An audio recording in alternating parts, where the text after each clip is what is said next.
Let's rock! Hell yeah. What's up, Love guys? that shit. Okay. The date wasn't right on that intro. Redo it. Oh. Start this thing over. Right. Oops. Well, I've seen 96 to 2000. What did y'all see? That's what I saw. 2001. That's what I see too. 2005. Close enough. Jesus. How's it going, everybody? I was asleep. I have no idea what the hell's going on. Pretty good, man. We are back for episode 5, guys. 1996 to 2000. Some good years. Yeah. I'll just get it out of the way real quick. This was a fucking bitch. Just like the last one was a bitch, the one before was a bitch, but this one was an extra big fat bitch. Yeah, Yeah. Narrow this shit down. the bitchy factor is getting progressively exponentially worse, I think. They're all Yeah. big. Everyone. The It's bitches pretty are rough. We're getting into my 2 favorite decades, and 80s obviously is my favorite, but it's going to get harder and harder as we go. Yeah, that's what she said. But this Boom.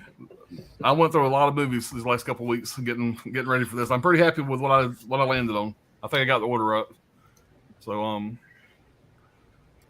but yeah, I'm ready to get going, man. I've been looking forward to this damn thing all week. Hell yeah. So let's see who we got out there. All right, we got Dirk saying test. I never said that. I never said that. All right, Indian Phantom, what's going on, man? Can't wait for this. You guys are killing it. Keep seeing a good mood all weekend with this series. I'm trying to have my picks finalized by the time y'all start. Hell yeah, man. Hell yeah. That's what it's all about. Awesome. Locked and loaded, ready to go. Hell yeah. What's going on, Holland? It's good evening, Always. gents. That means let's fucking go, Alan. That's what LF. I just went right past it because I didn't know. I didn't want to sound He's stupid. like, leprechaun. I had all that shit went through my head. None of it made any sense. What the fuck is that? What's going on, Coco? Now we're gonna party like it's 1999. Right on. See, I'm old enough to know when that song came out. I'm going, damn, 1999 is a long ways away. Yeah. Remember when that I could already legally drink when that happened? Like... Remember when it was 1998 and about to turn 99? It's like the only song they played all that New Year's Eve. Oh yeah.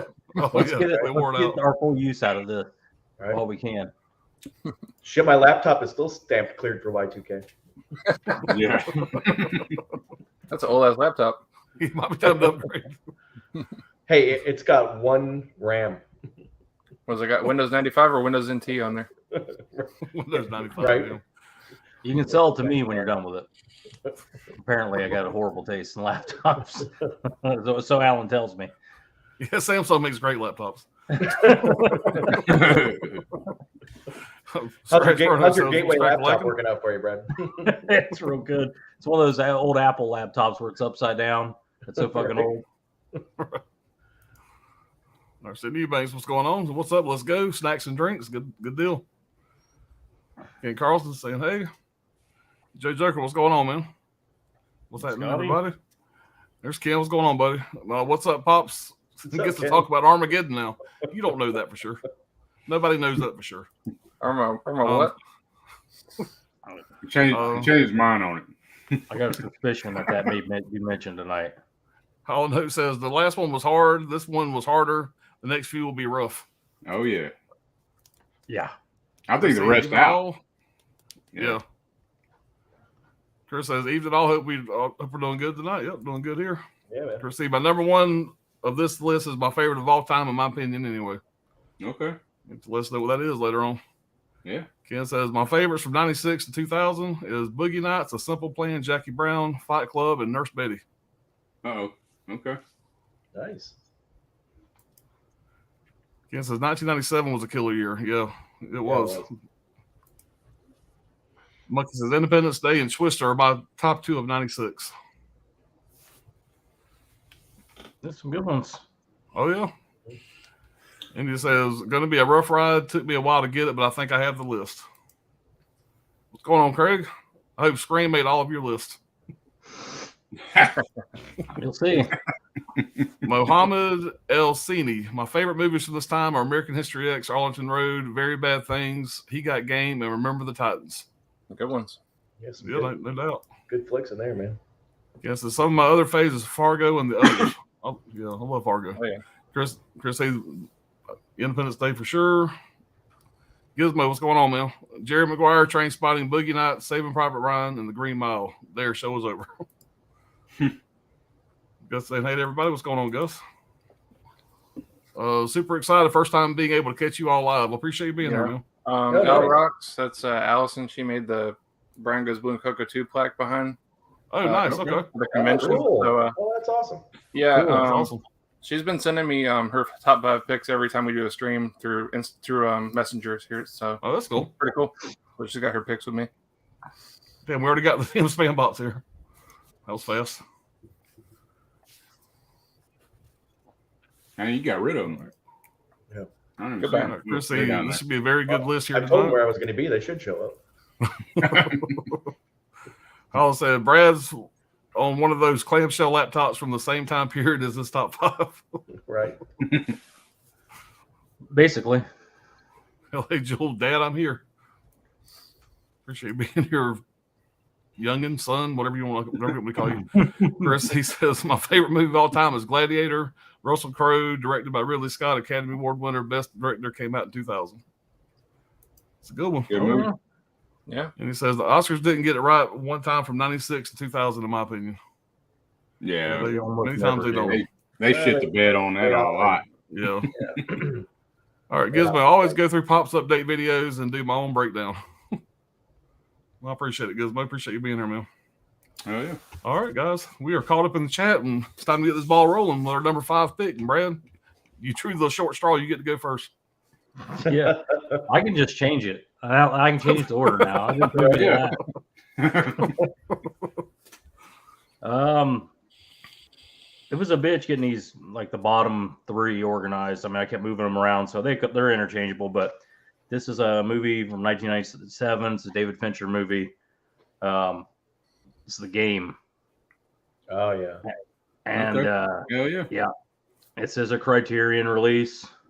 It's What? an incredibly weak Criterion. Release. Very little supplemental shit at all. You get a commentary, you get a theatrical trailer, like you get in every fucking studio release. There's like this bullshit roll with the CRS footage. They play that. I mean, there's just not a lot to this, but I just wanted to take shots at this fucking shithouse company. But the scan's not that good either. It's an average scan, but anyway, the movie it's takes place in California mostly, and it's shot 100% in California. It follows Nicholas Van Orton, who's played by Michael Douglas.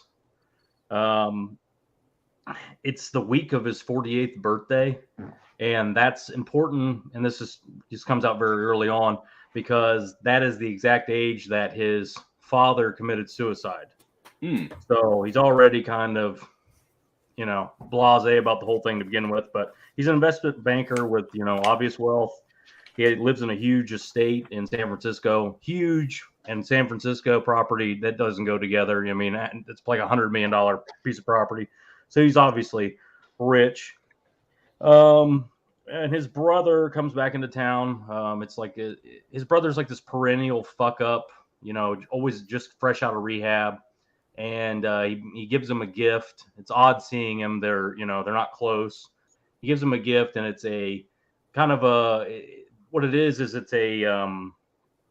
it's like a gift certificate, and it's to a company called CRS, Consumer Recreational Services, and he goes there. He doesn't want to go there, but he goes there to kind of appease his brother and all that stuff. Plus, I mean, he's kind of down in the dumps because of what, his 48th birthday. He's divorced a few years and all this stuff. He's just kind of a gloomy guy anyway. So anyway, he goes there and he wants answers before he signs up for any of this, obviously, like anybody would. But it's all very vaguely explained. They describe it as whatever is lacking in your life, that kind of thing. It kind of puts you in mind of Total Recall a little bit. It's like a kind of like a vacation for yourself kind of thing. It's vaguely described as a game. And he reluctantly does their tests and all that stuff and agrees to it. This movie gets like there's obvious comparisons to between the Van Orton character and the Gordon Gekko from Wall Street. Same actor, they're both rich. But those comparisons, like I see that I'm doing research for this movie. I see that everywhere. People are talking like this is Gordon Gekko 10 years later or some shit like that. I'm like, they're nothing alike. Gordon Gekko, the Gekko character is like a flamboyant, extrovert type, a show off. Whereas Van Orton is more of a almost recluse, guarded, private, extremely private introvert type. So just him playing it so differently kind of, I think, just shows Michael Douglas's range. But he's totally believable as a rich asshole. You kind of get it. Like, that's kind of the role he was born to play. But like I said, it's a game. He agrees to it.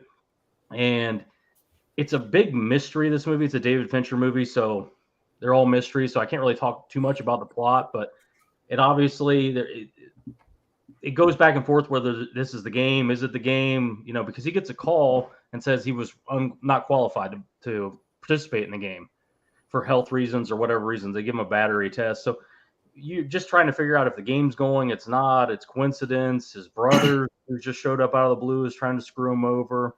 I'm explaining this movie horribly because it's really hard to explain what it is. You just have to watch it. For a lot of people, this is a one-time watch, as a lot of Fincher movies are. Once you know how it ends, that kind of thing. But it's an Odyssey type movie. This character, Nicholas Van Orton, goes on just a wild ride. It's a lot of fun. I find it rewatchable. I don't know why. I find his movies rewatchable. A lot of people don't. But the standout thing for me in this movie is when he has to There's a scene where he needs a ride later on in the movie, and he has to literally beg somebody to take him for a ride. And you got a guy that's worth hundreds of millions of dollars, and he has to literally beg. And you just the emotions coming through the character. Michael Douglas is acting his ass off. I mean, you believe him 100% that this, what he's going through, the pride that he has to swallow to do this. But anyway, man, if you like mysteries, I hate to use the word thriller. I guess that's kind of a word, but it's definitely a mystery. If you like it, definitely check this out. Wait for a 4K because this Blu-ray is mediocre for what you're going to pay for it. That way it starts off, it's like, if I remember right, it's like a knock at the door. He fucking opens the door and there's a fucking doll there or some shit. Ain't that right? He gets rejected from the game. He tells his brother, "Listen, I'm not going to play. I don't have time." He starts telling people like, "I'm not doing it." After he was rejected, then he comes home and there's a clown in the driveway right where his dad killed himself. Yeah, it's fucking creepy. It's creepy as fuck. There's some really creepy stuff in this.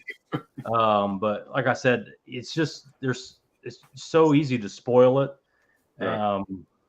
You got to suspend your disbelief a lot with this movie, I feel. Right.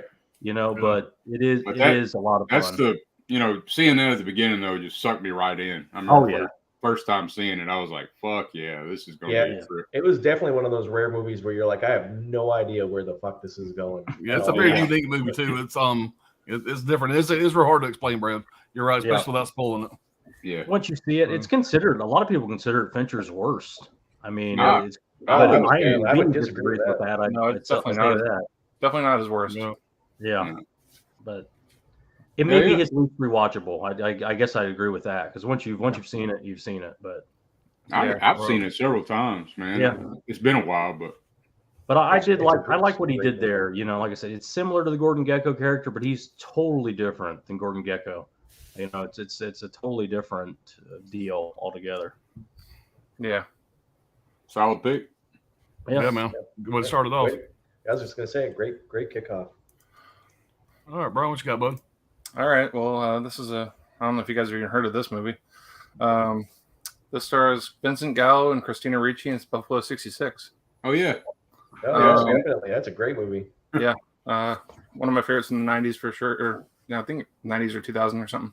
But basically, it's Vincent Gallo's character. He stars and directs the movie.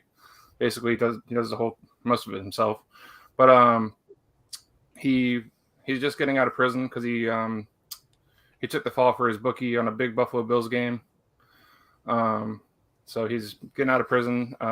His parents are expecting him at home, and they're expecting to see a wife that he doesn't have because he lied to him about saying that he has a wife. So he goes into this bowling alley and then he kidnaps Christina Ricci's character, and just takes her to his parents' house, and it kind of, I don't know, it's a pretty cool character piece on Vincent Gallo's character. I just always enjoyed it. There's a fun trivia fact that the house that he goes to that his parents will live at is the actual house that he grew up in real life. And I just like a lot of the dialogue in here, and there's some good direction by Vincent Gallo in here. He only did a couple movies, but I always liked what he did. And there's a tap dancing scene with Christina Ricci that is pretty solid in the bowling alley. His dad is played by forget the guy's name. Let's see, Ben Gazzara, and his mom is Angelica Houston. They're both expecting a pristine, perfect person out of his wife, and she's just not that. And every time that she messes up, he gets really, really upset with her. And it's just, I don't know, just wanting perfection out of somebody he just met, pretty much. And it's just, I don't know, it's just something you have to see. The whole movie's in black and white as well. It's just a solid movie. Let's see. Christina Ricci choreographed the tap dance scene in the bowling alley. There's just a lot of funny quotes in the movie. When he's trying to drive the car, it's pretty funny. He's like, "Is this a shifter car? I can't drive a shifter car. All right, we got a little situation here. I can't drive these kind of cars. What the fuck is going on? You think that's funny? Would you like to know, smartass? Would you like to know why I can't drive this kind of car? I'll tell you why. I'm used to luxury cars. Have you ever heard of a luxury car? You know what that means? Luxury. You ever heard of Cadillac? Cadillac Eldorado? That's what I drive. I drive cars that shift themselves. That's just, he's really like one of a kind actor. I don't know. I heard he's a total asshole to work with, but it shines on screen. I don't know. I just love this movie, Buffalo 66. Oh yeah. You made me nervous there for a minute, Brian, when you said Vincent Gallo. I thought you were about to pull the brown bunny. No. That one's okay. It's not nearly as good as this one, though. I've never seen that. I'll check it out. I need to rewatch it, man. It's been a long damn time. Yeah, I haven't seen it. I remember the trailer reminded me of like a Rob Zombie video or some shit. In a way. You and Rob Zombie, man. That's like your favorite dude. Damn true. No, I've not seen that movie. I want to check that out. You ever seen the trailer? Yeah, you'd like it. You'd like it, Brett. Yeah, I'm putting it on the list. It's like $10. It's like $10. I don't think you can get the slip anymore though. But yeah. Well, you know what they Fuck say. That. No slip, no dip, right? I know Pop can eBay it. All right, Ryan. All right. Let's see what you got. I think this has already been mentioned in the chat. In fact, I think it was Ken that mentioned it, but I love this movie. I know I'm probably somewhat of his bitch, although I'll be the first person to admit he's done some terrible, terrible, terrible movies. But it's 1998's Sam Raimi's A Simple Plan. All right. This movie is phenomenal, and you don't really need to say hardly anything about this movie other than it's directed by Sam Raimi. It's got Billy Bob Thornton in it, Bill Paxton. The plot is very simple. It's just about these normal people, everyday run-of-the-mill people, and what happens when you throw them into an odd situation or a unique situation where suddenly they're in possession of a large amount of money that technically isn't theirs, and what happens from that. That's all you really need to know. And then just know that it's directed by Sam Raimi. I love this movie for the direction, the acting. Billy Bob Thornton was nominated for an Academy Award for this movie, which the movie itself actually flew under the radar, and a lot of people didn't even realize that he was nominated for Best Supporting Actor for his acting in this movie.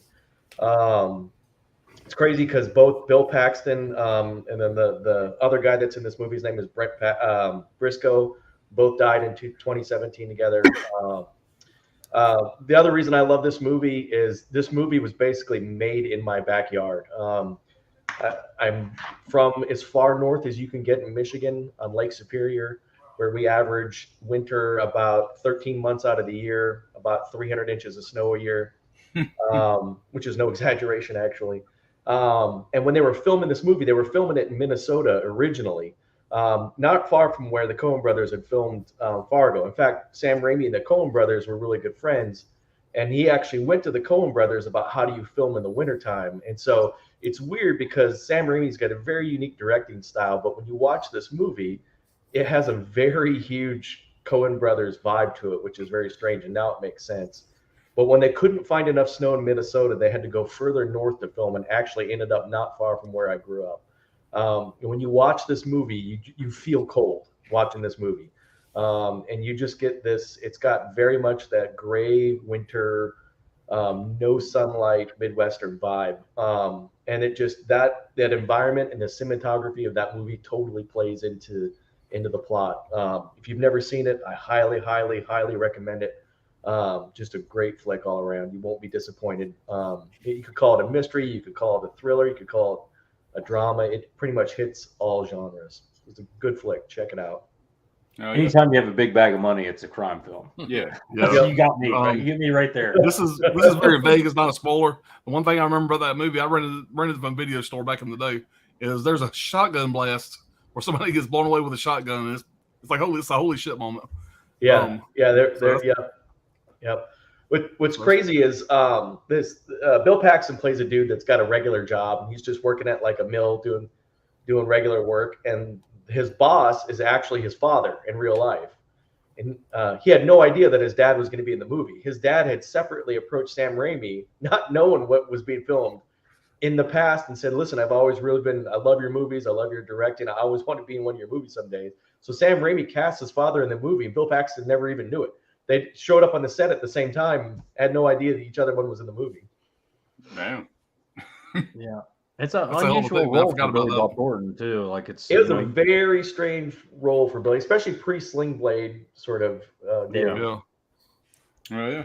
that's a No, good that's a one. DVD. I wonder if that Pretty released good. as a Blu-ray. No, I thought maybe it was a I've Blu-ray. looked. I just looked again on Blu-ray, and it doesn't have one. But yeah, it's just it's a great movie. Yeah.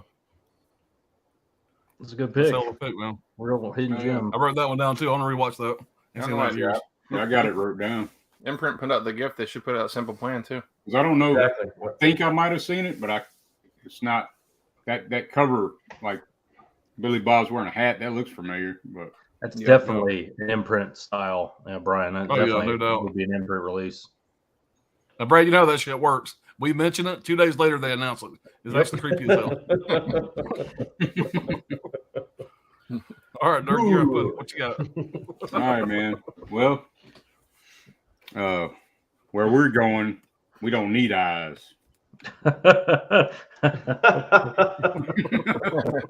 Event Horizon, man. I love this damn steelbook. Oh, yeah, man, killer. I know it's hard as shit to get, and CK hooked me up. We made a little trade or whatever, but Yeah, this Wes movie hates here- that movie, so I'm sure you What? came out. He came out good on that one. yeah.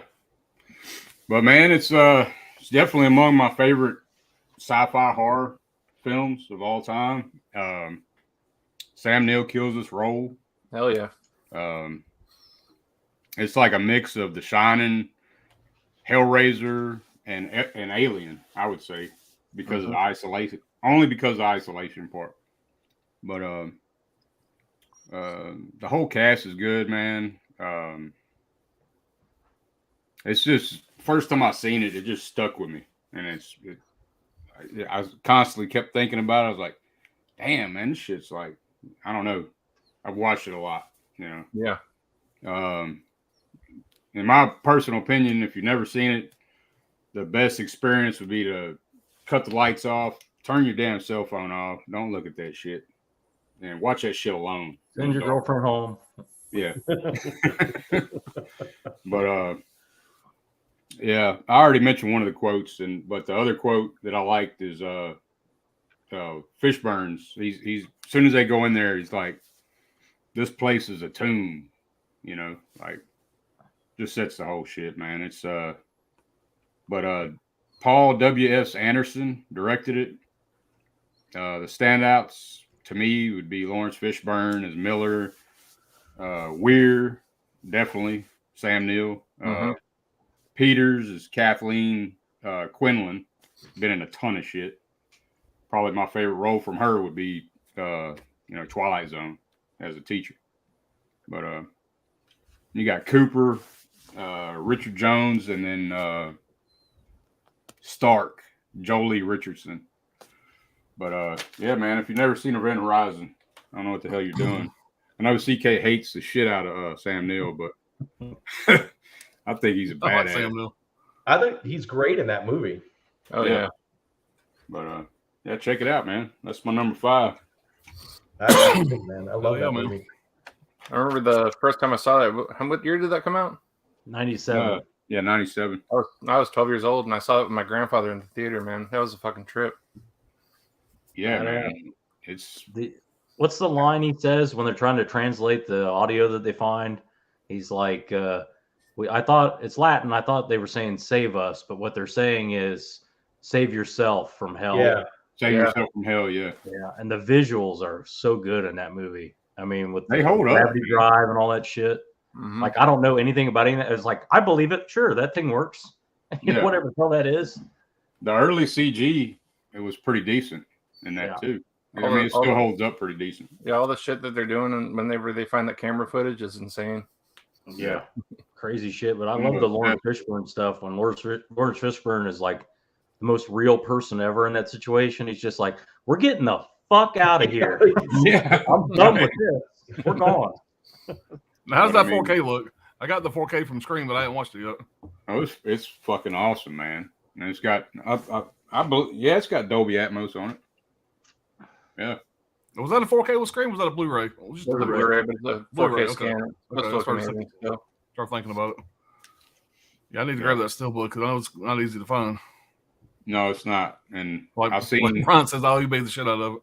Yeah, I reached out to CK. I knew he hated Sam Neill, so Yeah. I seen him do a review on that shit, and I hit him up. Right. I was like, man, I gotta have that shit. There's no way they're not going to repress that steelbook. So if you want to hold out, repress the steelbook, or you're going to get a slip with similar artwork. Something's going to happen. I'm sure it's sold so well that they'll make more. Yeah, it's high as grass pussy on eBay, man. Yeah, I wouldn't do that. That's pterodactyl tits. Heard somebody say the other day. And you know, if Alan's hearing all this, and he's just going, sure, I'll just wait. I'll wait. Yeah, I'll wait till after the fucking stream, and I'll have one here. What I got here next week, you know. I don't know what you're talking about. All right, guys. This is probably not going to be on most people's list, but I got a soft spot for this movie, man. It's me and my oldest son seen it in theaters, and I was an instant fan. Now all I got is this shitty ass triple pack, but I'm talking about the bottom one, A Perfect Storm. Oh yeah. Yeah. This is really good triple pack though. 3 good movies. Yeah. 2 good movies and an okay movie. But this movie here is just it's based on a true story. A bunch of a fisherman basically get killed. Spoiler alert! Everybody fucking dies. But like I said, it's a true story. You learn that from the trailer pretty much. Damn it! But it came out in 2000, June 30th, 2000. It was directed by Wolfgang Peterson, and has a great cast. Stars George Clooney, Mark Wahlberg, John C. Reilly, and actually one of my favorite roles he's ever done. John C. Reilly to me is fantastic in this. Diane Lane, Michael Ironside, and Mary Elizabeth Mastrantonio, if I said that right. Damn, she has a long name. But it's basically an unusually intense storm pattern, catches some commercial fishermen unaware and puts them in mortal danger. And like I said, based on a true story, and this is such a big deal that they made this movie. The locals in the town, a lot of them went up to Wolfgang Peterson on the first day of shooting, and all they said to him was, "Don't fuck this up," because this is a very sensitive story in that area, as you can imagine. And so it was a big deal that they made this movie about it. But after it was over with, they went up to him and said, "You did a great job." Like after they seen the movie, he got a lot of fan mail, a lot of letters, stuff like that. But the director, Wolfgang Peterson, he is I didn't realize this. I was doing my notes here. He's a big animal activist, whatever. So in the movie, none of the fish are real. They're either animatronics or rubber. So any fish you see in this movie, like the big marlins or whatever they are, there's no real fish in the movie at all. For whatever's that's worth. There's a few things about the movie they got. If you've seen the movie, there's a few things that wasn't really factual. George Clooney and Mary Elizabeth Mastrantonio in the movie are really close. You almost felt they had a relationship. In real life, the two real people never really knew each other. They weren't close at all. That was the one thing that was different.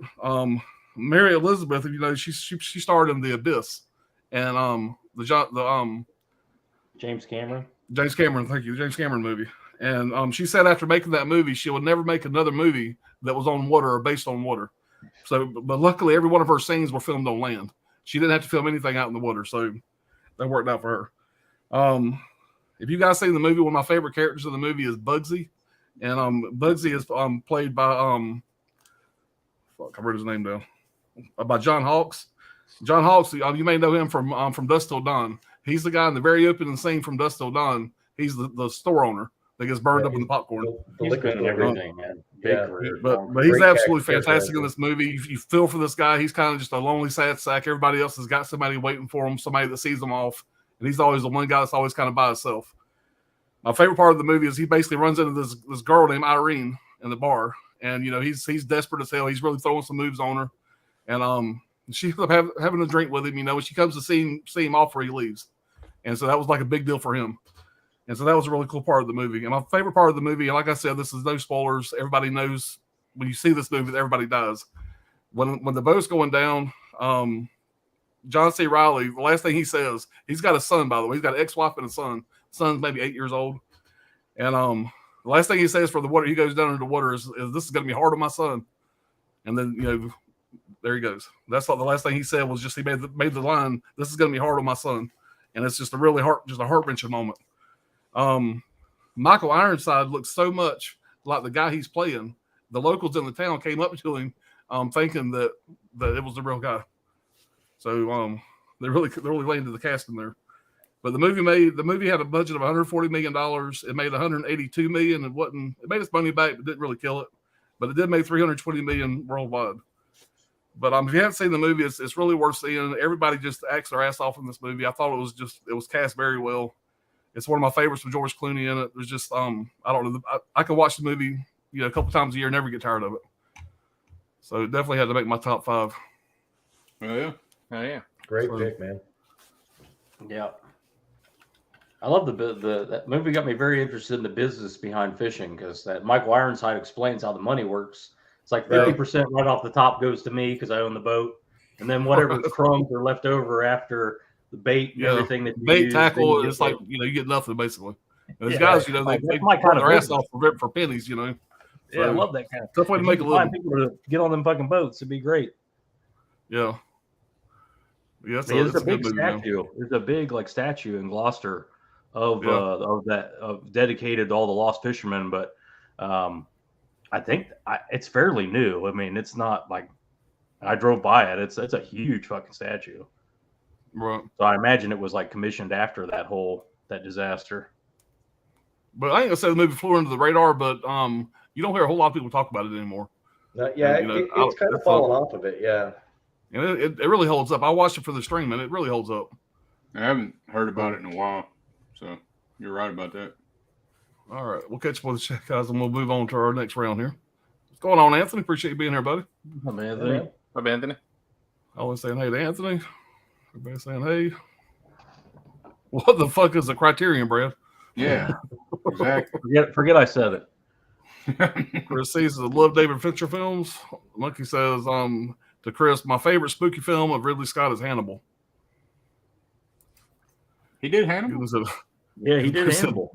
Oh, shit, I didn't realize. Hannibal was a huge fucking deal. Everybody wanted to be in it. I didn't realize Scott did that shit. Ridley Scott did it, yep. What the fuck? Damn. I don't even feel like a Ridley Scott.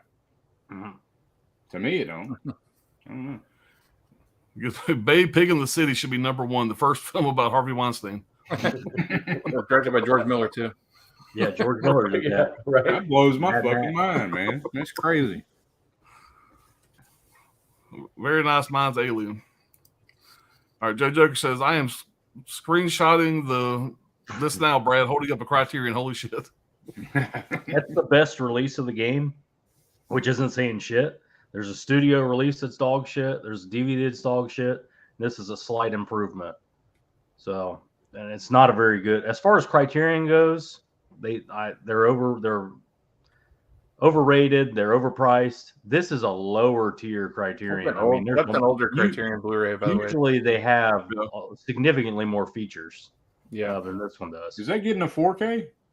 Probably. I hope so. But I bet most of the Fincher stuff hasn't gotten. Has there been one Fincher 4K yet? I don't think so. I don't think so. So I think they're Fox properties, and Fox got bought by Disney. So who knows what's going to happen with that? Yep. Fight Club 4K, come on, that would sell. People would buy that all Oh day. yeah. With a fucking soap? Yeah, bar of soap, Right. whatever whatever weird thing they want to do. People cream for that one. All right, India Phantom says, I have the game Criterion Collection, good pick and quite overlooked by Fincher. Sexy Deborah Kara Unger is in my number 2 pick, which is another CC film or Criterion Collection film that I will mention when we get there. Yeah, the red bra chick. So the game is the masterpiece. The movie was loved when it arrived, but I feel people have forgotten about it. Yeah, I mean, it's They like really I said, once you know, it's like, oh, that was really good. And then it's definitely not a very. I mean, I've seen it multiple times, but for most people, you're right. That's gonna be a one-time watch, I would think. And I don't think it's like, we've talked about movies that are rewatchable that have, like The Hereditary or something where you can go back through and find stuff. You don't really have that with the game. You're meant to be kind of deceived. But it's still one that you could go back a couple years, watch it again. I mean, I'm not saying you won't notice things, but like there's a scene where a guy rolls out of a car and he kind of looks, the way he looks at it, it almost looks like it was planned. I don't know. I didn't catch a lot on the rewatch. Right. Kal-El said, what's up, Pops? What's going on, Kal-El? Oh.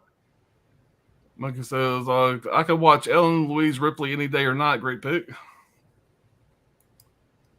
Sidney Eubanks. My number 5 movie is Arlington Road from 1999. Jeff Bridges, Tim Robbins, and John Cusack. Directed by Mark Pellington. Fear and paranoia and a lethal conspiracy, a deadly combination. That's a strong movie, man. That's a really good flick. I'm familiar with that one. Last like 20, really the whole fucking movie. The last 20 minutes of that movie, man, you're on the edge of your fucking seat. I was just gonna say it's tense. Yeah.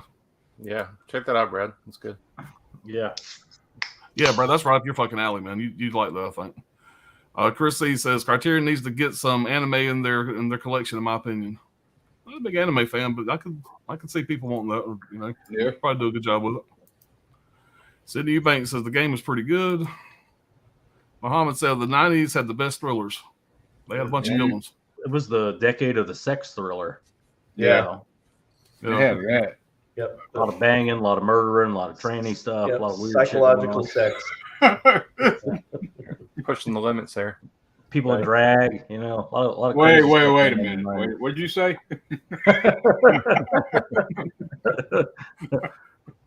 Muhammad said Arlington Road is awesome and extremely underrated. Yeah, very underrated. It really is. Okay, man. What's going on, Caveman? Okay, man. Hello. Hey. What's up, man? I ain't saying that, but Holland did it. Chris C says, like the t-shirt, Brian. Oh yeah, thanks. Yeah. Miss Caveman, what's going on? Now try to keep Caveman in line for us. Good evening, everybody. Holland Oak says, hey, Miss Caveman. All right, everybody's saying, hey.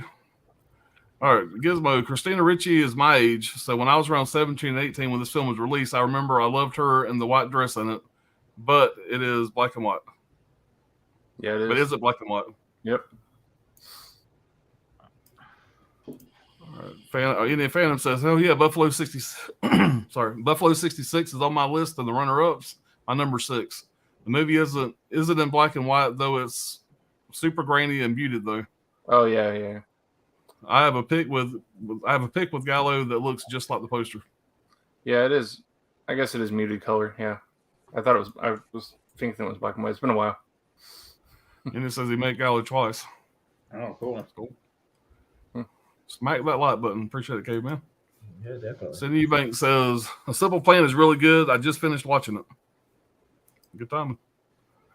Muhammad said, A Simple Plan is good. Another 90s thriller would have I fucked that all up. A Simple Plan is good. Another 90s thriller would have being in my honorable mentions. Okay. First, A Simple Plan, is that based off the book by Sam Smith? And he also wrote the screenplay for it, I think, which is why it turned out so well. Okay. A Simple Plan is a Sam Raimi movie that feels the most like not a Sam Raimi movie. I remember I liked it, especially the ending. And nobody gets splattered with anything, you know. Right? India Phantom says, And hell there's no yeah, I love A chainsaw. Simple Plan. No chainsaw. I mean, what the fuck? Right? Come on. Speaking of actors who are hard to work with, I just watched a video where Billy Bob was in Nightmare on Bad Santa and The Ice Harvest. Great acting, though. Billy Bob pretty seems like essential he'd be hard to eat a sandwich next to. I mean, he's Right. just an asshole. I mean, he Yeah. hates everybody and everything, and yet he's a really good actor. Yeah. Yeah. All right, good one to say, cool. Damn. Cool. I remember I thought it Alley. reminded me a little like where I was from, but where I'm from, we have much more snow and minus 40 degrees in the winter. Yeah, minus 40 degrees. You don't get quite that cold here in Florida. No. I don't get here like here. Which is I hear exactly Christian why Bale's hard to work with as well. Yeah, I've heard the same thing. I've heard that a lot about him. Yeah. Mm-hmm. Russell Crowe. Yeah. Oh yeah, he's notorious. Mickey Rourke, let's just say the Yeah. worst one, knocking fucking directors out and shit. Right. There's another stream idea of actors that are the worst of top 5 actors that are hard to work with. Right. Who's the easiest to work with? Keanu Reeves. There's a reason Yeah. he's 55 Probably. and still gets to make $100 million movies. He's the nicest guy in the world. All right, Indy Phantom said, you guys are the best for making me need to see movies I've not watched in a while. I appreciate it, buddy. Yeah. That's what's great about this. I always come away with a list. Oh, yeah. Same for me. I'm watching these movies I haven't seen in a while, man, to get ready for this. Yep. Chris C says, yeah, I've never seen A Simple Plan either. It's a good watch. Good movie. Ken Carlson, what's going on, man? A Simple Plan hopefully will come out with the Kino/Paramount deal. Oh yeah, didn't think about I that. could see that. I could see them getting that title too. That would make sense. Chris is oh fuck yes, SPC special or SPC Event Horizon is my all-time favorite horror. It terrifies me to this day. Damn, forgot about that. Yeah, it's a good one. You ever seen Fire in Space? It's beautiful. I've never seen that. Never seen that one. Oh, it's in the. No, that's a line from Event Horizon. Yeah. Yeah. Oh shit. So my friend bought the tape in '97. I watched with him. I had a headache at the time. Still, it's hard for me to watch. I missed my chance on the Steelbook. Yeah, I did too. I'm gonna have to fix that. That's a good look at the Steelbook. So Yeah, The Perfect Storm was really good. I thought it was going to be there for a minute, and it was gone. Yeah, it's hard to tell, man. You never know what's going to fly off the shelves and what's going to be there. I mean, Yeah. All right, Anthony says, my number 5 is American Beauty. This is a dark comedy with some great acting. It hits you with some grim and depressing subject matter, and then has you laughing your ass off in the next scene. Yeah, American Beauty is, it's a good movie. It's a weird one, but it's got some really great scenes in it. Right. Yeah, it's got some strange shit going on. Yeah. Yeah. Oh yeah. All the people he picks to cheat on him with. That fucking obnoxious realtor guy. You like getting fucked by the king? Jesus Christ. And the damn and then knowing what you know about Spacey now, it's kind of like go back and watch this shit. Yeah, and that like just puts it on a whole new light now. And I really hate that shit. I mean, he was such a good actor, man. He really was. Oh hell yeah. He's just such a good actor. Yep. All right. I'll know number 5 for me is Vampires, one of my favorites. Mahogany, Ebony, Teak, Major Chubby, Languors, Padre, Language. Gizmo, I lost 2 uncles and 1 friend to the sea, so I try and keep away from movies about storms and ships put together. Understandable. Any fan says, great picks. My number 5 is Election. Best performance by Matthew Broderick. So damn tight. Yeah, I got that Criterion in the last sale. Got to watch it. Almost made my list there. That's a great movie. It is great. All right, Gizmo is damn. I can't talk, guys. Sorry. Gizmo, is the transfer on Criterion the same as Arrow? Do you know? You guys know that? I'm sure. The game. It's probably. I would assume Arrow did their own. Yeah. Usually in an Arrow release, it'll tell you if it's done by Criterion or somebody else. They'll let you know about the transfer. It's an okay transfer. I would It's imagine not it's like, their own. for what you pay for these fucking things. I thought it looked like a studio transfer to me. It didn't look like anything special. Right. But then again, I've been watching 4Ks and all kinds of shit, Yeah. Right. All right. Monkey says to Chris C, if I see that Steelbook around, I'll contact you for a trade. Yep. Alan will trade you money for it. Yeah. I got this money here that's really, really rare. Let me know. And if Phantom says the Hollow Notes, Vampires is also one of my favorite later Carpenter movies and underrated. My Killer Podcast. What's going on, Mel? What's up, Pops, Brian, and panel? Wonderful guest.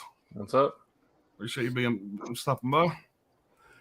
Monkey said, My Killer Podcast throws a Bible and rosary by you and then a copy of the Burbs. All right, I deserve that. Everybody say hey to Mel. All right, to the Monkey, what would you want for trade?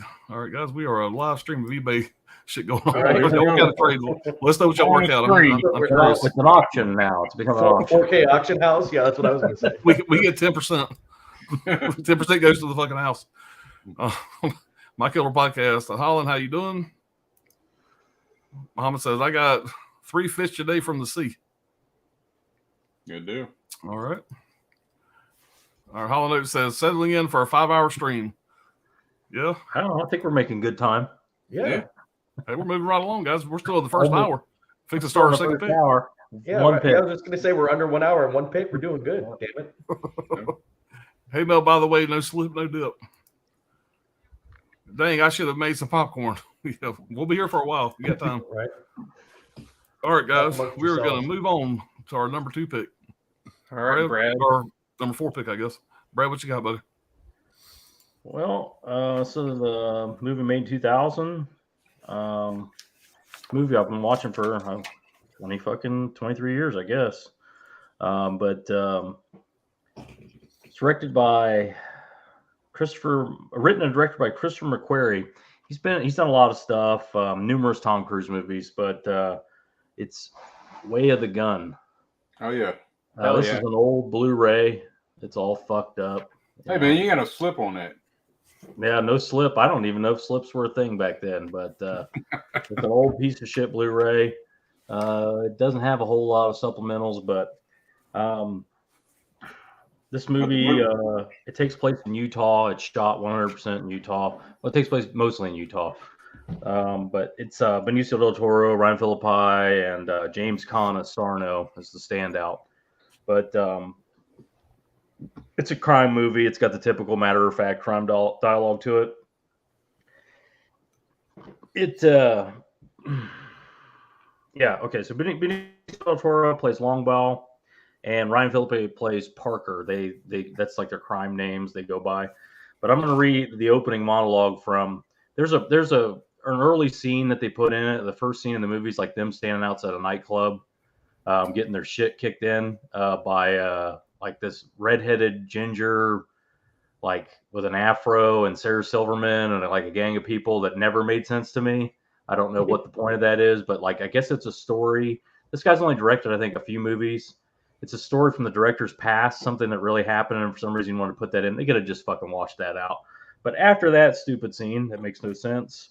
The opening monologues done by Ryan Philippi, and this is what he has to say.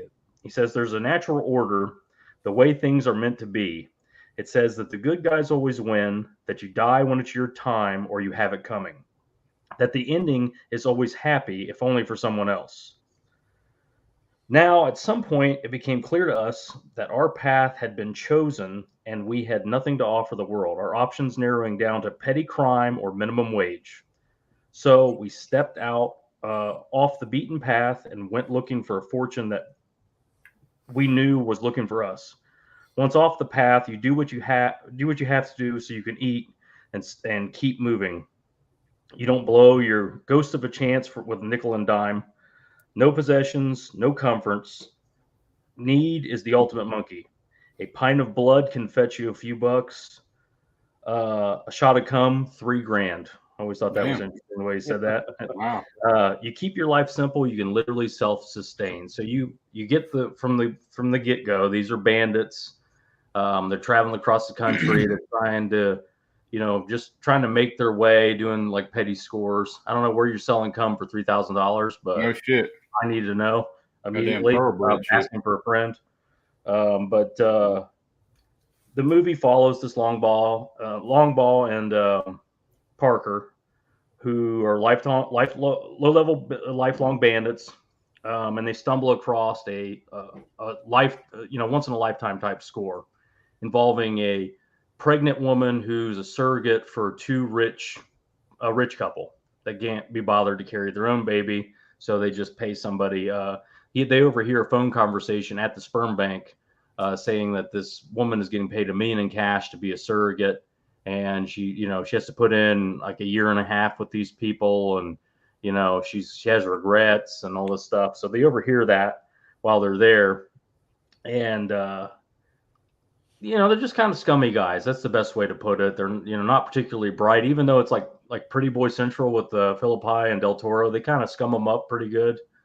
Benicio, yeah, it's a little odd casting, but it does work. This is a favorite among like gun people, because like the tactics, they really take the effort to try to make it as real life as possible. Every bullet is accounted for with the reloadings and all that stuff. So it is, it's unlike an 80s action movie where it's like people are endlessly firing without reloading. Right. But 50 rounds to a clip and shit. Yeah. Right. They have a lot of like existential kind of like life conversations with each other about, what does all this mean? And they're both like they're both misanthropes. They both believe that nothing matters. And, there's great lines in here. Like, it's a typical crime movie where there's big bags of money, that show up at one point, and they're standing in front of the big bags of money. Like, it's like they have to it's kind of a long way off, but they can see them, and they say things like, there's always free cheese in a mousetrap. Like they start to make a plan, like what they should do to go around to figure out how to get the money. And Ryan Phillippe looks at him and goes, or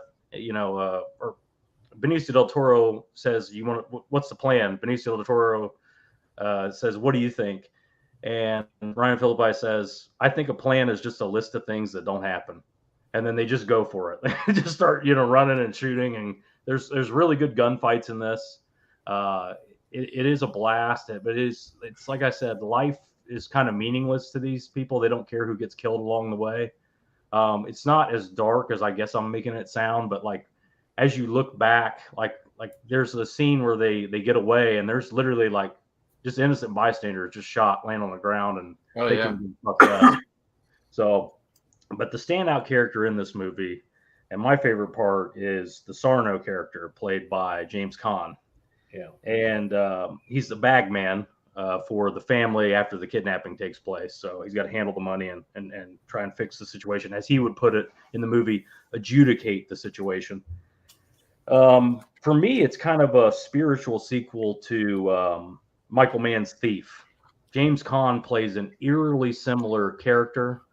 Obviously he's older. He dresses like an older man, but he talks the exact same way, that very same matter-of-fact dialogue from Thief. So I'm a big Thief fan, so I always like that. But yeah, like I said, there's the really the good stuff is between Ryan Phillippe and Benicio del Toro, the way that they approach this whole thing, very workmanlike. And there's a little piece of trivia here. There's a scene where Benicio del Toro steals a station wagon, and he goes up and he starts elbowing the driver's side window to break the glass, and he does it like 3 or 4 times. Well, I guess they forgot to put stunt glass in it or whatever. It was a real window. He busts out right on camera. You just imagine what he was doing to his elbow doing it, So I thought that was interesting. But if you're a fan of crime movies at all, there's very few actual real crime movies. This is one of them. But I've always liked this movie, and I'd recommend it to just about anybody. Check this one out. Yeah, I haven't seen that movie in a long time, but I remember when I saw it thinking like Benicio del Toro was a really odd pick, but James Caan was it was like organic. Right on the money. Yeah. Like Benicio del Toro had a lot more to say in the script, and they cut it way down, and it made it more effective because like he's too damn pretty, too clean. Yeah, it just doesn't make sense. Even Ryan Phillippe as a little pretty boy, why would he be a criminal? But like you get the sense they're not that bright. They're not very swift, especially Ryan Phillippe. He's pretty dumb, and it's just like, oh, well, I guess, it makes a little more sense once you get to he's the character. Pretty much stupid, but man, James Caan, like you get absorbed in his character. I mean, he just the whole I've been saying his name wrong for years. It's been Michael Phillippe. Yeah, or Philippi or something. I've been maybe I'm saying wrong. I don't know. But I don't know. I heard it was Philippe, but I don't know. Yeah. Is it? Okay. Well, James Caan was in control basically the whole time. That's what I like about it. I mean, there's a solid cast in this, but those are just the standouts for me. But James Caan to me in that movie though, he's one of those actors though. It's like kind of like the whole like a Jack or an Al Pacino. A lot of times they can't get away from their persona. James Caan does in that movie. Like you just forget that he's James Caan. He's just I may be the only one that makes that connection to Thief, but like at the end of Thief, spoiler alert, James Caan just walks away. He blew up his whole life and leaves everything behind. And I'm just, as a fan of Thief forever, you've always like kind of wondered, well, what the fuck happened to him? What is he doing now? This would make sense. I never thought about that. Now I really want to watch those guys like next to each other. Yeah, it's been a long time since I saw that, but like, would you say you're saying like Benicio's a pretty boy in that one? Like compared, like he upped his game than when he did Sicario. Yeah, I guess you would say. Well, he's much older too in Sicario as well. Yeah. Like Benicio del Toro at the time was the Mexican Brad Pitt. I mean, he was a leading man. You got to think about Usual Suspects. I mean, he plays a scumbag there too, but he's more of like the brains of the operation in this. Him and Sarno have a conversation at a bar. The bagman shows up with some money to try and trick him or whatever.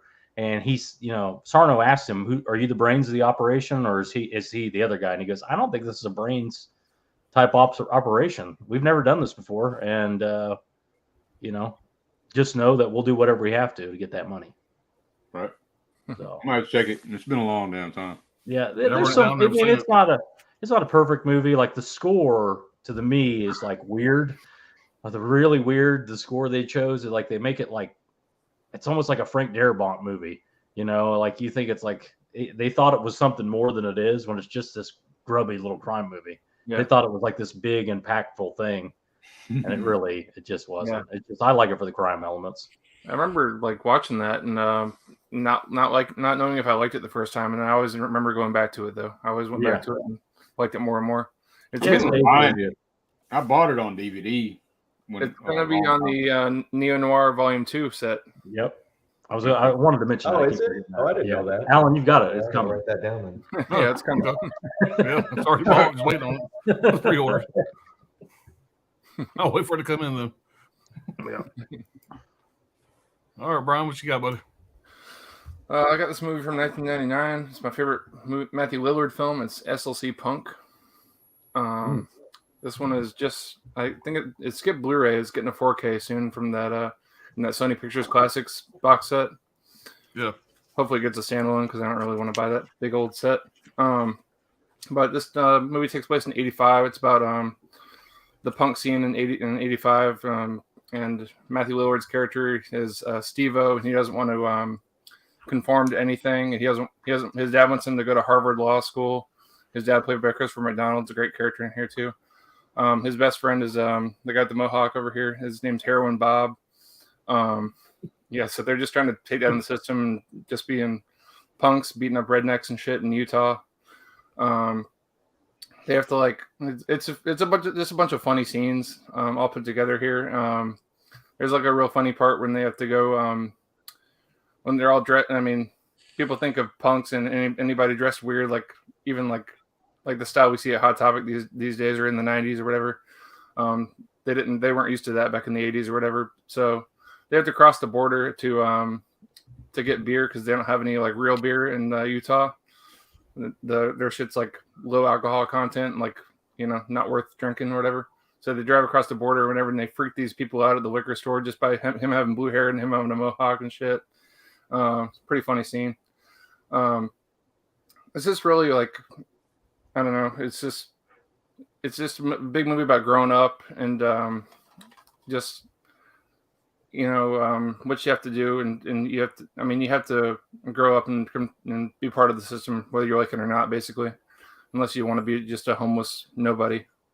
There's a real funny scene here with Devon Sawa as well, where he has a bunch of acid in his pocket, and he's running from the cops or whatever one scene, and he's like, the water sprinklers are going off, and there's like 100 hits of acid that go into his leg. And he becomes fucking fried from it. It's pretty hilarious. One of their friends is Jason Segel, this guy named Mike or whatever in the movie, and he just dresses like a preppy, like with black frame glasses and everything. And but he's one of the most hard ass of the punk bunch, and he just beats the shit out of anybody that gets in his way. There's just a lot of funny characters in this movie. I always loved this movie. It's like my favorite Matthew Lillard movie, like I said. One of my favorite quotes is towards the end of the movie, he says, you see, life is like that. We change. That's all. You see, the guy I am now is not the guy I was then. If the guy I was then met the guy I am now, he beat the shit out of me. Those are the facts. And then towards the beginning of the movie, he's like talking about posers and stuff. And he says, posers were people who looked like punks, but they did it for fashion. They break the fourth wall in this movie, by the way. He's talking to the screen a lot. Yeah. And they were fools. He said they'd say anarchy in the UK. He said, "What the fuck's that? Anarchy in the UK? What good is that to those of us in Utah, America?" Right. It was a Sex Pistols thing. They're British. They're allowed to go on about anarchy in the UK. You don't live your life by fucking lyrics. Right. That always stuck with me too. So I don't know. Just have you guys seen this movie? No, I haven't seen No, I that. haven't. No, actually, no. This one just made my list. It's It's on my really- watch list for sure It's now. really great. The direction is awesome.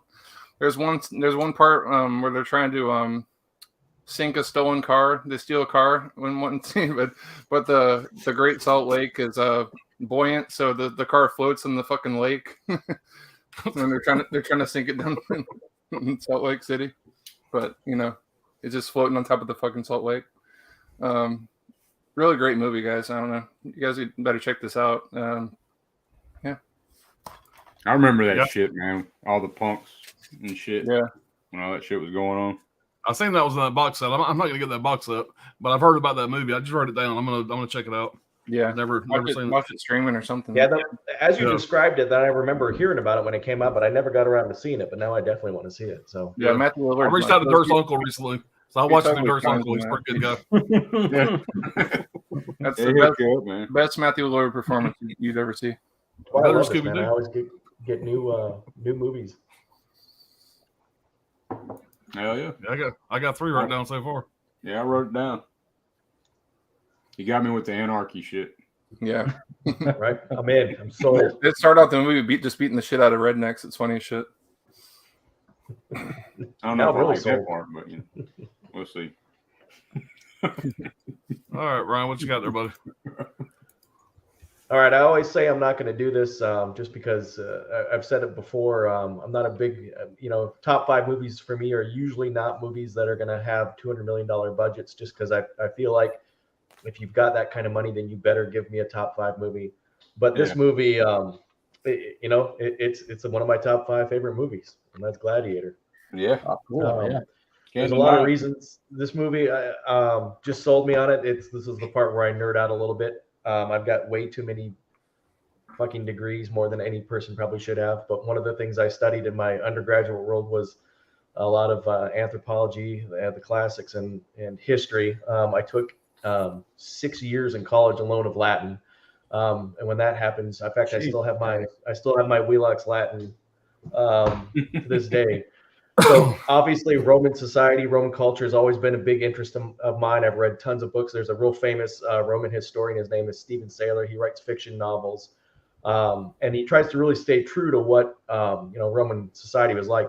What I loved about this movie when I went and saw it is I was ready to hate it for all of the nerdy reasons about what they got wrong, and actually they got quite a bit right. Ridley Scott really wanted it to be as historically accurate as possible to the culture and to what it would look like and what it would feel like, and they did nail that. Now, that being said, they got a lot of the history wrong, especially around Marcus Aurelius and all the rest of it. But I don't need to say, I shouldn't have to say anything about the plot. If you haven't seen Gladiator, I'll pull it, Brad. Just stop watching this right now and go watch Gladiator. Slap the shit out of yourself. Speaking of Russell Crowe, apparently he was horrific to work with in this movie too. He hated the script. They said it was a surprise this movie actually got made because of the number of rewrites that they had to go through for it. I think it's somewhere, I saw it a long time ago, but they captured Russell Crowe telling the guy that wrote the script to this movie that it was absolute garbage. But in his words, since I'm the greatest actor in the world, even I can make garbage look good. So that just tells you everything you need to know about him. But damn good movie, The dude that plays he's the slave owner Proximus, died in the middle of making this movie. Oh shit, I knew that. This was supposed to be his comeback role. He was a very, very famous actor, and he had struggled with alcoholism for most of his life, and apparently he had not drank in quite a while, almost a year. And while they were filming this, a bunch of English sailors from the English Navy showed up, and he challenged them to a drinking contest one night, and apparently drank like gallons of alcohol, and then like prompted to have like a heart attack the next day on set, and died in the middle of filming it. So they had to like rewrite all that out, which then just slowed down the whole thing altogether then too. So, but won 5 Academy Awards: Best Picture, Actor, Visual Effects, Sound, Costume Design, which tells you a lot right there. Ridley Scott's most commercially successful film ever, which is given all insane. the number of movies that guy has made. This Right. is his most commercially successful movie. Just a great movie. It's got a great story. I wasn't expecting the story to come out of it. I thought it was just going to be a slash and stab gladiator movie, but it actually's got a really good backstory to it. So just an all-around good watch. You'll be entertained from start to finish. You'll be entertained. See what I did there? I saw what you did there. Yeah, of course, Joaquin Phoenix, maybe just one of the Yeah, most hated bad guys ever. you want to jump in the screen on that motherfucker. I hate that. Apparently, that Crown was another movie. thing too. Apparently, Ridley Scott got livid pissed at Joaquin Phoenix because apparently he showed up when they started filming, or when he took the role, he was skinny, and then he gained like 50 pounds just because he felt like he's like, well, I'm an emperor now. That's what they would do. They would gain weight. And Ridley Scott was like, Yeah, he gets no. into that shit, man. He's a weird dude, man. He gets in his damn characters like nobody else. He got another role for that movie, right? Yeah, something like I can't remember what it was. Yeah, I Joker, right? remember reading that. Was it Joker? No, I don't think so. It was pretty long. Joker. It was That before was, that. yeah. I've seen it recently. I've seen he got another role because of that. I think it was the Shyamalan, wasn't it? Yeah, probably The Visit. Yeah, Yeah. Yeah, I think Signs. Signs. Signs. Yeah. Yeah, Signs. That was it. Because it would have been right after that. Yeah. Luckily, they filmed Proximo's death before he actually died. Yeah. Shadow of the Yeah. Dust thing. Yep. Yeah. That's an all-time great. Like Russell Crowe. Yeah, he's hard to work with, but damn, does he deliver the? That's the thing. It's And hard the to argue. visuals, man, You like know? the arena battles and shit. Yeah. Yep. With the like- fucking tigers and shit like that. It's Yeah, the fucking- tigers and all that. Like I know what you said. Like where it's a gladiator. You think it was a gladiator movie? It's like the fact that he becomes a gladiator. That's just part of the story. Like like there's gladiator fights, sure, but it's like just There's part of his arc. Right. And Russell, Slade. in his defense, the whole scene where Maximus is describing his house, his home, Russell Crowe ad-libbed all that because he thought it was better. He's actually describing his own farm in Australia at home, what it smells like, where he lives, and so when you read those kind of things in trivia, you're like, well, shit, he might be an asshole, but he sells it, Yeah. And what's crazy is they had rumored a sequel to that movie for the longest time with Russell Crowe in it, which I guess maybe it would have been a. It's funny. One of the prequel things I movie, read don't is know. it's apparently still in the works somehow. Yeah, it has been for years on IMDb, just kind of sitting there. What is he going to be like in Roman mythology and the afterlife or some shit? I have no idea. No idea. I don't know. He does That'd be look crazy. Yeah, that's hell of a pick. That's one of my favorites. Oh, yeah. All right, Dirk. All you right. buddy. Well, it's my number 4 pick, and that has to be American Psycho. There you go. Yeah. I like that damn slip, man. Hell yeah. That may be the best steelbook ever. Yeah, I agree. That's the best use of that slip of the slip of the image on it. Doesn't it have the cat thing on the inside of the slipcover? Oh yeah, it's got like a card. No, it's Hold up the slip. Hold up Yeah, the hold slip. up the slip. Yeah, hold up. What is it? See how it says "Feed me a stray cat"? See It it? should say that like inside of the slipcover. inside of the slip. Inside of the slip. What do you mean? The hell are you talking Or maybe we're on drugs. Dirk's like, Hold stop on, I'll fucking find with me. You're messing me about? up. Look, that's what I was talking about. The fucking Yeah. Yeah. Patrick Bateman, and on the disc, he's got Paul Allen and shit. I thought that was Oh yeah. a pretty cool touch. He's got the fucking axe behind his back and shit. I didn't even fucking. Yeah, that's one of my favorite steelbooks. Yeah, I didn't. But yeah, man. So I think this movie is like it's about consumerism, rich privilege, I guess you'd say, in the 80s. Heavily tries to show everything wrong about rich men, I feel, but I can't help but laugh my ass off.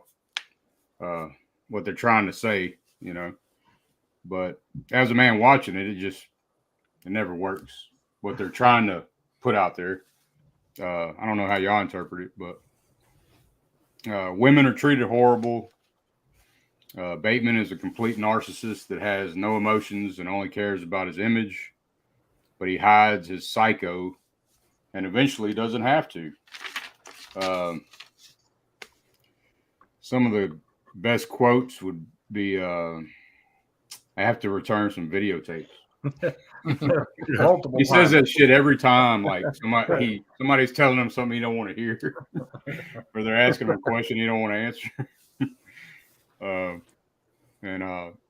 I like to dissect girls. Did you know I'm utterly insane? He's telling fucking Paul Allen while they're eating dinner. Well, he constantly fucking. I guess he envies Paul Allen because the motherfucker gets the best spot and everything's fucking about materialism with this motherfucker. You know, he has a better apartment. He has a better haircut. He has Right. a better business card. He He has better a business better- card. Yeah. reservations. better It's account. reservations. Yeah, exactly. The best restaurant that Bateman can't get in regularly. Right. But my favorite quote is it's a little lengthy, man, but I'm gonna read it because it kind of sums up the whole damn movie. There is an idea of a Patrick Bateman, some kind of abstraction, but there is no real me, only an entity, something illusionary. And though I can hide my cold gaze and you can shake my hand and feel flesh gripping yours, maybe you can even sense our lifestyles are probably comparable. I am simply not there. There's no fucking human emotion, you know.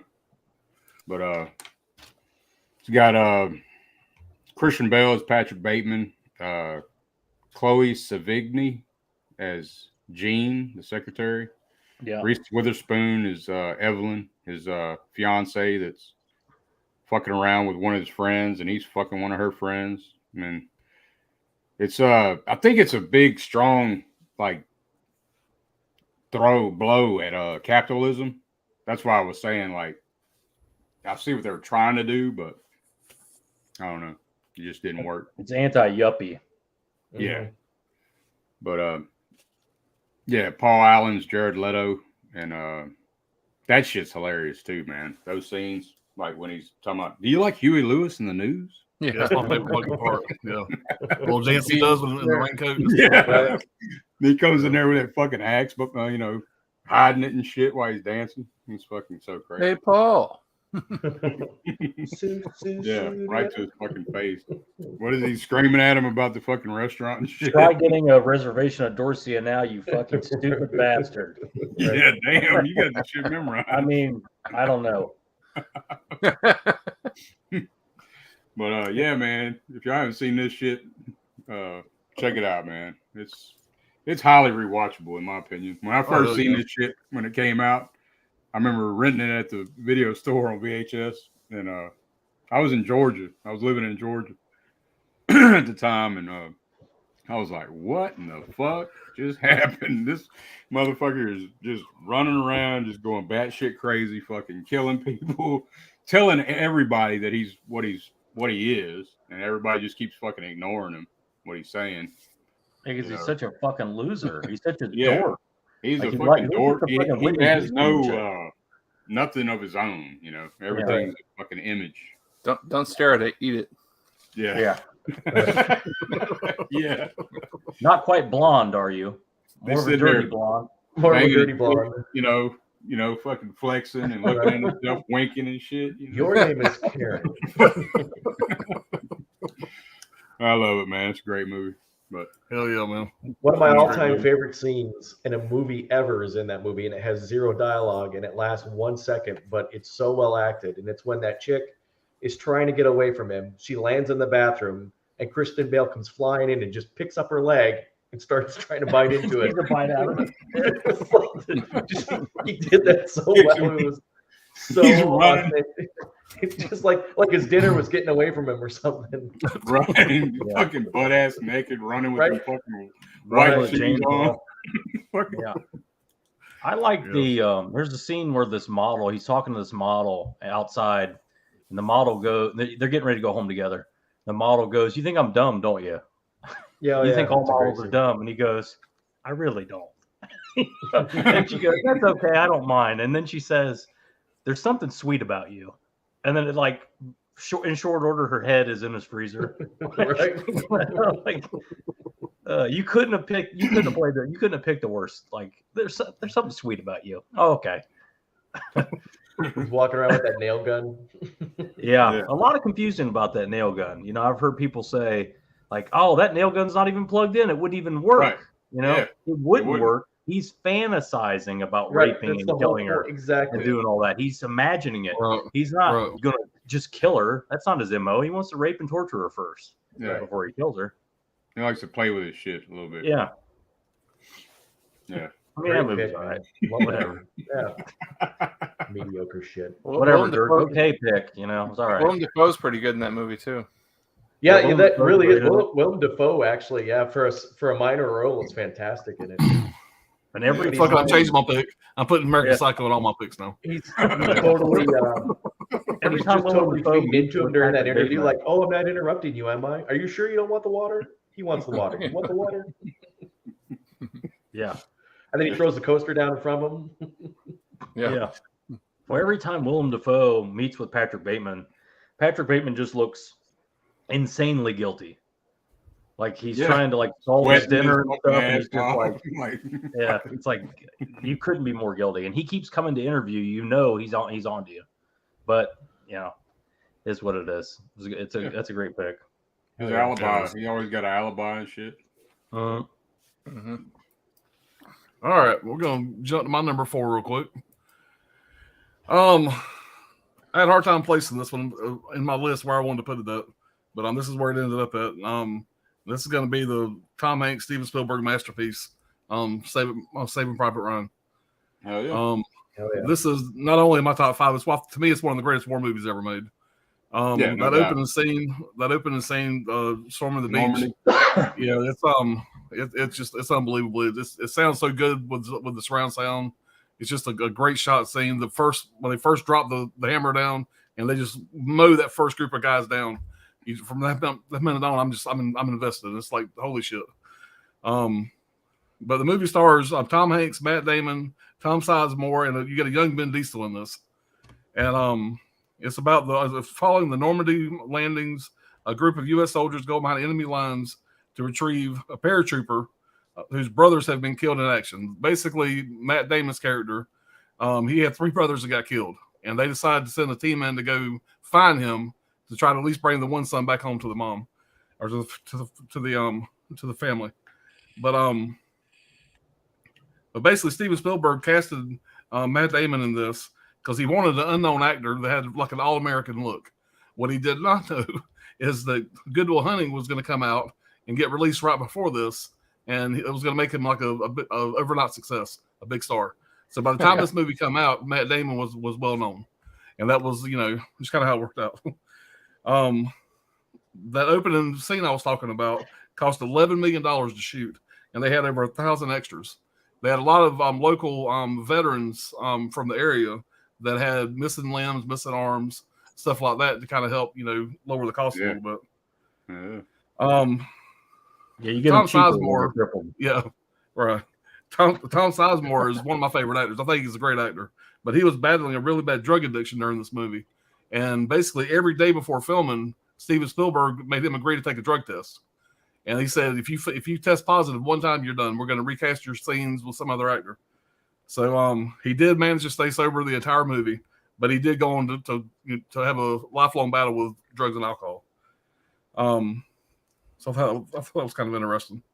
A lot of veterans, they really praised this movie the way Steven Spielberg made it so authentic.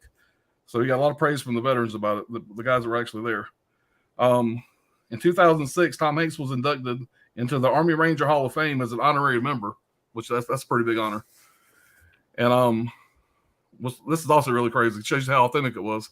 The Department of Veteran Affairs set up 800 numbers for veterans that were traumatized after seeing this movie. I mean, come on, that right there just shows you it's pretty damn authentic. Yeah. This was the highest grossing film of 1998. It had a $70 million budget, which I figured would be higher than that. Had a $70 million budget, and it made $217 million in the States and $482 million worldwide. But yeah, this movie, I tell you, it really hits home. Now, I got a story about this movie here. You guys can do the math, but it is kind of a strange situation. My wife is 45. Her dad, when he passed away in 2011, when her dad passed away, he was 93. Her dad was like 60 miles away whenever this happened, whenever the storm on the beach, whatever. I got to watch this movie with him a couple years before he died, and watching him watch that opening scene, he's always kind of a pretty quiet guy, but you could hear a pin drop in the room, and seeing his face after he watched that opening scene, like 15 minutes later, he just walked outside. And it was pretty intense. I'm getting chill bumps just talking about it. But being able to watch that opening scene with somebody that was actually there, at least in the area, it was pretty intense. So I got a lot of respect for this film. I think they did a great job with it. I know that Tom Hanks has went on to do a lot of stuff for the military after this, supporting them and stuff like that. And I think he also has something to do with Band of Brothers that came out after this. I think it was an HBO series, which I hadn't seen yet. Yeah, he produced it. It's fantastic. But this is just a great war movie. It's my favorite war movie. So, I got chills when you were just saying that, man. And I tell you, man, her dad was a great dude, and he was much older whenever he got remarried and had 3 kids. My wife and her 2 younger brothers. This guy was in his mid to high 60s having kids, with a new wife, and his wife was much younger than him. And first time I met this guy, he's sitting in a reclining chair wearing a Viagra racing hat, smoking a pipe. Just a cool old dude, man. Cool old dude. Oh yeah. How's it going? I hit the wrong button. I removed myself from the screen. But that's it, guys. I mean, everybody's probably seen this. Yeah. Come on. Great movie. Man. It's an awesome movie. Great movie. Oh yeah. So I'll be right back, man. All right, man. I'm gonna catch up on the chat real quick here, guys. All right.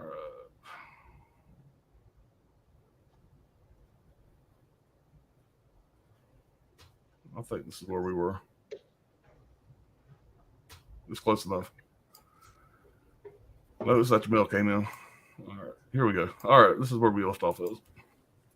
Wild Wrangler, what's going on, man? Says hello. Mel says, "What's up, Chris?" Mike says, I'll think on it. I need to go poop now." Okay. It's the live stream for sharing. Yeah. Ken Carlson says, I heard we may never get Boogie Nights on 4K because Paul Thomas Anderson doesn't believe in the format. That's a great movie. Muhammad said, "My nephew went to Utah and never came back." The Mormons ate him. Yeah. Gizmo said, "Don't remember anything from The Way of the Gun. I think the girl from Dusk Till Dawn is in it. Ryan, we're going to say Phillips, was big back then. Ryan Timberlake." Yeah, he mentions that he said the powers that be, they want me to be a leading man. They want me to be a movie star. He says, "I'm just an actor. That's why I like this script. I can act differently and blah, blah, blah." So he probably turned down something making like $20 million to do Way of the Gun. Right. To get street cred, I guess. All right. Indian Phantom says, "The opening scene in The Way of the Gun is my favorite thing in the movie. I can watch Sarah Silverman getting punched in the face on a loop." I mean, it's ridiculous. That part is cool. I get what you're saying. Like, as he pushes the dude out of the way to hit Sarah Silverman in the mouth because she's just such a obnoxious bitch. Imagine going home with that chick. What that's like, she's just constantly just screaming at them, calling them this, that, and he's like, she's talking to Ryan Phillippe. He's going to beat your ass. And when he's done fucking up your gay uncle over there, she's talking about Benicio del Toro. Like, it's a strange opening to that movie. I wrote it down. I'm gonna check it out, man. That got me interested. Well, you got a copy coming. So there's another movie I confused with that though, with Felipe or whatever his damn name is. Right, came around that same time. I can't think of what it is. Yeah, I don't know. All right, Sid Eubank says, "My number 4 movie is The Sixth Sense, 1999. Bruce Willis, Haley Joel Osment, and Toni Collette. Directed by M. Night Shyamalan. Ding Dong. Eyes of the Insane." Yeah, Eyes of the Insane. That's another movie that you go watch it the second time to see what how everything makes sense after you know the ending. Yeah. Right. Yeah. All the clues. Yeah. Yep. Sid Eubank says, Way of the Gun is good. Gizmo says, I always remember the weird sex scene with him and Salma Hayek in Studio 54 when I think of him. Well, I remember her most, and I'm not gay, I think. God damn. Well, Well, you let us know. usually are nude with 5 dudes, so I'm just saying. There's a lot of gay stuff in Studio 54. Yeah, there is. Pretty What's much going all on, of Mike Blu-ray? Myers. Oh, Mike Myers, yeah. Yeah. Manuel says, I like the movie and the shootouts. Shootouts, yeah. Wild Wrangler says, Pops, be careful, you and your family. Hurricane, Godspeed. Yeah, we should know by probably Monday or Tuesday where that thing's going to go. Whether I need to be more worried or me and Ryan need to be more worried, or Brian needs to be more worried. Me and Ryan are in the north part of Florida, and Brian's in the central part of Florida. Yeah. Right now it looks like it's going to be right between the two of us, so we'll see. Let's have a big hurricane party. We'll be on top. Brian will be on bottom of it. Yeah. I have an ABC liquor store right across the street from me, so I'm good to go. Yeah. I've got an ABC liquor store. I'm the crazy bitch just looking for a couple days off work. That's just me. But yeah, I appreciate Other it. people are getting fucking water and shit. Ryan's there just got a case of fucking Maker's Mark. Right. Yeah. Toilet paper. They make it with water, right? Exactly. Yeah. There you go. Listen, I went through 5 super typhoons when I was stationed in Japan. When we went to lockdown, nobody was going back to the barracks with water. I can tell you that much. All right, Monkey said, while on the phone, I'm thinking.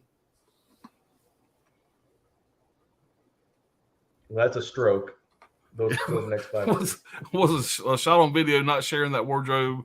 What did Jack do in my favorite 4K? We still have not gotten yet. Titanic.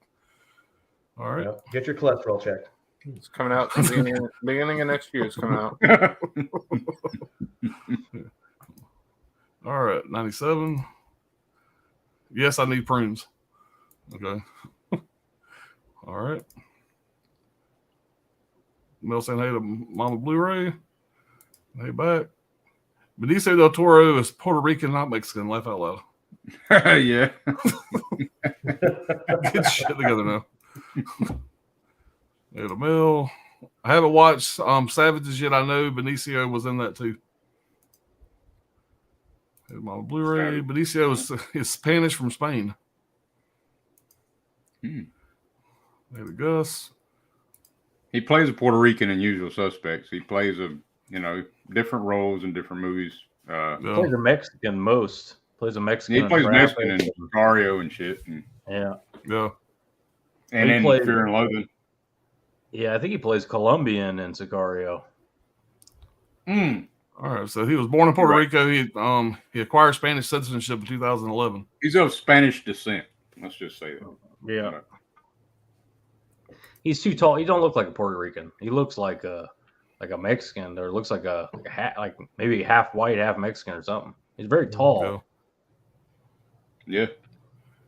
Gizmo said, never heard of SLC Punk. Maybe it was banned in Norway. Probably. We could see hairy pussy and floppy tits in children's films, but no violence. Damn. Jared Runner says, well, hello there. What's going on, Jared Runner? Mel says, hey there, Jared. Monkey says, so you are saying we have your punk film to thank for influencing She-Hulk. As Dr. Ordinary said, get your cholesterol checked. There it is, Doc. Hell yeah. Okay. Sid Eubank says Gladiator, great film. Absolutely agree. Give us a Gladiator for F's sakes. It's in my top 5. Joaquin Phoenix is doing the best devil ever. I love the film. Sad, cool, sexy, scary, and beautiful. Yeah, it's a great one. Anthony says his number 4. I'm going with the movie Cube. A few people are trapped inside this giant cube. They have to use their intelligence to disarm different traps in order to survive and make it to the end. I know that movie. I've never seen it. Yeah, it was Saul before Saul. Yeah, it was. Okay. It was. They made a sequel too, I think. Made 3 of them, I think. Yeah. I'm gonna write that down too before I forget about it. I didn't know they made sequels to it. That's crazy. That's one I definitely want to see. All right, Chris says, Husband to a murdered wife, father to a murdered son. I will have my vengeance in this life or the next. Yeah. One of the greatest lines. All right, movie is about 25% true history. All it says, are you not entertained? Yeah, the actor that played Proximo. You sold me gay giraffes. You sold me queer giraffes. Chris, he says they dedicated it to him in the credits. Saw that in the theater opening day. I seen it in theaters. I don't think it was opening day. A little bit of show how much a nerd I am. I actually named my character in fucking EverQuest, fucking Maximo, whatever the fuck his name was. So, I think I had one in Warcraft too. Is it Maximo or Maximus? Maximus Aurelius. Okay. Some shit. I couldn't remember either. All it says, you sold me queer giraffes. It's funny because I didn't see he had that in the chat before I said that. Chris says, your fault as a son is my failure as a father. It's another good line. Gizmo said he got walked the line Johnny Cash because of Gladiator. Johnny Cash wanted him to play him after seeing him in Gladiator.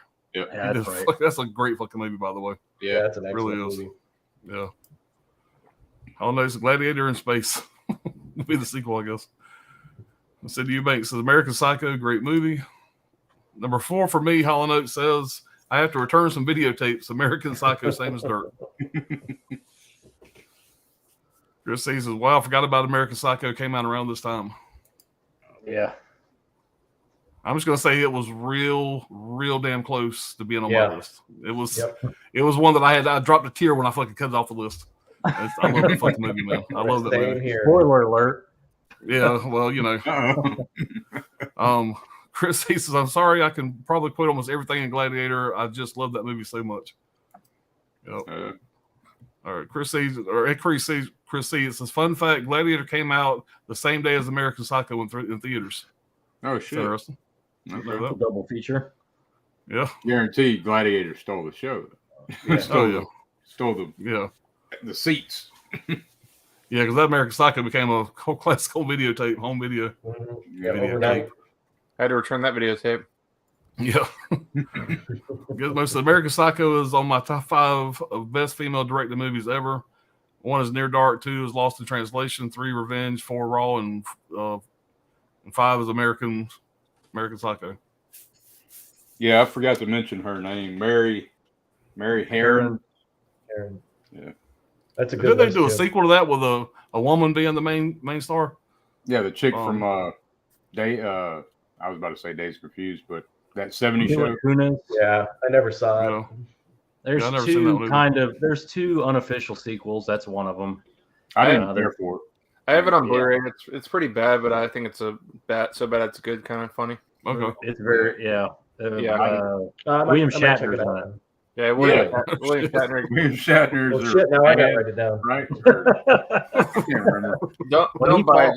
Just stream it somewhere. Yeah, don't buy that shit. Yeah, he falls out the window. That part is hilarious. Yeah. It just moved to my top of watch list. Yeah. What's going on, JS? Say the evening, guys. Oh, yeah. All right, Christy. Damn, I saw the anime movie X and then saw Gladiator with my mom same day. Will always remember that. I have quad dipped on Gladiator.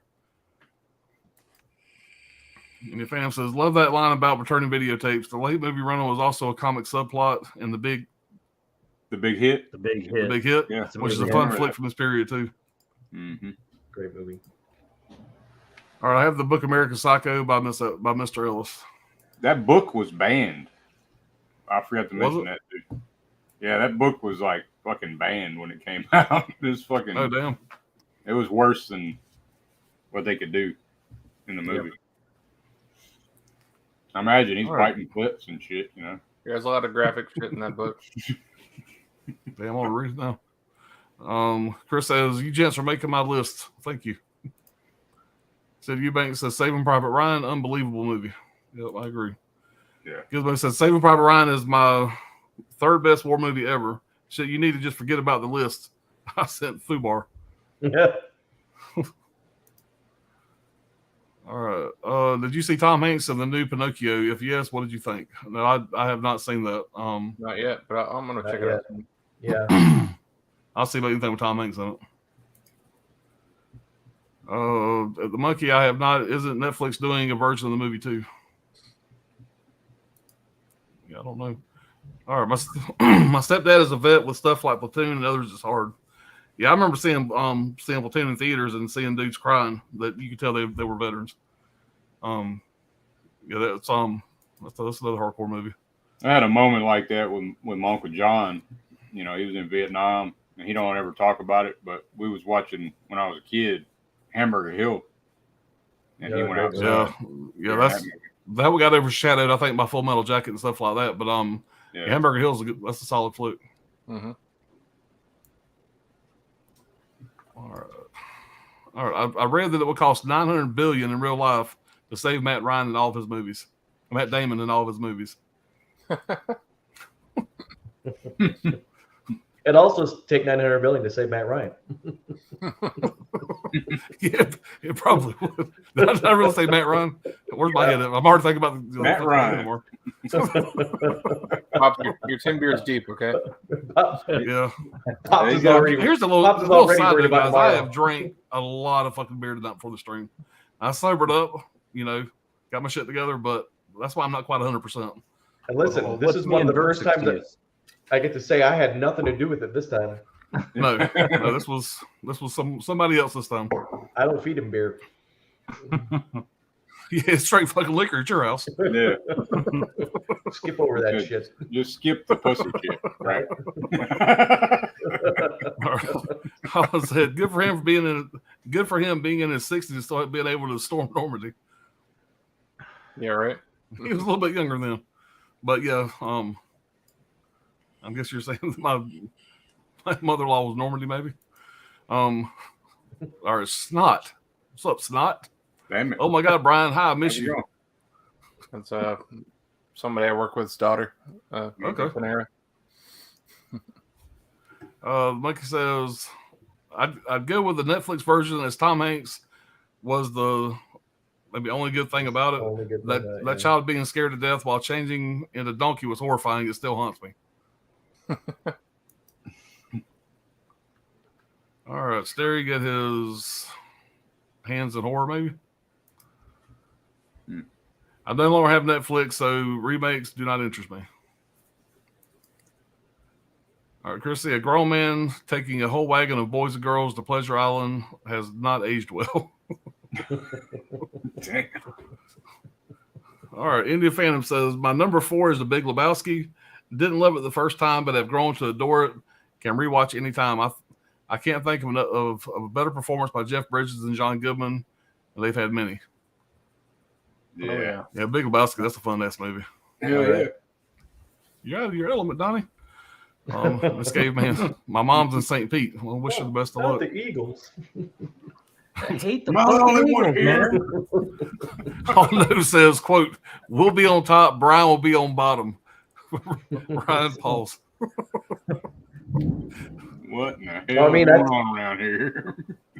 I mean, that's the whole. You've heard that, right? It's okay to be like this with your friends. Just make sure you're this guy. Damn. Take a sip of your tequila. Yes, sir. Jerry L, what's going on, man? Are currently watching Redneck Zombies. That's a fun movie. That's a What is it? really fun movie. Low budget as hell, but it's fun. Oh yeah, it was made for about $8. Yeah. Shot on video. Mm-hmm. It's fun though. It's really fun. Yeah. Wild Wrangler said Japan remade the Cube movie. Okay. Oh, hell. Cube 2021. Huh. And JS says, I got to watch Saving Private Ryan. I've owned it for a good decade and still never watched it. Yeah, man, you got to check that out, man. Yeah, you got to watch that one at least one time. Mm-hmm. That guy plays the sniper, man. He's my favorite character. That sniper is just badass. I don't know. He's always been my favorite character in that movie. Mike says, Brian, don't worry. I won't touch that joke. No. All right, we are caught up, guys. So it make a good time. Only an hour and 44 minutes in, and we're on number 3 already. Round 3. Yeah, that's what we It do. is fucking storming like crazy here, and I'm on I satellite. was internet. wondering who it was. I thought it was me at first, but I was like, actually, I don't think it's. So I think it's probably a good idea to just go ahead and move me back down here and let me chill out for a minute, and hopefully this storm, because it's like fucking. I don't even know if you guys can hear me. I can So- hear Yeah. it, man. Yeah, you're Yeah, easy, but I can hear the You look and sound fine. I mean, right now. Yeah, it's. I just think it's best to wait for a few minutes and let somebody else go first. All right. See if this thing Wait, no- it stops raining a little bit. That ain't no problem. Yeah. All right, Dirk. Well, you are now up, sir. All right, here we go. All right, my number 3 picks, Chris Nolan flick, Memento. Oh yeah, There you go. Oh yeah, that's a great one. love that movie. And Yeah, man. Great pick. it's highly rewatchable in my opinion. Yep. It's got Guy Pearce as Leonard, Carrie Ann Moss as Natalie, Joe Pantolian. I don't know how to say his damn name. He was in Matrix as Teddy. But anyway, and I found out, like, little trivia, the limited edition DVD allows you to watch it in chronological order.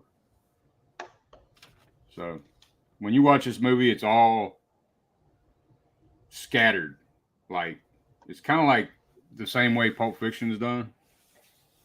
It's out of order. So as you're watching the film, and the main character Leonard, he has no memory. And anyway, so you're figuring everything out the same time he's figuring everything out. That's what I thought was so, like, brilliantly done on this. But and I can't say there's another movie like it. But to me, it's a film about discarding truths we don't want to recognize, and the person we truly want to be, no matter what reality is screaming. It's so different from anything I've seen. It's Nolan's first film. It's also fun because the audience discovers more and more as Leonard does. I think I just said that shit, but anyway. So let's see. Good quote. We all lie to ourselves to be happy. Is from Leonard, one of his quotes. I can't remember to forget you is another one. Like I said, it's just it's kind of hard to explain it without ruining it. But if you haven't seen it, man, I suggest to check it out. That's just a good time, man. That's my 3rd pick. I know it's short and sweet, but it'll work. Oh yeah, that's a good one. That's a great movie, dude. I love that movie. I don't want to ruin nothing, so it's kind of hard to explain that one. When we did the last one, and it was it was between Memento and Identity, because they both are, like, we're so familiar in the way that they were filmed, the way that they were written. Memento is fantastic, man. Now, Dirk, I need you to give the whole review backwards. Do it all backwards now. Right. Yeah, because I mean, when it kicks off, it's like you're in the middle of the plot. Right. You know, you're in the middle of the true story. But the way they do it with the tattoos and everything, just super clever, man. I don't know. I thought it was fantastic. Yeah, the tattoos, the notes, the Polaroids. He's got to leave his stuff, all that shit, and it's just it's awesome, man. Like I said, I don't want to ruin it.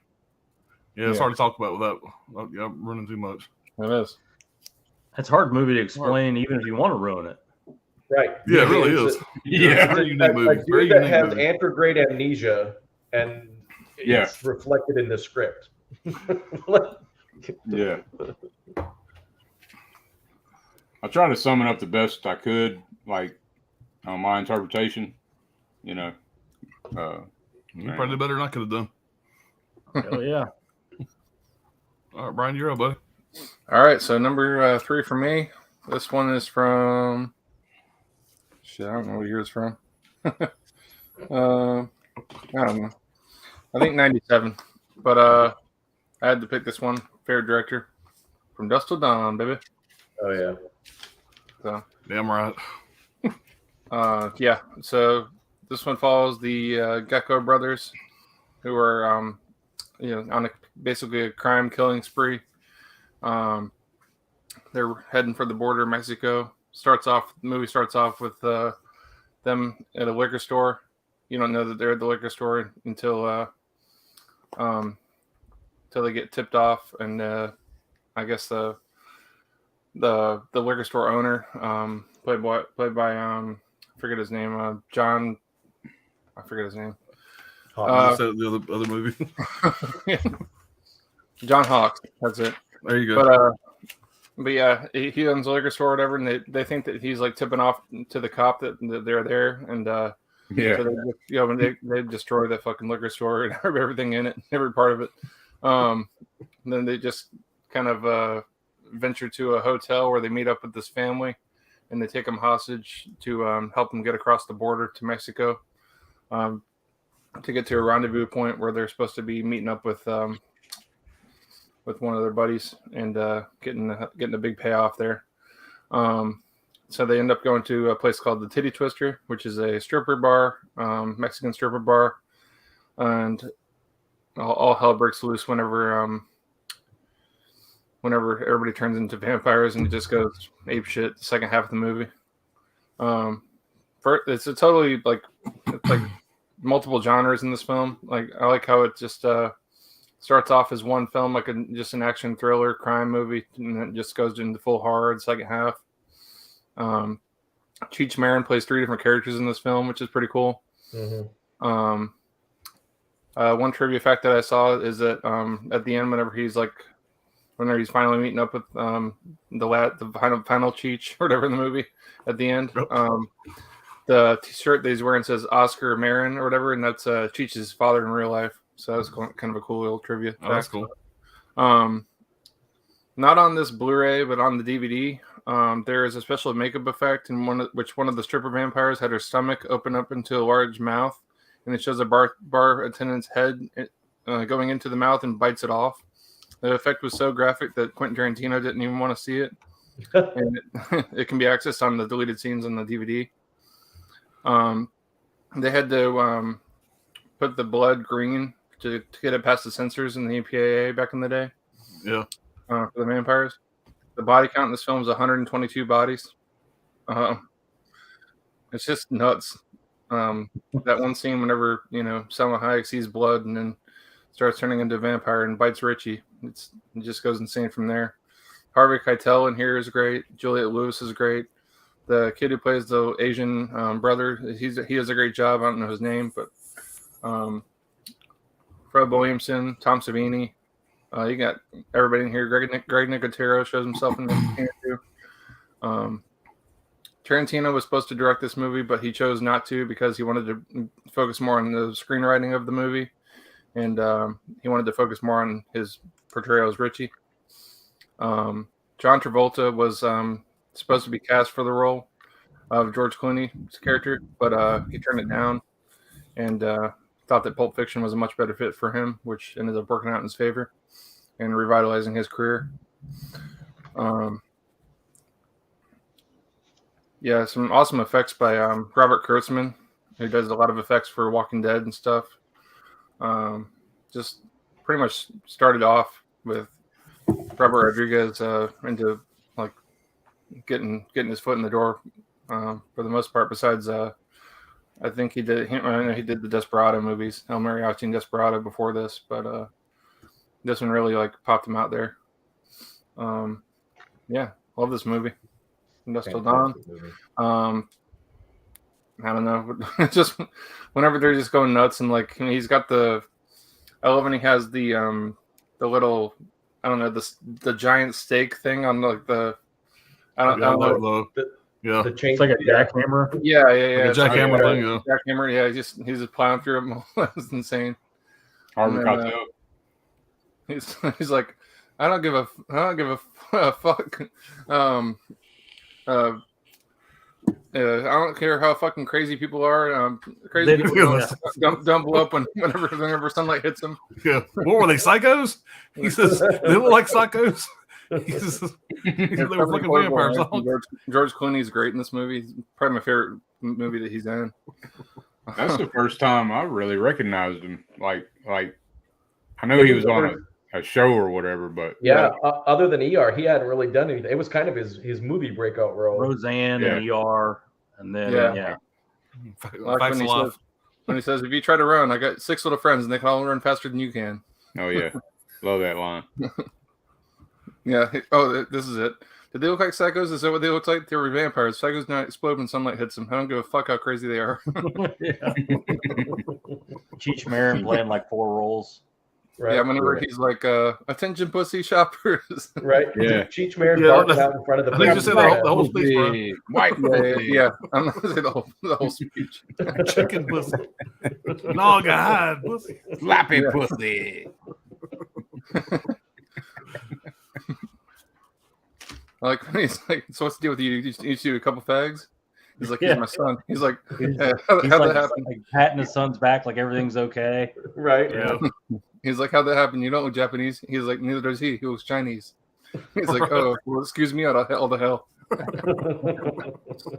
We're having a swimsuit competition and you just won.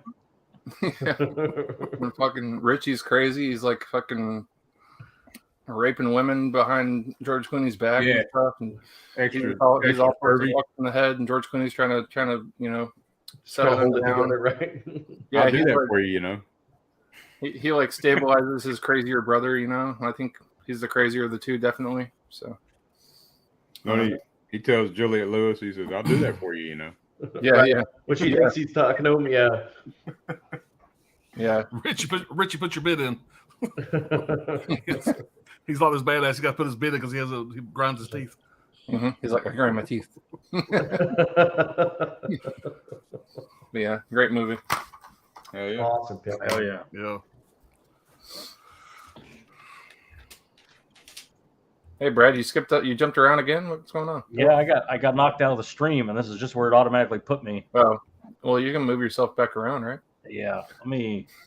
How do you do that? Hey, y'all fuck with me here. How do you do that shit? Now you're skipping Ryan. Was it this way? No, I was on. Yeah, there we go. There we go. That's how I we got lift it off.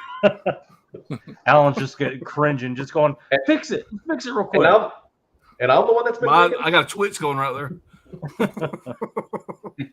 where the All right, fuck am I I think going? it's your turn, Ryan. We're gonna go with it. All right. My next pick is probably an unusual pick for me, being horror, zombie, campy, Evil Dead franchise, but it's 2001's. I guess you'd call it a comedy drama, Almost Famous. Mhm. I love that movie, man. This movie is to me is just phenomenal. This is like going back to some of the earlier picks we talked about, like how I feel about nostalgia movies. This is completely 100% a nostalgia movie, written and directed by Cameron Crowe, which is kind of autobiographical. When he was a very young age, faked his age, and tours with a band to become a writer for Rolling Stone, which he really did, partially based off of what he did with the Allman Brothers. But also he did a lot of stuff. He wrote the liner notes for Peter Frampton's Frampton Comes Alive when he was only 18, starring Billy Crudup, Kate Hudson, Jason Lee, Philip Seymour Hoffman is in this movie, who we've talked about before. But there's a lot of other people in this movie that kind of like slides under the radar. Rainn Wilson is in this movie. Jimmy Fallon's is in this movie. Frances McDormand from the Coen Brothers movies is in this. Just a great story about this kid who's sort of like coming of age, that follows this band around, and it's a great movie. It's got great music in it. They actually did play. They practiced together. It was like 4 hours a night every night for months leading up until the filming of this, just so they could kind of make it legit. It's a great movie. It's instantly was like an overnight cult classic. It always has been.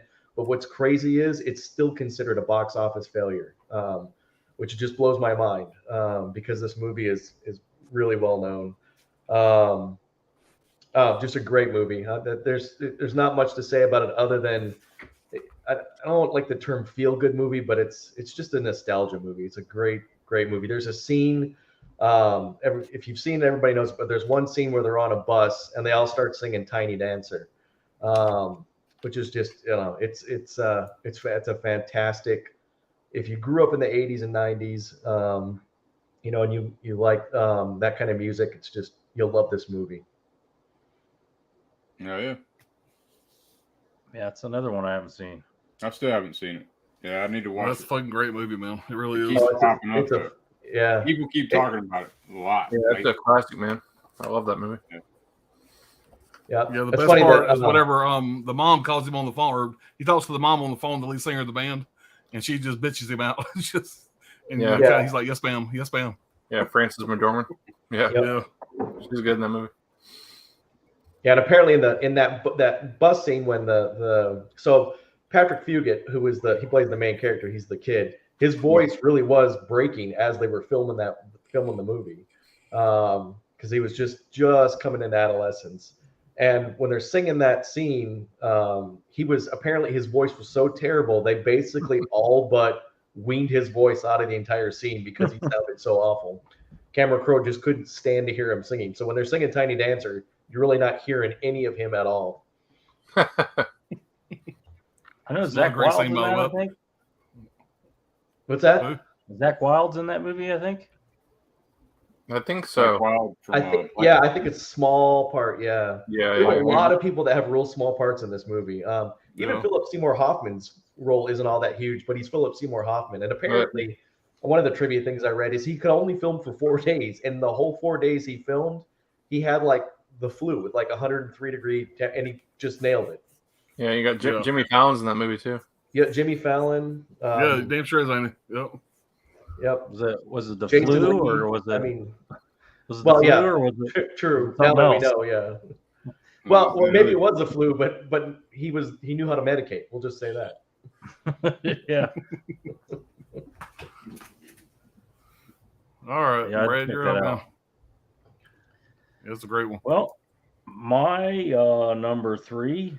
This is a terrible movie. I don't recommend it to anybody. But it makes 1997. my top 5. Number 3, Ebola Syndrome. Oh, man. By Herman Yao. He's starring Anthony Wong. They've done a movie. They did another movie together prior to this called The Untold Story. Yeah.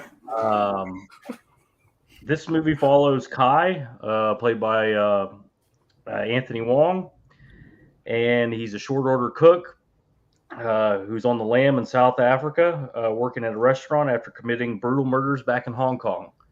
This movie is shot in Hong Kong and South Africa on location. This is a Category 3 title. This movie is disgusting. It's depraved, perverse. It's just fucking heinous. There's no better word for it. It's absolutely heinous. I definitely don't recommend it to the majority of the population. Let's just say that. It had multiple rapes, multiple decapitations, I suck it out. Yeah. Right. vaginal mutilation, anything you can think of, it's in here. And it even has animal cruelty. Yeah. All that being said, it is an absolute blast. It's a lot of fucking fun. Kai contracts Ebola syndrome or Ebola in South Africa while shopping for like cattle from this tribe. I won't go into details on how he gets Ebola, but let's just say he gets Ebola. And apparently that's a death sentence. I'm not really familiar with the disease. This is my experience with Ebola is from watching this movie. He somehow survives the disease and becomes a super spreader. Yeah. And soon after he's surviving, he has a falling out with his employers. There's no good way to put it. They end up being turned into hamburgers by him. So clearly he's done fucked that job up. Now he's going to go on the run again. He goes on a run. He finds a bunch of their money. He steals it all and goes back to Hong Kong. again with Ebola. So now that you know he has Ebola, it's like everything he touches, you know, they really do a really good job in that in this. With like, no, don't eat that. Don't put your mouth on that. And this guy is a nasty motherfucker already, blowing his nose on people's shirts, and he's just a fucking foul son of a bitch. Yeah. So him having this is like the worst thing that could happen to a country. So, of course, you know, he's unknowingly at this point giving Ebola to anybody and everybody that he comes in contact with, hookers, whatever, ex-girlfriends, anybody he comes across. Eventually, he discovers that he has Ebola. And this is where it gets really interesting because in his mind, now he's a weapon. And he's like spitting on people and cutting himself. And it's just, it's heinous, like I said, but it is a lot of fun. I've watched it a bunch of times. This is a great release from Vinegar Syndrome. Like I said, if you want something wild and crazy, this is, you know, these Cat 3s. This is kind of like, this is considered the best Cat 3, and for good reason. I mean, it has an actual story arc, and it's heinous, and all the Cat 3. Not even 3 minutes into the movie, this character is being pissed on by a woman he was just having the worst sex scene ever with minutes earlier. Yeah, he's getting head right out the gate. Yeah, you go about 6 minutes in, you know what you're in for. He tries and fails to light a little girl on fire very early on in this movie. I mean, he has like a fistful of live frogs. He's just chopping them up. I mean, it's wild. There's cheetahs and giraffes. There's all kinds of crazy shit going on in this movie. Anyway, me watching you explain this movie is the best thing I've ever seen on YouTube. There's no possible way I could spoil this movie. Like I said, it can't be spoiled. Check it out if you got the stomach for it. But maybe watch it by yourself. Leave your girlfriend out of this one. Yeah, you got to cut this clip out and put it on your channel, man. Right? Review. The highlight of one of the best. He gives special herbs and spices to that chicken too, don't he? Yeah. Oh yeah. One of the best protagonists, antagonists. Yeah, I don't know what the fuck he is. Like, is he the villain? I mean, I don't know. But like, he is. He's just great about the nastiest character ever on screen. I mean, just little things like he's shopping with his ex-girlfriend, and he's just like blowing his nose into like a little girl's shirt and just throws it back on the rack. Everything about him's disgusting. He's sweaty constantly. He's just a fucking slimy motherfucker. Yeah. Leave it to Brad. Pick the first Vinegar Syndrome out of the live stream series. Yeah, they sure do. There you go. Yeah. You're welcome. This will be on everybody else's list too, I'm sure. And if it's not, lose my fucking number. Oh, it's my number one. Yeah,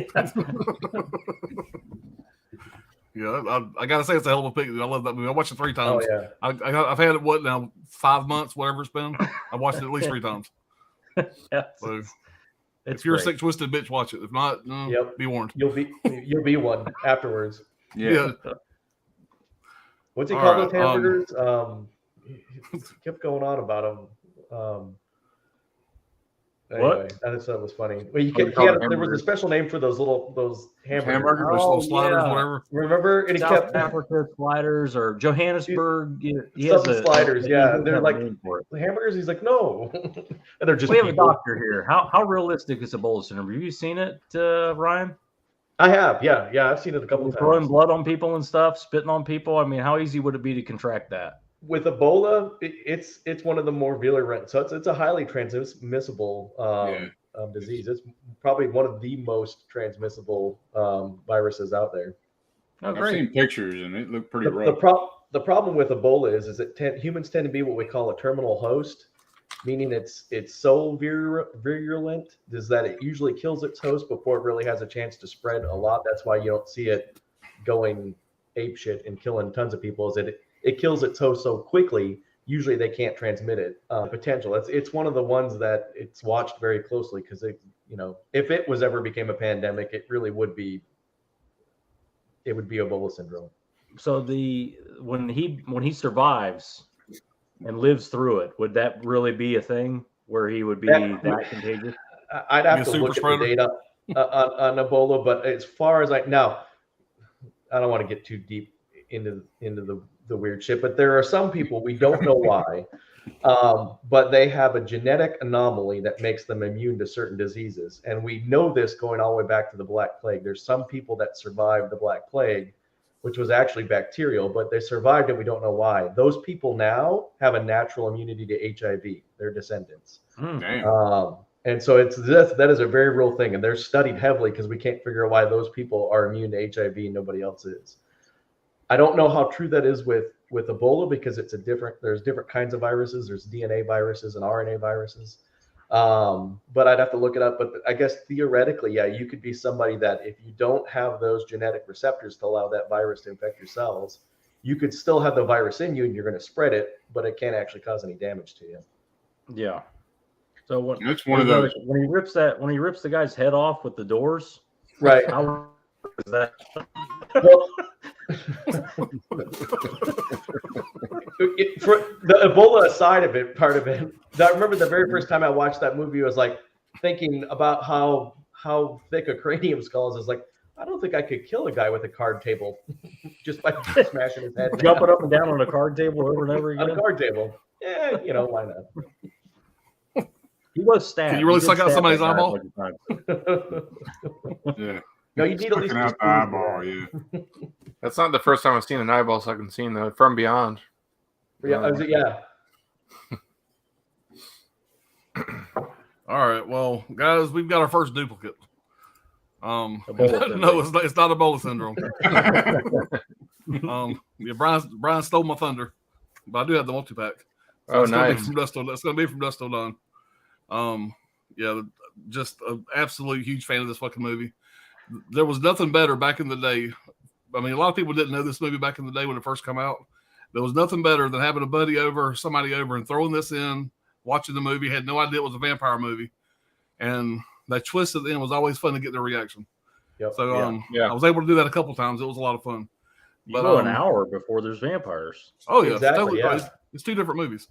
Very unique. Brian touched on a lot of things I wanted to talk about. I got a few extra things here. The cast, real fast, I'll go through it. I got it here. It's Harvey Keitel. I'm a huge Harvey Keitel fan. He's great in this movie. I just think he's a great actor. George Clooney, Juliette Lewis, Quentin Tarantino in his bad acting, but I still love him in this movie. Danny Trejo, Chief Marion, and playing I think 3 different roles.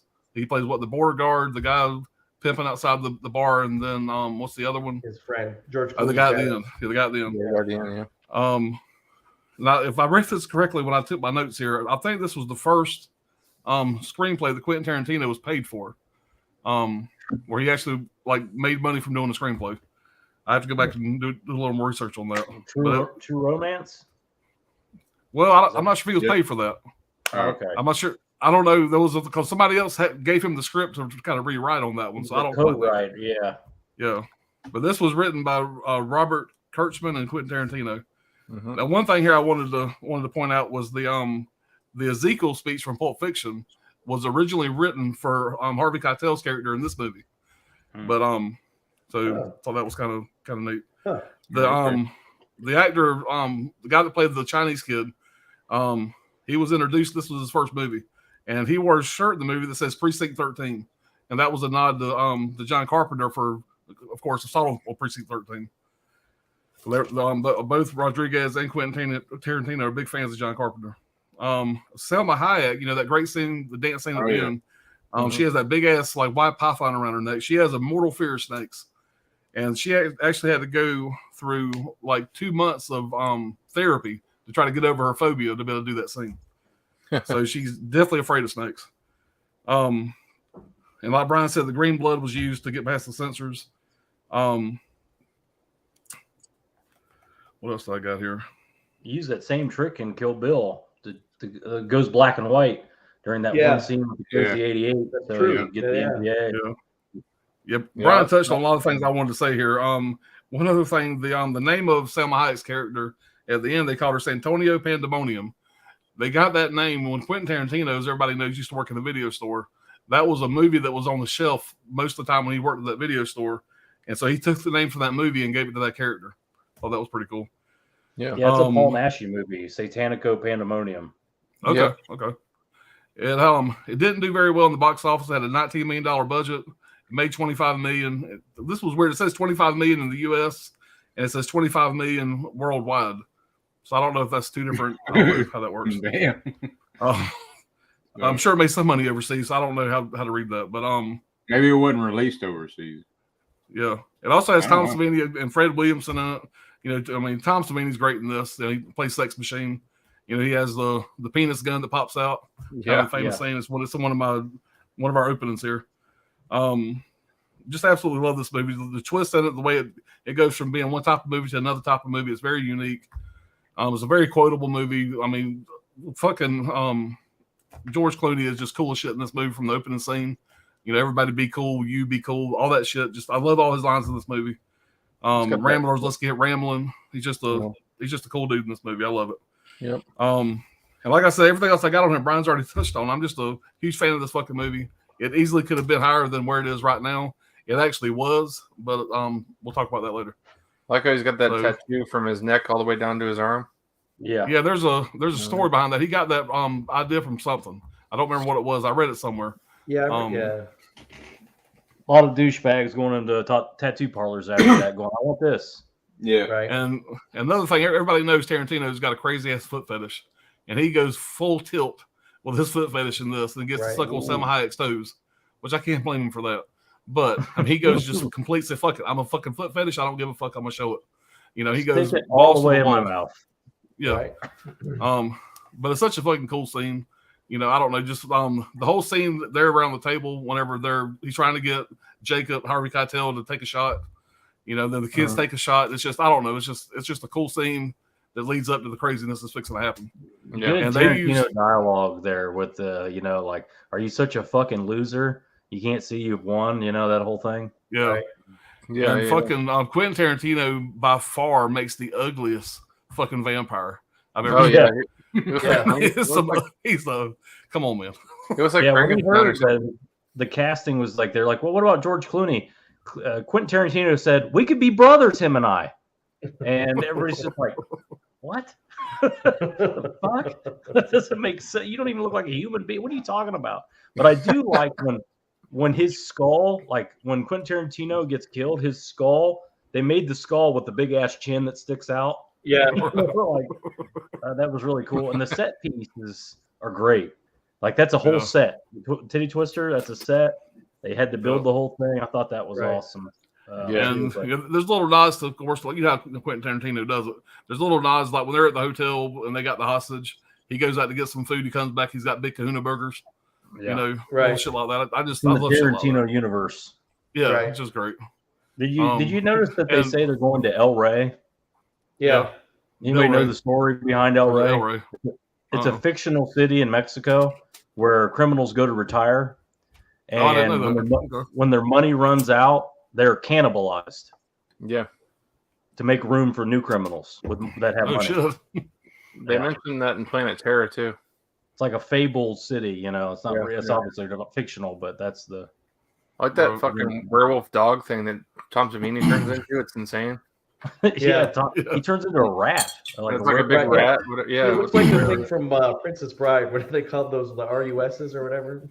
Yeah. Another great line is what they're trying to figure out what they know about vampires. And, you know, and they're like, I think silver's got something to do with it. Not silver bullets, but like silver. And Juliette Lewis finally says, do we have any silver? Then who cares? Right. Yeah. George Clooney's like, all right, we all agree we don't know shit about vampires. Yeah. I like Fred the Hammer Williamson. That was my favorite character. Oh, hell yeah. Oh, yeah, man. He's like talking. He's telling that fucking crazy Vietnam story. And he's like, yellow chunks are all over my It pans off where you can't hear him. You just see his motions. He's over there just in the background, you know, like. And when he turns too, that is really cool. What they did with him with the bats and all that, and the big mouth he has. That was really cool. Yeah, it's just a great movie, man. It's a very unique movie, and every time I watch it, man, I find another reason to like it. And I actually watched it twice for the stream. So I watched it. My son had never seen it. I watched it with him, so I watched it twice in the last 4 days. And I loved it both times. That's a blast. The Blu-ray looks good, but the 4K would be awesome. Oh man, we We gotta need get that 4K for fucking this, man. We 4K. need it. And I Oh, still yeah. now I have a lot of hope. I'm thinking Vinegar Syndrome do that fucking 4K. They just did Roadhouse. Why not do Dusk Till Dawn? Right. You know, they can get anything Yeah. now apparently. And something else I want to mention about this movie. Back in the day, I had the soundtrack for it. I had it like the CD of it, and I used to listen to that bitch all the time. It's got a great soundtrack. Killer soundtrack. That Tito and That song Tito by and the ZZ Tito Top, and whatever you just Tarantula. called Yeah. "Killing Me" or whatever it's called. Man, it's just a badass song. Really good soundtrack. Yeah, I like that band, Tito and Tarantula. Yeah. They got some good shit. Let's kill that fucking band.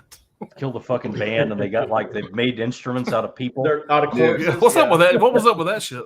That was, Yeah, it was fucking they why fucking did get it not. They just fucking explode? explode. Why Brian, why did it explode? Explain it. And why does All right, good night. Fred Or some shit. Fred the Hammer Williamson just melt? He gets scared and melts. Why does that happen, Brian? Right. Explain it. There's no explanation for these Like, things. you remember? It's a Robert Rodriguez movie. There's no. Right? Yeah. Harvey No rhyme or Keitel reason. goes like he's going to swing at Fred the Hammer Williamson. Fred Williamson gets scared and just melts. Okay, I know what it is. He turned them, like the old vampire movies, like the priest or the preacher or whatever could turn them because they were a preacher or a man of faith or whatever. Oh, he got his I'm faith not back. familiar.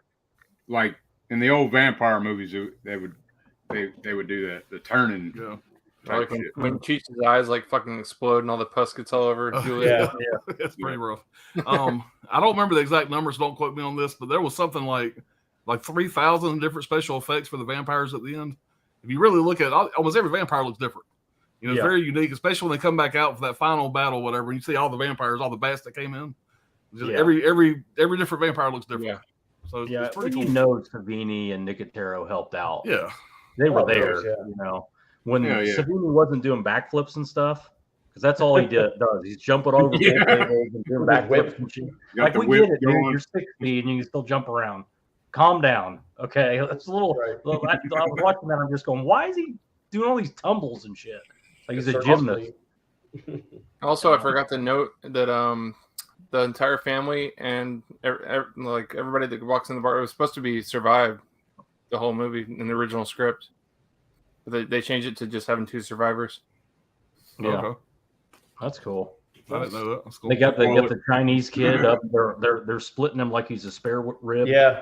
you know, and he just explodes. Mm-hmm. Shoot me cake. Yeah, great movie. All right, guys, let's call up on the chat here. We'll move along. If I can figure out where the fuck we left off at. All right, we ain't too far back behind here. There's the talk about the cube. Oh, here we go. All right, Fish, the film collector. What's going on, Fish? Says, hey guys, just got home from Texas Roadhouse. Nice. Yeah, I did a stream with him over on Bob's channel, man. He's a good guy. Cool. Fish says, how's everyone? Doing good, man. Chris says, Barry Pepper played the sniper and SPR see the Hail Mary every time he made a shot. Saving Private Ryan. Okay, Barry Pepper was the guy's name. The guy said I liked. Must be the actor's name. I never knew the actor's name, but I don't know. Just Call of Duty shit like that. That's not my kind of games. I love sniper games. I got a fascination with snipers. I just think it's the coolest shit ever, and that movie makes him a badass. I mean, I don't know, just something about it. My favorite part of the movie. All right, Fish the Film Collector. I love Carrie Ann. The Monkey the Chris sees. I want Memento on 4K so badly. Yeah, I think we'll get that one day. I think that'll happen. I can see that happening. Yeah. Miss Caveman says, love Memento. I'd like to say the story is told backwards. I like how they say the story is told backwards. So creative. Yeah, very unique movie. Now, guys, if we were going to get a 4K of that from a boutique label, who could y'all see putting that out? Like Criterion. Criterion. Yeah, Criterion. It's a big Criterion, probably, yeah. That's the first thing that pops in my head. Yeah. I mean, Arrow would do it, but I'd still think, Criterion's probably what it would be. So, Ryan, It'd be I nice know to you were out of see town. Arrow. I know you're out of town this week, Ryan. Did you see that Roadhouse is getting a 4K by Vinegar Syndrome? I did. Yeah. Already bought. Already purchased. All ass. In case anyone was Bought wondering, ass. yeah. Chris E says Nolan is a very good director. Yep. Fish Film Collector says, does the community like Identity? I do. I know Ryan does. I believe most everybody here does. That was in my top 5 last go around. I couldn't remember. I thought it was yours. I couldn't remember. Yeah, that's a great movie, man. Solid flick. It is. The reveal is like, oh yeah, awesome. And even after I know the reveal, watching that one again, I still enjoy the piss out of it. I've go back to that shit. And that was my thing too. That's one of the few movies where once you know the ending, it still has rewatchability. Yeah. Right. Our Howell says he does. All right, F Fish, good movie to watch during a rainstorm. Yeah. Right. Yeah. You feel wet the whole time you're watching it. It really holds up well, and it is not dated. Yeah, it really is. Right. No, I agree. Who's the director? Must not have been somebody really well known because I don't know have it at the moment. Okay, my bad. I got it right here. James Mangold. Oh, he went on. He did the Logan movie. He directed Logan. Walk the Line. Yeah, and Ford versus Ferrari. He produced Ford. He produced that. Yeah, so pretty big name. Check out his other I think pretty sure he directed Walk the Line and Johnny Cash. Okay. Yeah, it's on his list here. I can't tell if it's directed or produced, but yeah, he did. He directed that as well. All right, Sid Eubanks says my number 3 movie is 187, 1997. Yeah. Samuel L. Jackson, John Hurd, and Clifton Collins Jr., directed by Kevin Reynolds. Teachers versus students, fight to death. Yeah. 187. I don't want to ask this question because it would spoil it, whatever. But is there a game of Russian roulette? This movie? Yes. This movie. Yeah. Okay. I've seen that movie. It's a good flick. All right, Chris E says, "Yo, Brian got the VHS hell. Got the VHS hell, yeah." Yeah, Dirk hooked me up with that. Chris C. Hell yeah, man. Yeah, man. Yeah, I think it's awesome. All right, India Phantom to Fish says Identity is nuts, but I enjoy the hell out of it. Sidney says Memento and Dusk Till Dawn, excellent movies. I totally agree. Very cool. One of his best roles as a teacher. We need a 4K of that maybe from Shouter Criterion Collection. Fish says, hey to Hall & Oates. How goes it? Wild Wrangler says, Doc loved the shirt. Do you have Mr. Coffee and Mr. Radar? No, but I have Mr. Tequila. Hall says, chillin' Fish, hope you're good. Fish says, see, that's why we still need DVD. Yeah. All right. Fish is always hood with butter and lemon juice. It's always good. All right. Or the upgrade. Chrissy says, we do Fish. I agree. DVD all the way with other physical media as well. We will never die like Jason. DVD still sells the most. Yeah. He said this was just after ER, talking about George Clooney there. Yeah, George Clooney's. Roseanne, then ER, then Vampires. I think he was in Facts of Life too. Which I'm sure you never watched that, Brad. Red Surf. Can you sing the jingle, Alan? Can, but I'm not. He was in Return of the Killer Tomatoes. I wasn't going to say anything, but now it's in my head. Grizzly 2. It was my Grizzly 2. Oh, shit. All right, Tom Savini and Mr. Don. Chrissy says, the Fish, yep, that's right. People seem to forget about that. Fish says, what's crazy is he knows his brother. Great flick. Love almost. See that stuff. Russell. All right, Hall & Oates says, Ebola. Yeah, that's a slimy bastard. Yeah, it is. Memento was Dolan's best film in my book. His first, too, right? Yeah, I think so. Yeah. Scolder 22, what's going on, man? Rapes, murder, animal cruelty, fun for the whole family. It's a winner for sure. Chrissy, so that's Vinegar Syndrome title. Okay, shit, why not? I wholeheartedly endorse that sentiment. Just buy it. You'll be happy with it. That one scene when he beats off in the fucking meat. Yeah. And it's like, Mhm. God damn. There's This something fucking about slimy fuck. This slimy fuck gets turned away by a hooker in a casino. Yeah. She's like, absolutely not. Yeah. just that whole scene where he grabs his money and runs down there like he's just gonna drag her off. Yeah. He just starts pulling her. Like, come with Right. me. Yeah. I have the money. Come on, From you Dustin dirty Dunn with my ex-girlfriend Salma Hayek. Don't tell her I said so. I love that film. Chicken giblets.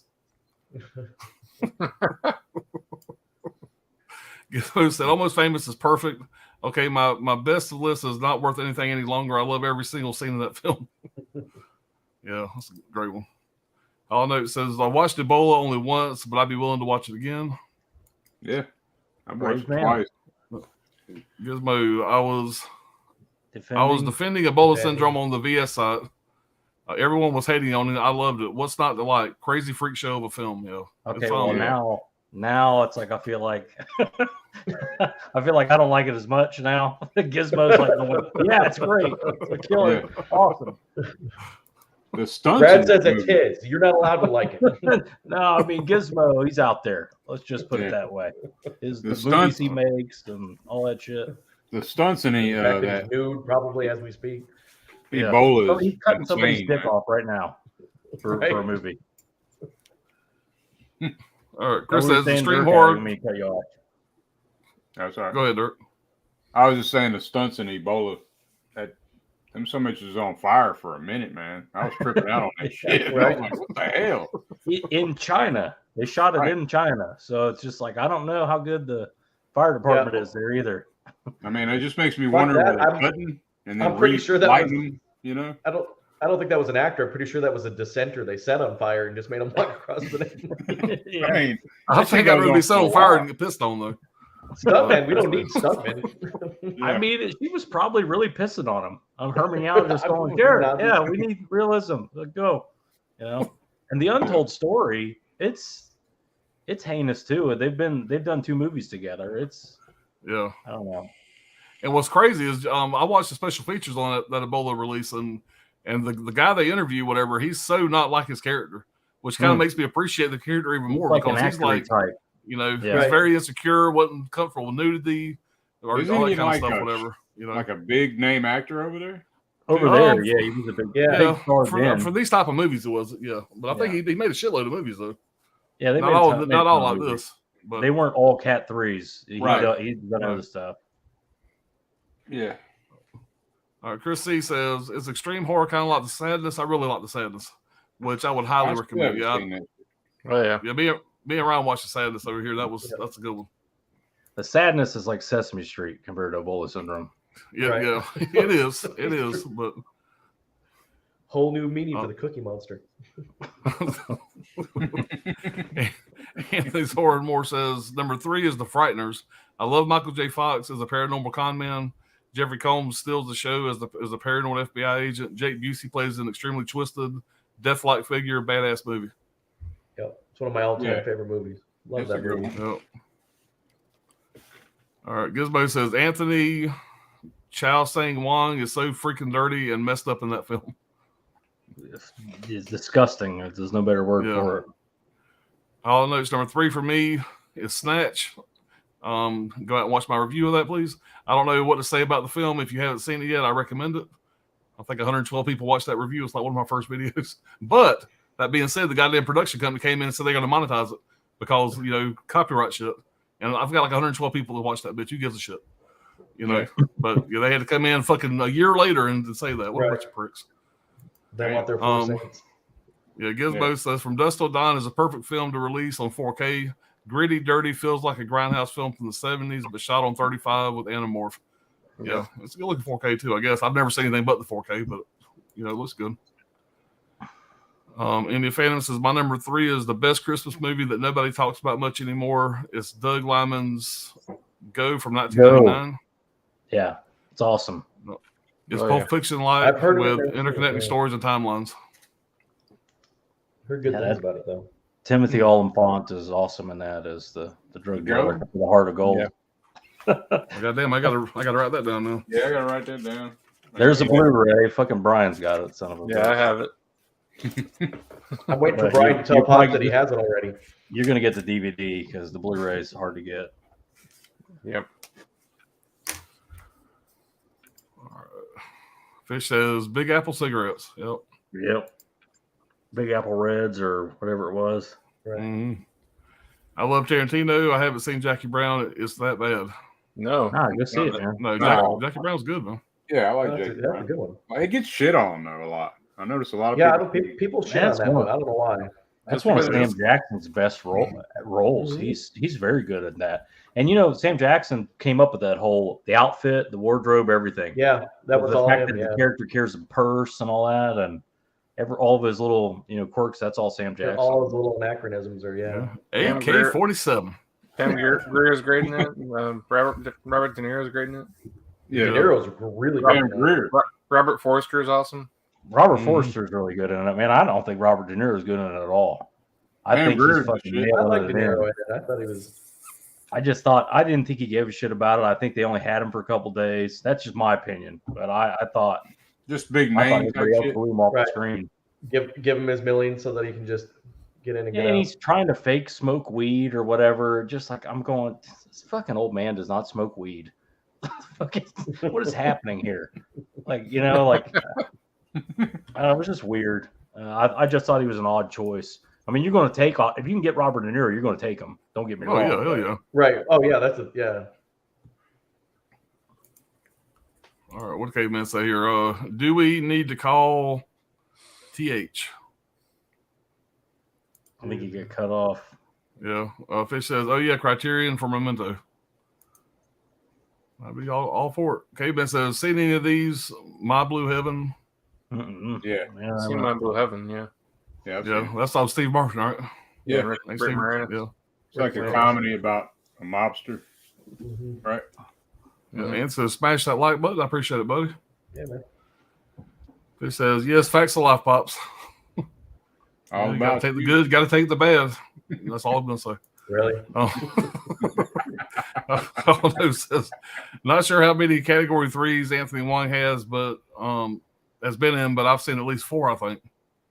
I know there's the Untold Story, there's Ebola Syndrome, there's another one about a fucking what is it? Is it a taxi driver or something about a taxi driver? I don't know if it's in that or not. Killer, something like that. Yeah. The taxi driver. It is that. I don't remember. it's- Taxi driver's in the name. Yeah. I haven't seen that one yet, but I know it exists. Let's get some money. Nope. All right. Fish says to Indy says that's on my A to Z challenge. I love Go.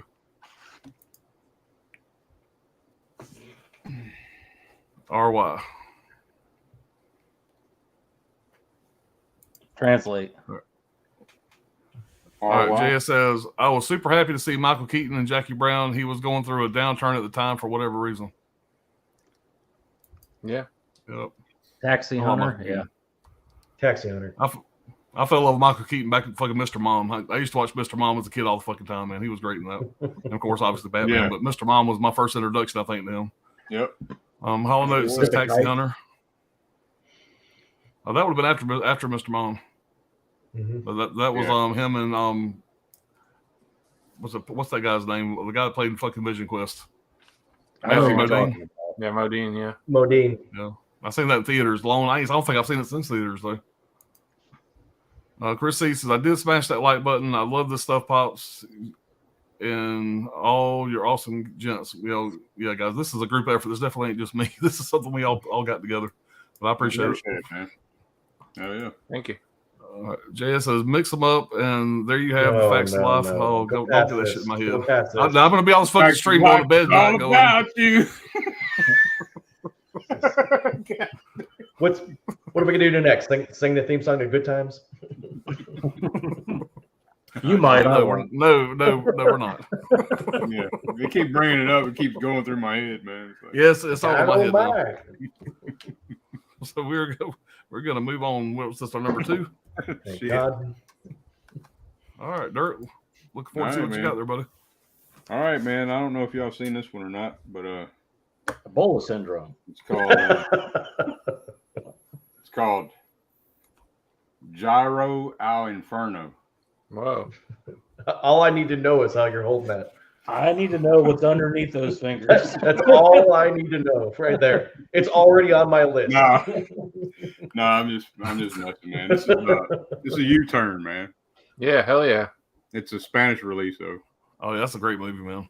Oh, that is a great movie. I have Oh, yeah. Heard about it. With Yeah, Sean Penn's great in that one. Yeah, this shit. When I first seen this shit, man, it was yeah, different time. But anyway, good old days. let's just say it's the perfect way Hold to it together, buddy. But anyway, man, it's just batshit insane.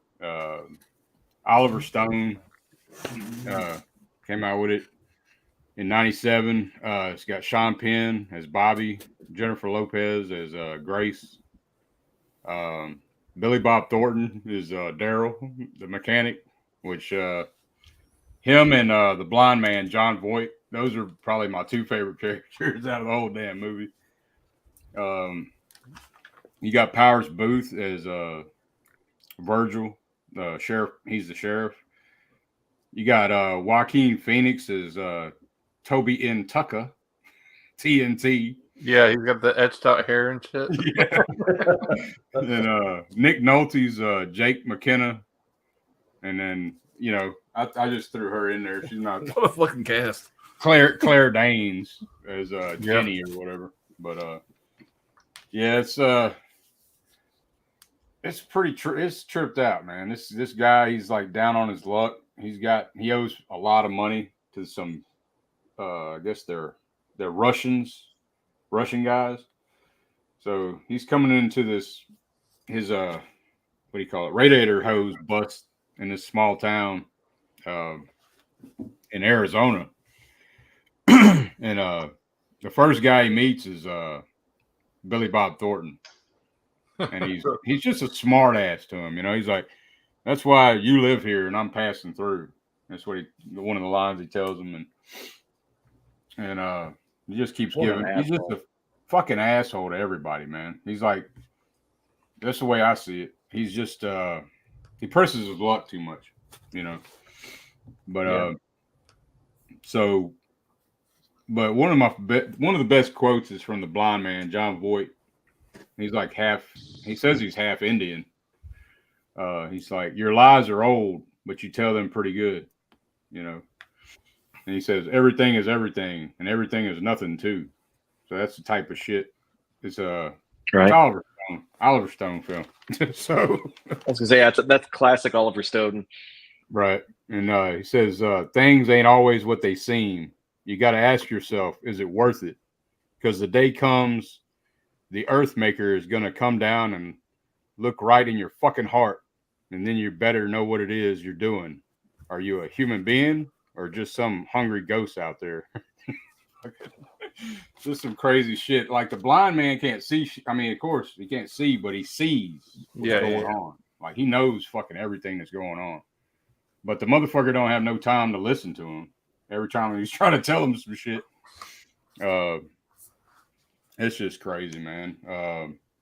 He gets into it with the mechanic, you know, telling him how rare his fucking Mustang is and shit. And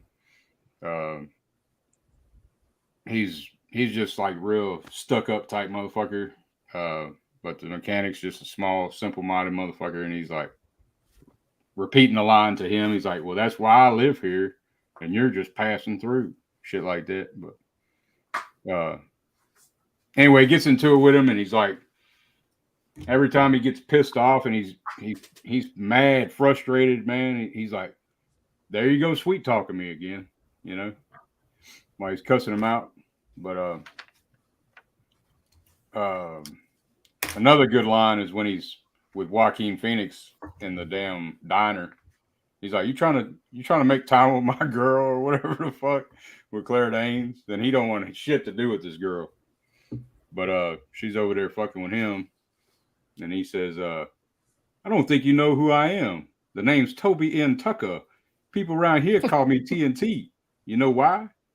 And he says, because they're not very imaginative. And he says, because I'm just like Dynamite, boy.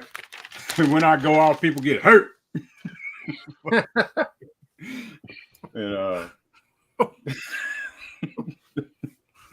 but anyway, so the way I sum this movie up is Bobby is as selfish as hell and thinks he's lucky, but has the worst luck. He runs his mouth too damn much and presses his luck with strangers in this crazy small town. U-Turn is the perfect title for this film. I think the blind man and Daryl are my favorite characters. But that's U-Turn, man. Get a chance, check it out. This one was fairly reasonable. The U.S. edition of this is pretty high. So Yeah, I have the Twilight Time US one. It was out of 3,000 copies. That's why. yeah, okay. But I haven't seen that in a long time, man. I definitely got to put that on. That's a good one. Move it up to the That's a top good of a one. rewatch. Yeah, I've never seen Hell it. yeah. Billy Bob. great ass movie, Billy man. Bob looks fucking crazy in that movie too. He's all, Yeah, he's like, Yeah, he is. he's all dirty Billy and Bob. shit. Just, Yeah. his teeth are about to fall out and shit. He's got Yeah. this fucking greasy ass sign on the wall, and he's like, "Didn't you see the sign?"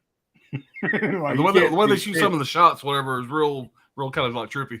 Yeah, Really yeah. good. It's real big wide shots of the desert and shit. it makes me Yeah. think of like Natural Born Killers, kind of in the desert. Yes. Mhm. Yes. Yeah, that's a Good great point, comparison. Brian. Yeah, Good It's comparison. same director. Yeah. Yeah. And Powers Booth's great and everything. He makes every movie better. Yeah. Yeah, I mean all the Yeah, lines, TV. the dialogue. Nick Anything to Nolte, put him in. fucking Nick Nolte's a slimy fucker in that movie. Sean Penn gets fucked up at the end of that movie. Yeah. But if he would have listened to the blind man, you know. But anyway. It's a full frontal Jennifer Lopez too. Yeah. Yeah, right. Yep. Sold. She's playing a Native American in that one. She talks real funny, like a fucking like a little girl almost, the way she talks. You know what I'm talking about? Yeah. Yeah. But, Yeah. I don't know. I think she's Puerto Rican with Mexican descent. We'll get back into that discussion again. Somebody to clarify in the comments. I'm talking about in the movie. She's a Native I American. know. I'm just. I'm fucking with you about earlier. Okay. All right, Brian, you're up, buddy. Or Benicio shit. All right, so we got Yeah, another. yeah. We have another duplicate here, and this is Ryan's pick, Almost Famous. Cool. Hell yeah. He picked on most of the stuff of this movie. I just always had a solid remembrance of this movie ever since I saw it in theaters. Always loved it. The bootleg cut made it even better to me. That's the only way totally agree. the only way I watch it now. The 2.5 whatever hours just like flies by for me. One thing that I saw in the trivia was that the real Lester Bangs died of a drug overdose at a fairly young age, just like Philip Seymour Hoffman. So that's kind of sad. The band Stillwater, obviously a fake band, but they for the role they practiced like 4 hours for every day for like a span of like a few months. So that was pretty cool to read too. Patrick Fugit, I think they were trying to make him like a big actor, a big child star actor, but then he just never really took off after this. He had a couple small roles here and there, but nothing major like this again. This is pretty much the rise of Kate Hudson in this movie too, as she's on the cover of this steelbook. Plenty of extras in here that are great. Fairuza Balk's in here. Got what's her name from Fly Away Home? I forget her name. From Fly Away Home, Goose movie. Yeah, the Goose movie. Yeah. You're asking this group? Yeah, she's in it. Zooey Deschanel's in it. Anna Paquin, yeah. That's right. Yeah, Anna Paquin. Yeah. Just a great movie. I love it. I love the soundtrack. Whenever he was talking about it, I had to go out and I grabbed this on vinyl recently. Coco got it for me for a present. So Nice. Hell yeah. Really Oh man, sweet. I'm super jealous of that thing. Yeah, it's at Target. So Oh really? yeah, if you wanted to pick it up. But I love all the music in it. It's got Tiny Dancer on there, and it's got some of the Stillwater tracks in there too that were made for the film. Yeah, I don't. You think you pretty much said everything though for it. The only thing Patrick Fugit has ever gone on to do is a sidebar to this, although we're out of the time range. It almost made my top 5 and honorable mentions. Was a 2006 movie called Wrist Cutters, a love story. I don't know if you ever heard of it. Yeah, kind of an independent film. It's a romance comedy. It's not a rom-com, but it's a really interesting idea. It's just a great movie. So it starts off with Patrick Fugit cleaning his apartment, and then he kills himself. And so he ends up in purgatory with all these other people that have killed themselves. And it turns out when you commit suicide, you go to purgatory. And basically what purgatory is it's just like here. You have to get a job. You got to work. And so it's terrible. But he finds out that his girlfriend also killed herself right after he killed himself. So it's about his quest to go find her. And it's if you've never seen it, it's a really great movie. It's a lot of fun. He also was that? Sorry. I was gonna say, other than that, I don't know of anything else he's done besides. He has a really grimy role in this movie called Spun, this drug movie. Yeah. Oh, okay. He's fun. Yeah, he's he's all after crystal meth in that movie or whatever they're on. Oh man, and then, Mickey Rourke's in that shit. Yeah, Mickey Rourke. Yeah, and then oh shit. What else did he do? He was in the movie Saved with Jenna Malone and oh, that's right, he was in that. Yeah. And what was their name? The pop singer Mandy Moore. Yeah, but I think you're right. I think they thought that he was going to be some huge breakout star, and yeah. I mean, he got the lead role in this movie, which is kind of crazy at his age. Yeah. For a well-known filmmaker like Cameron Crowe too. Cameron Crowe, right? Yep. Right. That's a dude whose career just dried up in the 90s for some reason. I don't know what the hell. Yeah. Happened. Early 2000s, I guess, but yeah. I don't know what the last thing he made. All right, Ryan. About the ordinary. Right. What you got, buddy? All right, man. Another one of my all-time favorite movies, and again, it's one of my all-time favorite Sam Raimi movies. It's a 2000 movie. I guess you'd call it. I guess it's like a horror. Some people call it a horror movie. I call it more of just like a mystery or thriller movie. It's got some supernatural elements to it, but it really flew under the radar. And it's a movie called The Gift. Oh hell yeah! Yeah, man. This movie is phenomenal. It's got an ensemble cast: Giovanni Ribisi, Kate Blanchett. You've got Keanu Reeves is in this movie. Hilary Swank. Katie Holmes is in this movie. This is one of Katie Holmes's movies. Her first movie where she got nude. In fact, if you ever watch Harold and Kumar, they're watching the Katie Holmes scene from this movie. That's what they're watching. You got Greg Kinnear, J.K. Simmons, and both him and Rosemary Harris would go on to be in Spider-Man after Sam Raimi got done directing this. It's a great story. The premise is Kate Blanchett is she's a fortune teller. She reads tarot cards. And then it kind of gets woven into the rest of the fabric of these people's lives with Keanu Reeves just plays this spouse abusing redneck. And you would think that he just had a hard time selling it. And at first I was like, but he does. Hilary Swank plays this, his abused wife. Giovanni Ribisi, man, his role in this movie. I don't want to say a whole lot because if you haven't seen this movie, you really need to see it. But Giovanni Ribisi just kills it in this movie. This movie also has a real special sort of meaning for me because weirdly enough, I just was thinking that this just dawned on me.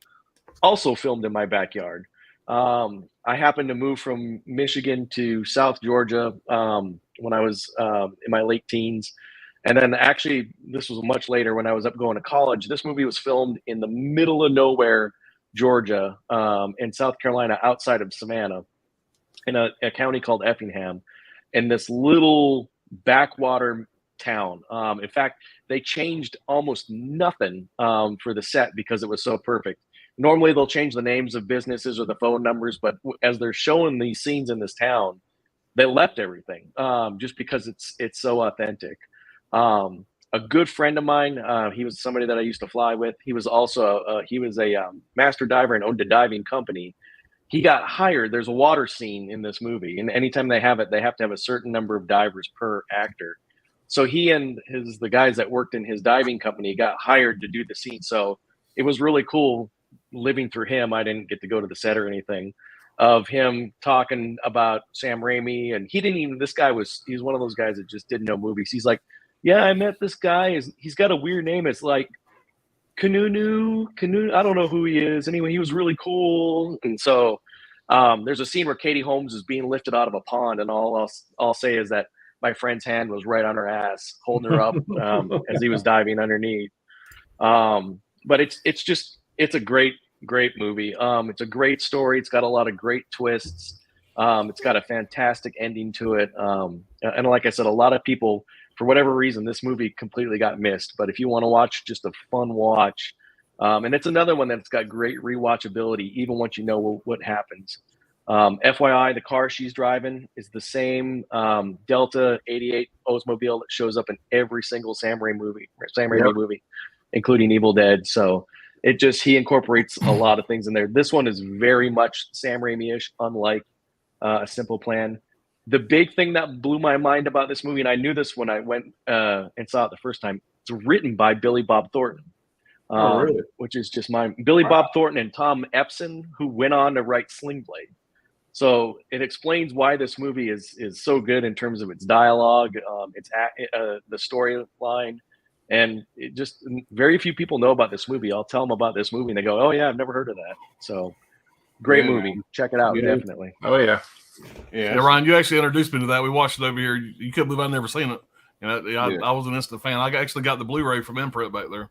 Yeah. So what's funny is I ordered the imprint from Orbit right after you and I watched that, and for whatever reason, it never showed up. And then when I went back and forth with Orbit a little bit, and I just never got around to reordering it. But it's great, man. I love this movie. Yeah, Kate Blanchett, right? I just ordered Kate Blanchett. Yeah, she's awesome. I just ordered that this week. It was like 10 something. Mm-hmm. On deep discount. Yeah. Yeah, and that's a weird role for Keanu Reeves in that movie. Very unlike most of the the roles. roles. Think they could have got somebody else to do that, but because he did all he could. I was reading something about this. So he did a movie called The Watcher, which Alan has never seen either. I've seen The Watcher. He plays a serial killer. I love that movie. And James Spader is awesome.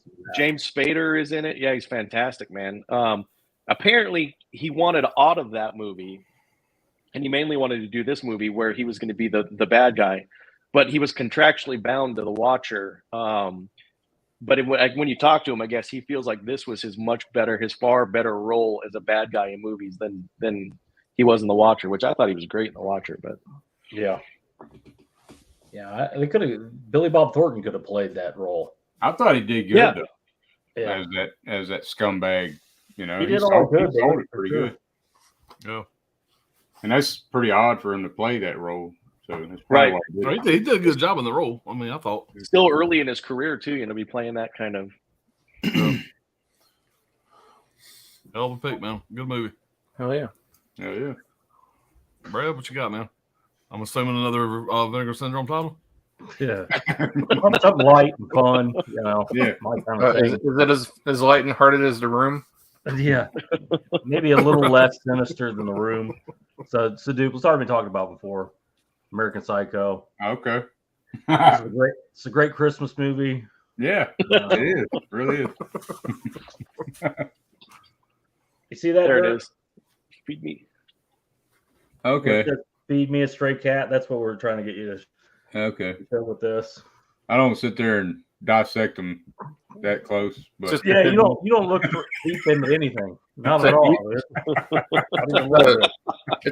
An Easter egg on the slipcover. It's really random. Yeah. That's pretty cool though. Yeah, I think so. This is written by Bret Easton Ellis. Wrote a lot of movies that went to screen. Rules of Attraction, Less Than Zero. Yep. Informers. It's directed by Mary Herron. We'll get into that. Excluding the exterior shots, which are in New York, this movie was shot 100% in Toronto, Canada. Christian Bale's Patrick Bateman. There's a good cast with this, but this is the kind of movie where it's like he's in every scene. The movie's about him. Everybody else is kind of incidental, but Justin Theroux as Tim Bryce is good. Willem Dafoe as Kimball's good. Obviously, Jared Leto as Paul Allen playing this he's playing like just a tool. They're all tools. Total douche. He's the number one douche. Right. Yeah. His name's actually Paul Owen in the book, but with Bale's accent, he had trouble saying Owen, so they changed it to Allen. Saying Owen without his accent coming through. Right. The book American Psycho, written by Bret Easton Ellis, was protested heavily by feminist groups, all that stuff. I mean, over the violence against women in the book. Bret Easton Ellis is actually gay. So, like he's not like some kind of, he just wanted to have, most of the time, if you're a serial killer, you kill the opposite sex. It's just the way it worked out. He wrote about a man. But they threw blood all over books and stuff. They did shit like that, but they went through a few publishers before it went out, but he wrote the screenplay. He helped adapt it, but they hired a female director and they hired a female writer to help adapt the screenplay with Ellis to kind of curb that. So the blame would go to a female director if there was any, protest. They'd be like, well, a woman did it, so talk to her, that kind of thing. The movie follows Patrick Bateman, who's a financial executive, yuppie in Manhattan. And by night, he's a sociopathic serial killer. He has these weird quirks where he's like obsessed with the things that he's into, he's really into. Like, right. He's fixated on status, business cards, men's fashion, and of course, pop music. He listens to everything from Katrina and the Waves to Whitney Houston. Whitney Houston. Whitney Houston. He is a huge Whitney Houston fan. This is all in the book. There's a chapter in the book called Huey Lewis and the News. The whole fucking chapter is on the band. So he's a big music freak. And he paints himself as this emotionless creature. He even says it in the movie. But in the book, that's what he's trying to be. He's trying to keep himself under control. Right. He gives these mantras and stuff like that. But in reality, he's incredibly emotional. He's jealous. He's petty. Right. He's angry all the time. He's constantly upset about something, whatever it may be. But he does have no empathy, and he has these manic episodes where he just goes crazy and kills people. And he's trying to manage that as his main thing in the movie. And he tries not to kill Jean. Remember with the nail gun? He tells her to leave. Yeah. Mm-hmm.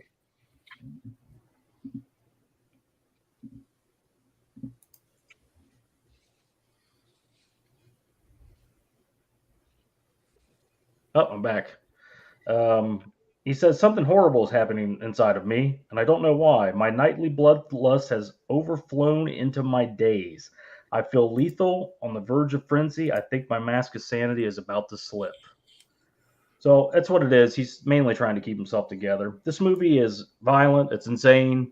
It's highly quotable. It's so rewatchable. It's so funny. Yeah. It's a blast every time. It's a satire, like Dirk kind of touched on materialism, hyper focus on status, and it's also the big proponent of Ellis's writing is the fact that we're all forever disconnected. It's a common theme in all of his books.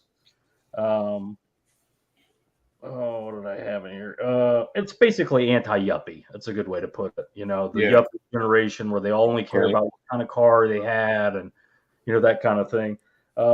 Mistaken identity is a huge factor in this movie. Dirk pointed it out. Throughout the movie, other than his closest friends, nobody seems to know anybody really. Like, oh, that's Halberstram or whatever. Right. They're mistaking each other for each other all the time, and for good reason. They all dress the same. They all go to the same barbers. They wear similar clothes. They have the same job. They talk about the same things. They only care about the same things. So again, they're all white, of course, too. They're they all are about the same age, and that's a very common theme in the book and in the movie as well. But you know, the whole bit, like this movie ends on kind of like a strange note. Like people go, well, did he do it? Did he not do it? You know, I can tell you, spoiler alert, he did do it from the book and all that stuff. You know, Manhattan real estate's extremely valuable. You know, they found all the bodies and they just cleaned it up. They know he's not coming back. They could forge the paperwork, do whatever they could, and just sell it again. So that's the idea. You sell your apartment, you buy your apartment. So nobody's gonna complain. So that's what they did for millions of dollars, that apartment. So the elite are untouchable, pretty much. Type of shit. And even still, it doesn't matter. He's not coming back. So we just sell his apartment again, make the money again. But this movie gets a lot of criticism for one scene in particular. I've noticed a lot from females. We need to calm down with this fucking dog culture because it's crazy. There's a point in the movie where Bateman kills a bum, a human being, and then stomps his dog to death. Right next to him. That's the part that people remember. Oh, he kills that dog in that movie. I hate that movie. I'm like, are you kidding me? You see all the shit he did? He's carving people up. Are you talking for no reason at all? He kills Jared Leto, chops him up with an axe. Just because he has a better business card and a better haircut than him. But he's one dog and you're throwing a fit about it. So that always was weird to me. That's the protesting any kind of issue with that movie. They talk about the dog killing, but it's full of great stuff. All the banter between him and his buddies. Have you seen the deleted scenes and shit? They're pretty raw shit. They're more raw than they couldn't do the violence in the book compared to the movie. Again, this is very tame compared to the book. Exactly. But it's like I said, it's a satire. You have to if you know Ellis, you get it. He's very big on satire, and the disconnected feeling that Bateman has is not about him being crazy. That's about him being a yuppie from the 80s. And I don't know what they did to this movie, like something with the grain. It almost looks like it was shot in the 80s. You know, it did a really good job of making it a period piece. Anyway, I got a book on this thing. I could go on and on about it. This is a great movie. This is a great release. Check it out. Oh yeah. And it really is one. I mean, you could watch that movie over and over again. Yeah, it's rewatchable as hell. There's more. You'll find a scene in there and you go, man, I really like that scene now. Like last time I watched it when he's breaking up with Evelyn, I was just rolling. He's sitting there drawing like this horrible murder scene on the table. Yeah, on the table when he's drawing it right on the tablecloth. He basically tells her right at the beginning, it's over, and she's like, "All right, touchy subject. I won't talk about the wedding anymore." And he's like, "You don't get it. It's over. I'm done with this." And she's like, "Well, my friends are your friends, and your friends are my friends." And he's like, "I thought about that, and you can have them." And he's got like the chainsaw on some woman's chest. Yeah, and of course, what does he say when he leaves the table? I've got to return some videotapes. Yeah, right. He's an excuse to get out of anything. But the stuff with at one point a gay man comes onto him in the bathroom, and he panics and walks away from him, and he starts frantically washing his hands with his gloves still on. Right. It's just a lot of fun with that. But the book, man, is a fun read too. The book is really fun. Like he goes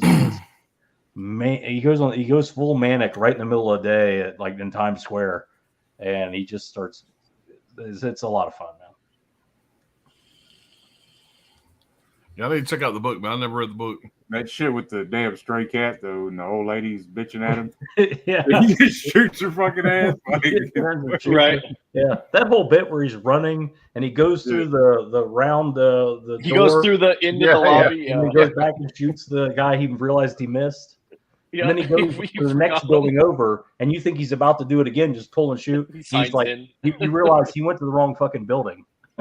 That's why he killed the other guy. Shot that guy for no reason. Yeah. Oh man! All right, I'm gonna go ahead and show y'all my number 2 pick, and that is gonna be one of my favorite Stephen King adaptations of the film, The Green Mile.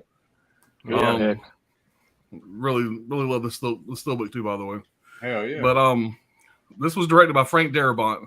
Now, one thing I did not know that I really found interesting about this is that Tom Hanks accepted this role because he basically promised Darabont he would do a film with him. He was offered the role of Andy Dufresne in Shawshank Redemption, but he couldn't take it because he was working on Forrest Gump. So he basically did this as a favor to Darabont, whatever, after turning down the role for Andy Dufresne. Tom Hanks is Andy Dufresne. I think that'd have been interesting. But this movie here basically it stars Tom Hanks, Michael Clark Duncan, which does a great job in this, and David Morse and Sam Rockwell. If memory serves, I think this is the first thing I ever seen Sam Rockwell in. He plays Wild Bill, one of the crazy people on death row, and he absolutely just fucking kills it. The line where they're taking him into that room, I want some cornbread, motherfuckers. That whole shit. Everything he does with that character is great. He fucking kills every role. Oh yeah, he's one of my favorite actors. Stephen King said that this is the single most faithful adaptation of any of his works, which that's high praise. Right. It says when producers were having trouble getting an actor to play John Coffey, he's a really, really big dude. Bruce Willis recommended Michael Duncan Clark after seeing him in Armageddon. Frank Darabont called this the most satisfying movie of his career. And this is the interesting fact here, more than 30 works of Stephen King have been adapted into movies. This is the only one to ever have broken the $100 million mark. That's pretty crazy. Mm-hmm. And the movie had a $60 million budget. They had 136 million in the States and 286 million worldwide. Came out December 10th, 2099. Or not 1999, sorry. It's just an overall great movie. You guys haven't seen it. Tom Hanks plays the warden on death row. They get this guy who's wanted for child murder and rape and stuff, whatever. The guy, John Coffey, he has a special ability where he basically can cure people. And, basically he was trying to cure these two girls, but they had him on death row basically for thinking he's the one that killed them. You got to see the movie. But Tom Hanks really gets a close affection for this guy. He's having to put him on death row in the chair, and it's just a lot of emotional back and forth. And it's a pretty powerful movie. It's pretty well done. Another great actor in this movie that I like a lot is Harry Dean Stanton. Harry Dean Stanton plays like one of the orderlies or whatever. That they basically bring him in to like test out the chair. They go through like their like a practice run before they execute somebody. And the whole scene where they're putting him in the chair, it's just funny as hell. You just got to see it. The cast is great. David Morse is great in this. I always like David Morse. He's always good. He's really good in this movie here. It's just a powerful movie. It really is. This was one of my favorites, and it easily could have been my number one, but I'm just going to stay here at number 2 for me. But yeah, it's a good one. Oh yeah, man, that book's awesome, and it matches the movie perfect. Oh yeah, yeah. You can't. Yeah, There's really it's another one. It's a really long movie, but it doesn't feel like a long movie. You know what I mean? It's just right. I don't know. The only reason that didn't make I've got it is because it's about movies, but the books have a special place for me because he released those books as serial books, and he did it intentionally because he didn't want people to be able to know the ending by just flipping to the back of the book. Well, they came out right as I was going to my first deployment. And so when we were in Japan, you could only get like 1 or 2 of them as they came out in 96, 97. So as one of us would get one, we were like constantly like flipping them around. So you never knew which number you were going to get. So it was kind of fun because we're like reading these stories almost in pieces, sometimes out of order. And it was just, yeah, it was a phenomenal story. Read them like that. But the guy that's in this movie, which I think he's right up there with me for like a John C. Reilly or like a Philip Seymour Hoffman, I think is a way underrated actor who's gone, unfortunately, and that's Michael Jeter. He plays Edward Delacroix. He's actually in The Gift as well. That dude is phenomenal. He just, I don't know. There's something about his acting style that's fantastic, and a lot of the scenes in there with him doing his Creole French, his Creole Cajun accent. He did that himself. So I don't know, just love that movie, man. That's a great pull. Yeah, it's a good one. That accent was not very authentic in my experience because you could understand what he was saying. Yeah.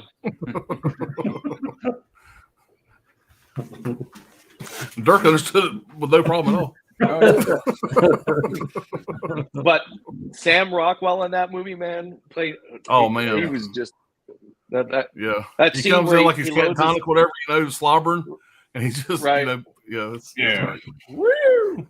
When he does that scene where he spits in David Morse's face, when he's got that brownie in his mouth. Yeah. He's got the moon pie in his mouth. All I want is some cornbread, you motherfuckers.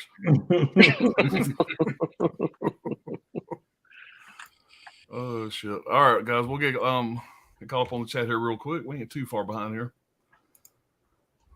All right, Indian Phantom says Keaton plays the same character in Out of Sight as he did in Jackie Brown, both from Elmore Leonard books. Yeah. Out of Sight's very underrated. It's really, like, I don't think 5 people have seen that movie.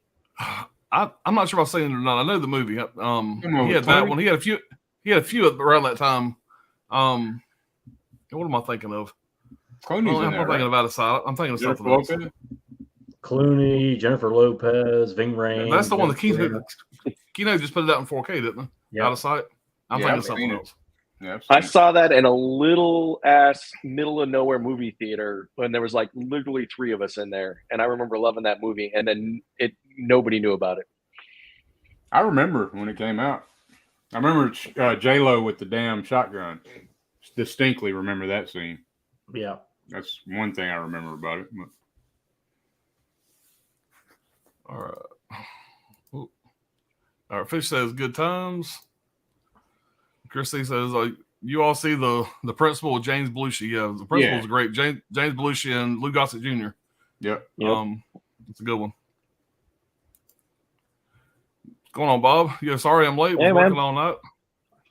You must be over on Brad's channel. I mean on Brian's channel, because you can see his.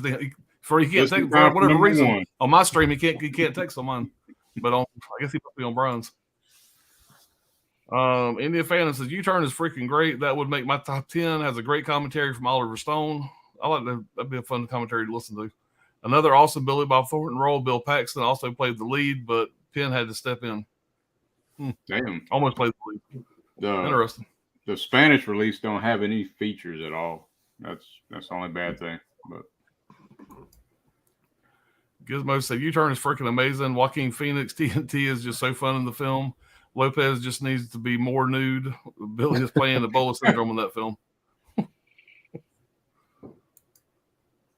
Chris says Oliver Stone is a vet, by the way. He has done a lot of controversial films. oh yeah. Bob's Blu-rays. Wonder if my chat will show up on Brian's channel. Nope, it ain't showing up at all, Bob. We don't see it.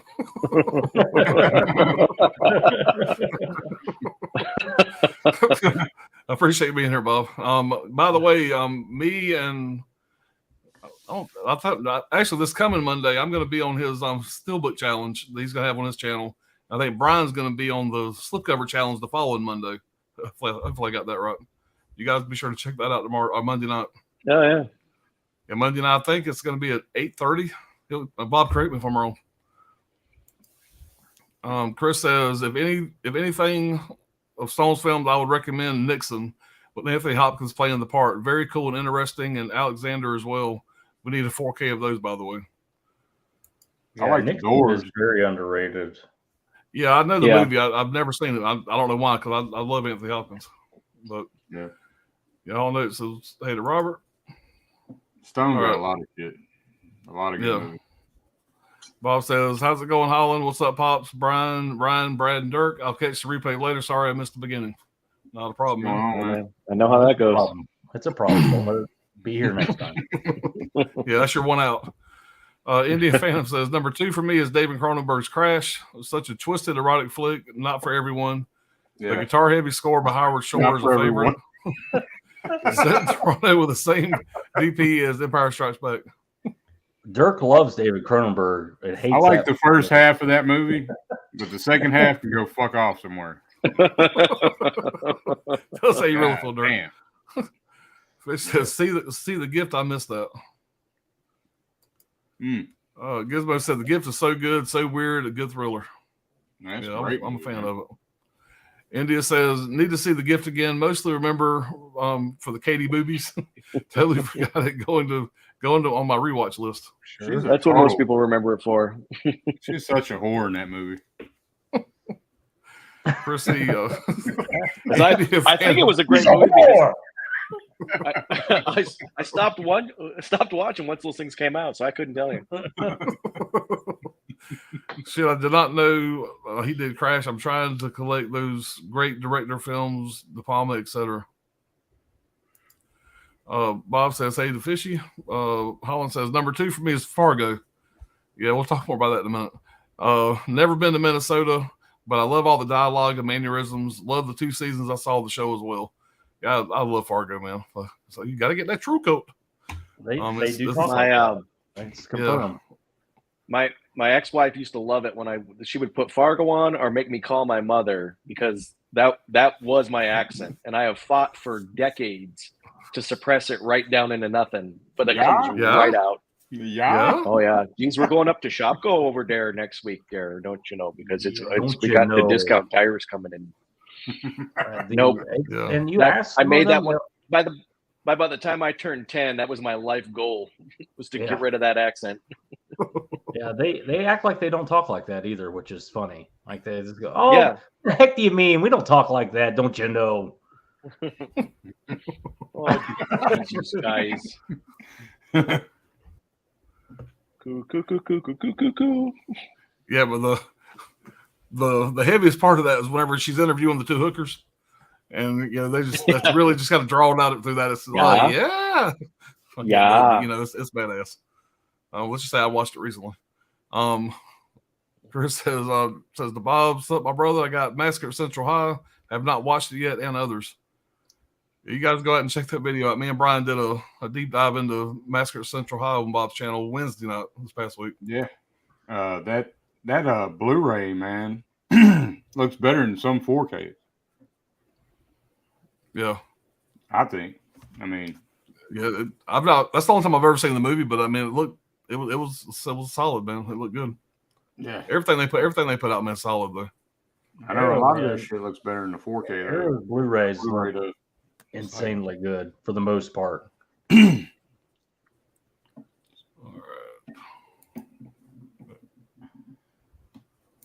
right, Robert Anderson. How this is the best soundtrack to a film ever. Chris C. For what? Yeah, I'm trying to remember. Probably Camera Crow movie. Almost Famous, probably. All right. Also, Chris C, I hope you enjoy it. Be sure to watch Kindred before Wednesday. Okay, so I guess we're doing Kindred this coming Wednesday. I know it's going to be a 4-part series. I know we're doing Kindred this coming Wednesday, then. Yeah. Muhammad said, Rounders, The Negotiator, There's Something About Mary, and Primal Fear. Yeah. Primal Fear. Yeah. Primal Fear is a great movie. Yeah. I think Muhammad must be looking at my top 20 list because every motherfucking one of those was on there. Yeah, they made the He was masturbating. Fucking Woogie's my hero. Fish says, hey, Pops Movie Dungeon, can we figure out why Bob is blocked? Yeah, we ain't figured it out yet, man. But I think he was able to come through on Brian's channel. Yeah, we have not figured that out yet. But I did check. I don't have anybody blocked or anything like that. I mean, so I don't know what the deal is. And he can see my videos. I can see his videos. I don't know. There's nobody blocked. So I don't know what's going on. Chris C says, Kindred, who brought that out? Yeah, we're doing a 4-part stream on his channel.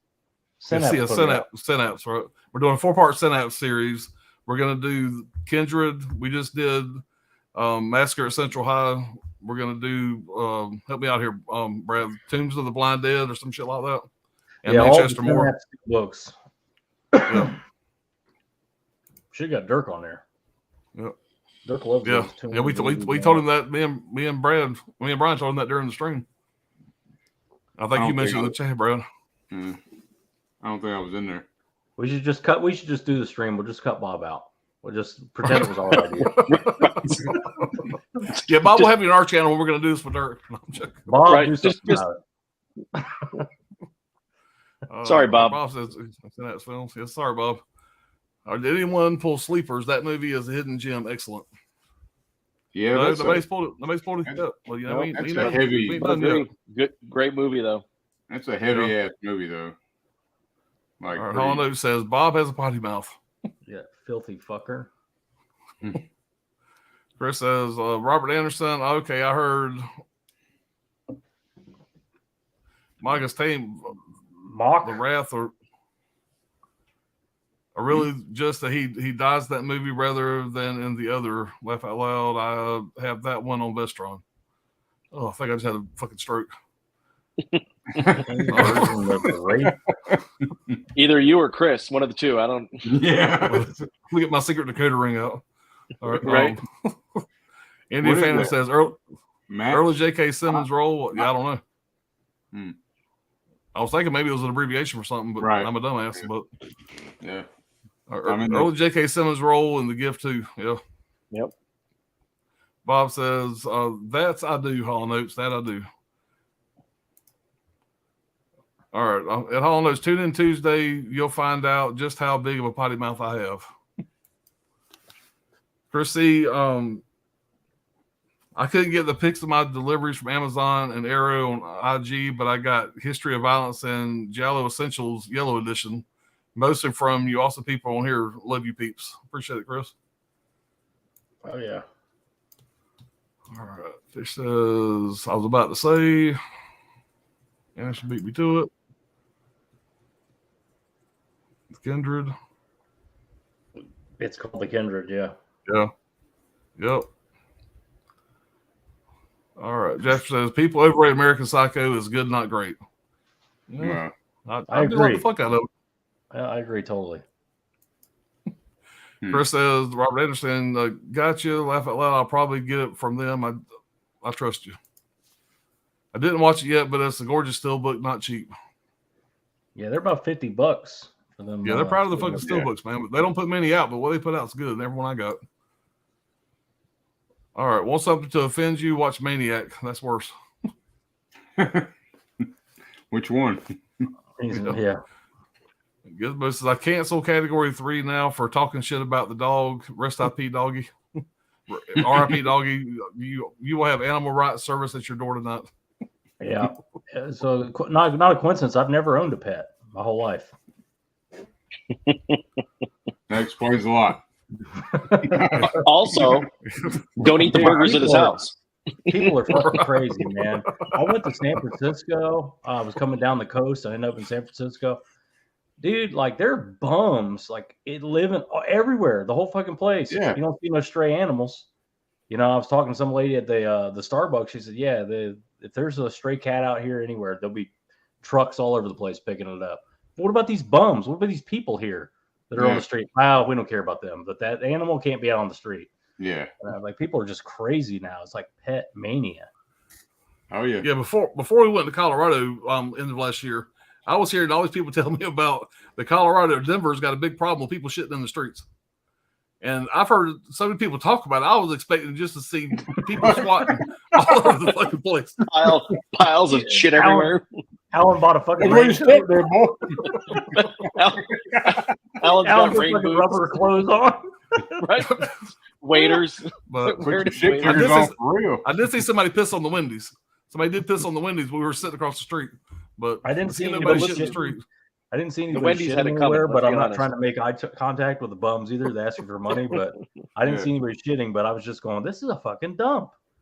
You know, it's like I can't criticize something without being there. You know, like, but Right. I just happened to. I was like, "Oh fuck it, I'm here. I'm never going to come back. I'm going to go see what it's all about." It was a fucking shithole, literally. Yeah. And he says people get more triggered by animal violence than they do by the Holocaust. Right. American Psycho, great damn book too. It cuts even deeper. Yeah. It I'm is gonna a check the trip, book out, man. Y'all got me interested. Chris Yeah. says, in the movie Cujo, how many dogs died? Heard it was a few. Well, it's like, you know, I don't think so. A lot of times there was an actor in a fucking dog suit it was a guy in the suit. for a lot of that movie. I hadn't heard of any dogs dying in that movie. I No. might be wrong. Oh, you talking about real life? I thought you was talking about the Cujo fucking eating some much shit up, you know? Yeah. No. Well, if you watch like an Italian horror film from the old days, Yeah. if there's an animal on screen, that animal is probably one of 12 that they got. Yeah. Because they didn't laugh. They didn't like watch Argento's movie Inferno. I bet you there's 1,000 cats in that movie. I bet you half of them died on the set. They're stuffing them in fucking bags and all this shit. I mean, it's just like our culture. You'd be in jail if you did that shit here. Right. Hold on.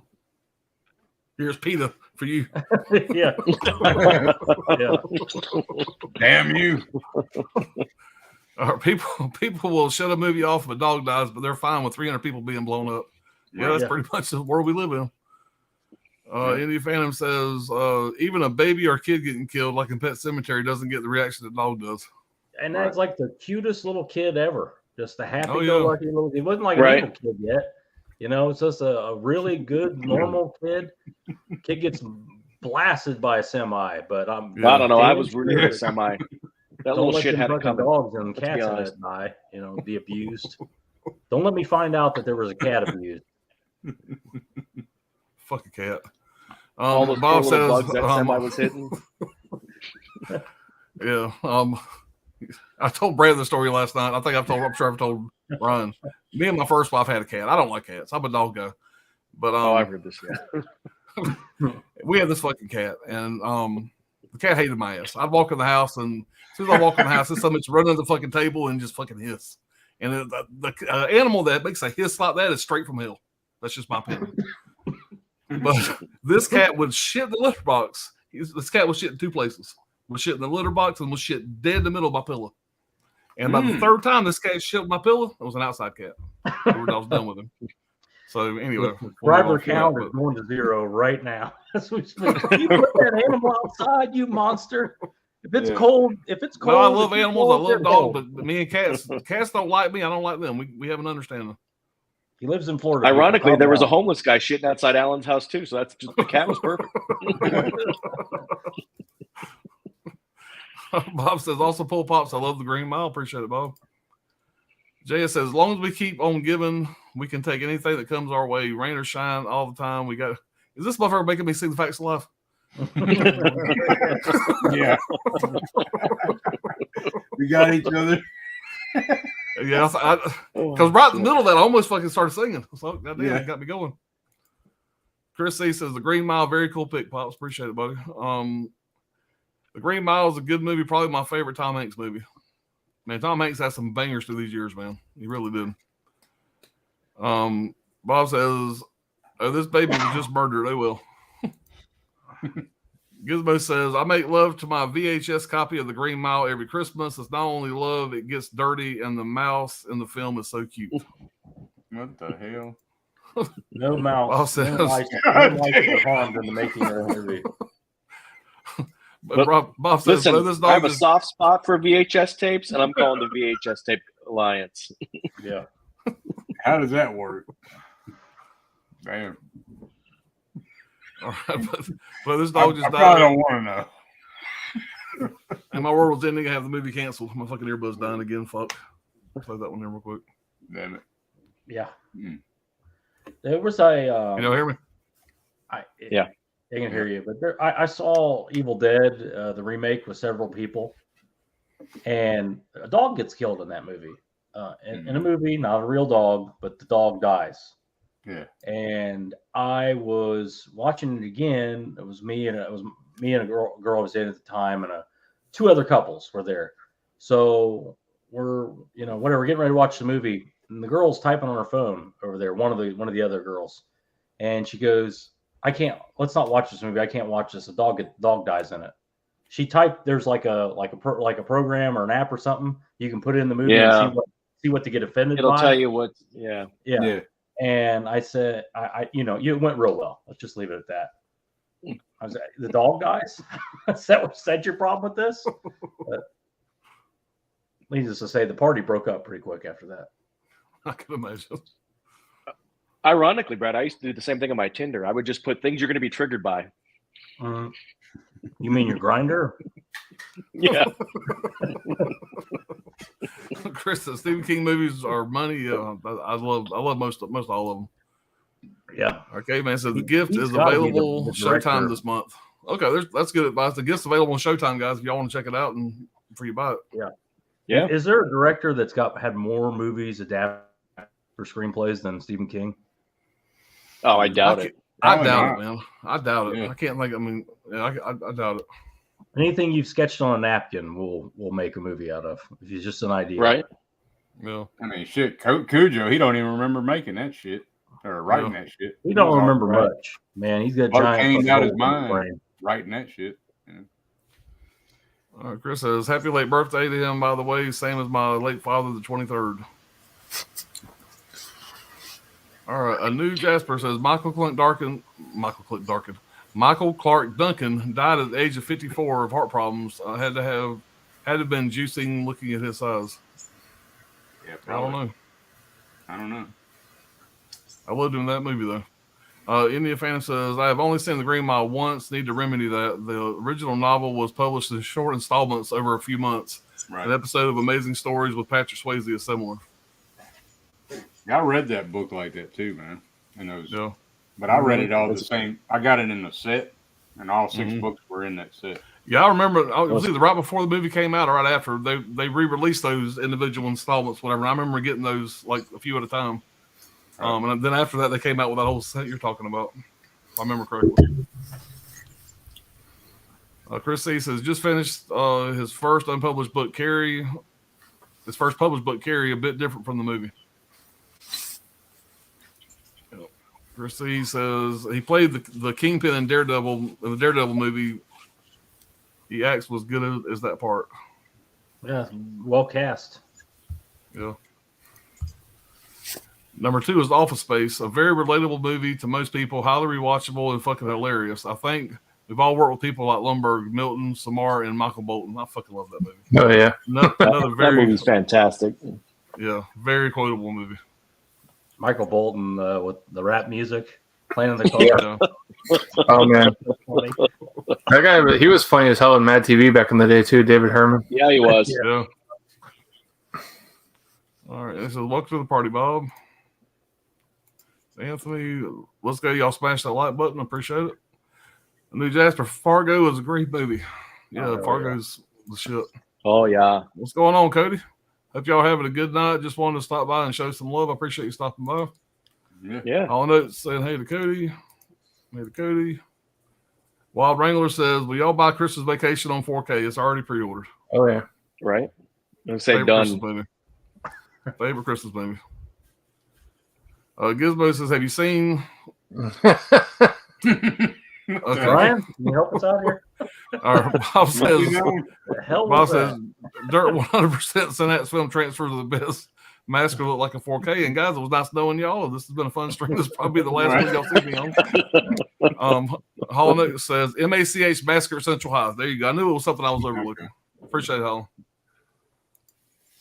Told you it was code. Yeah. Massacre at Central High. Sorry.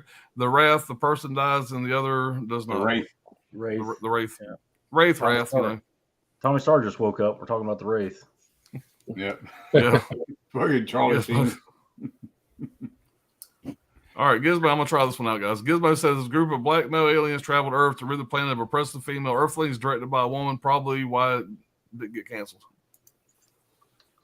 All right, Bob says, Brad hates me. Love you too, Brad.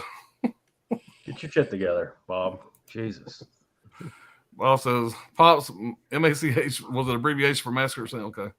Yeah, I'm a That dumbass. went over all of our heads. Yeah, whatever, man. Hollow Notes, a guy dying in a suit is fine. Fuck him.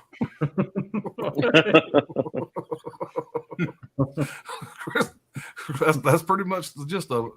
Chris C says Cujo is my favorite. As long movie as he's well / dressed, book. I mean. So there's a legend. So there's a legend about that. So don't know. Yeah, maybe. I don't know. I haven't heard anything about it, but maybe. I had always heard that Kane Hodder played the fucking dog, but it was some other guy. So, you know, I'm sure there's a bunch of. I'm sure there's a lot of myths around it. Yeah. It's always Kane Hodder as the dog, or you know, whatever. He played the alligator and alligator, you know. Right. Was Kane Hodder was There's He was nothing more that guy. disturbing. If you guys go look it out, there's a picture of Dee Wallace, maybe the director of the movie, and the fucker in the dog suit, all doing like a dance line, where they're kicking their feet up. There's a picture of the three of those, and seeing the guy in the Cujo suit and Dee Wallace doing that in one of the stills is pretty disturbing. Kind of takes away from the whole fucking movie watching that. Right. But Gizmo says 48 pigs played Babe during the filming. Wonder how many were slaughtered at the end. Oh, the bacon tastes All of good. them. All I was gonna say, All of them. but do you not want to eat bacon? Yeah. But I was going to say at the food craft service there was a lot of bacon. A fresh suckling pig every day. They got Can't tired believe of they it. killed those pigs. I have a BLT. Pork chops again? Yeah. All right, Gizmo says my cat is watching you, Pops. Look at my picture. Okay. All right. Roel, am I saying that right? Yeah. 7 Deadly Sins was a twisted movie. 7 Deadly Sins. You guys seen that? 7? You're talking about 7, maybe? I think I'm saying Probably. 7. Probably. That's in the next Love block. Seven. That's not in this Yeah, block. Love You 7. might be talking about a different. Maybe. All right. JS says, no, that was a theme to Growing Pains. Wasn't ever much of a Growing Pains guy. I know the show, but I never watched it much. Scholar 22. Agatha Christie is up there with them. Oh, there you go. I bet you that she has more than Stephen King or as much. Agatha Christie is up there with movie adaptations. That's a good one. Yes. Yeah. Identity was based loosely on Agatha Christie. And so I remember for the last one looking that up, and Stephen King actually has direct adaptations where with Agatha Christie, they actually just took the idea so loosely that they really don't even have to credit her with it. Because its Identity is loosely based off of Agatha Christie novel. Yeah. Well, guys, we have made it to number 1. Everybody's been waiting Number for 1, it. man. Look at that. And Dirt, Number because 1. of Brad's shenanigans, you're first up. Oh. Right. All right, man. See what you got. All right, man. Well, I don't know if y'all would guess this, but Eyes Wide Shut. There you go. Kubrick. Oh, Hell yeah. nice. Hell yeah. No way. Love that movie. All right, man. This film is about. This is my interpretation. Just to let you know. Let's be clear here. So it's about relationships, discovery, jealousy, trust, distrust, curiosity, secrecy, lust, bad choices, unknown societies, communication or lack thereof, and moving forward in a marriage no matter what. None of this is real. It's all in Bill's head. Sexual fantasies and fears. Dr. Bill's solution for everything is money. He's a pretender and doesn't belong anywhere. Doesn't fit in. Anything else? Yeah. Anything else? Yeah. So he's fantasizing about all this. That's not really happening. Is that what I'm taking from this? Yeah. Yeah. This is all in his head. What do you call it? It's like a dream within a dream, you know. So it was known for its secrecy, and Kubrick forbid Kidman and Cruise from sharing notes to exaggerate the distrust between spouses. He made Kidman shoot 6 days with a male model to do sex scenes, and forbid Cruise from showing up to the set. He made Kidman and the model pose in over 50 erotic positions naked. And she couldn't tell Cruise about it either. So the whole time it's like fucking his head up, I guess, you know, in real life. Her husband at the time. Right. Right. Yeah, they were married. But so it's considered Kubrick's unfinished masterpiece. What did Warner Brothers leave out? What the hell? Oh. Yeah. So It's worth noting too that it holds the world record for the longest production. Yeah. It was in Guinness for the longest shoot. Yeah. 400 days. Kubrick died 4 days after giving Warner Brothers his final cut of the film, and his family said his death was unexpected because he seemed to be in good health, which is kind of strange. It's the first film to reach #1 in the U.S. Let's see. For Kubrick, his first financial success or whatever. It reached #1 like out of all movies. Out of all, yeah, but like his first Kubrick, the first Kubrick movie that made #1. Yeah. Yeah. So one of the best quotes in the movie is from Alice.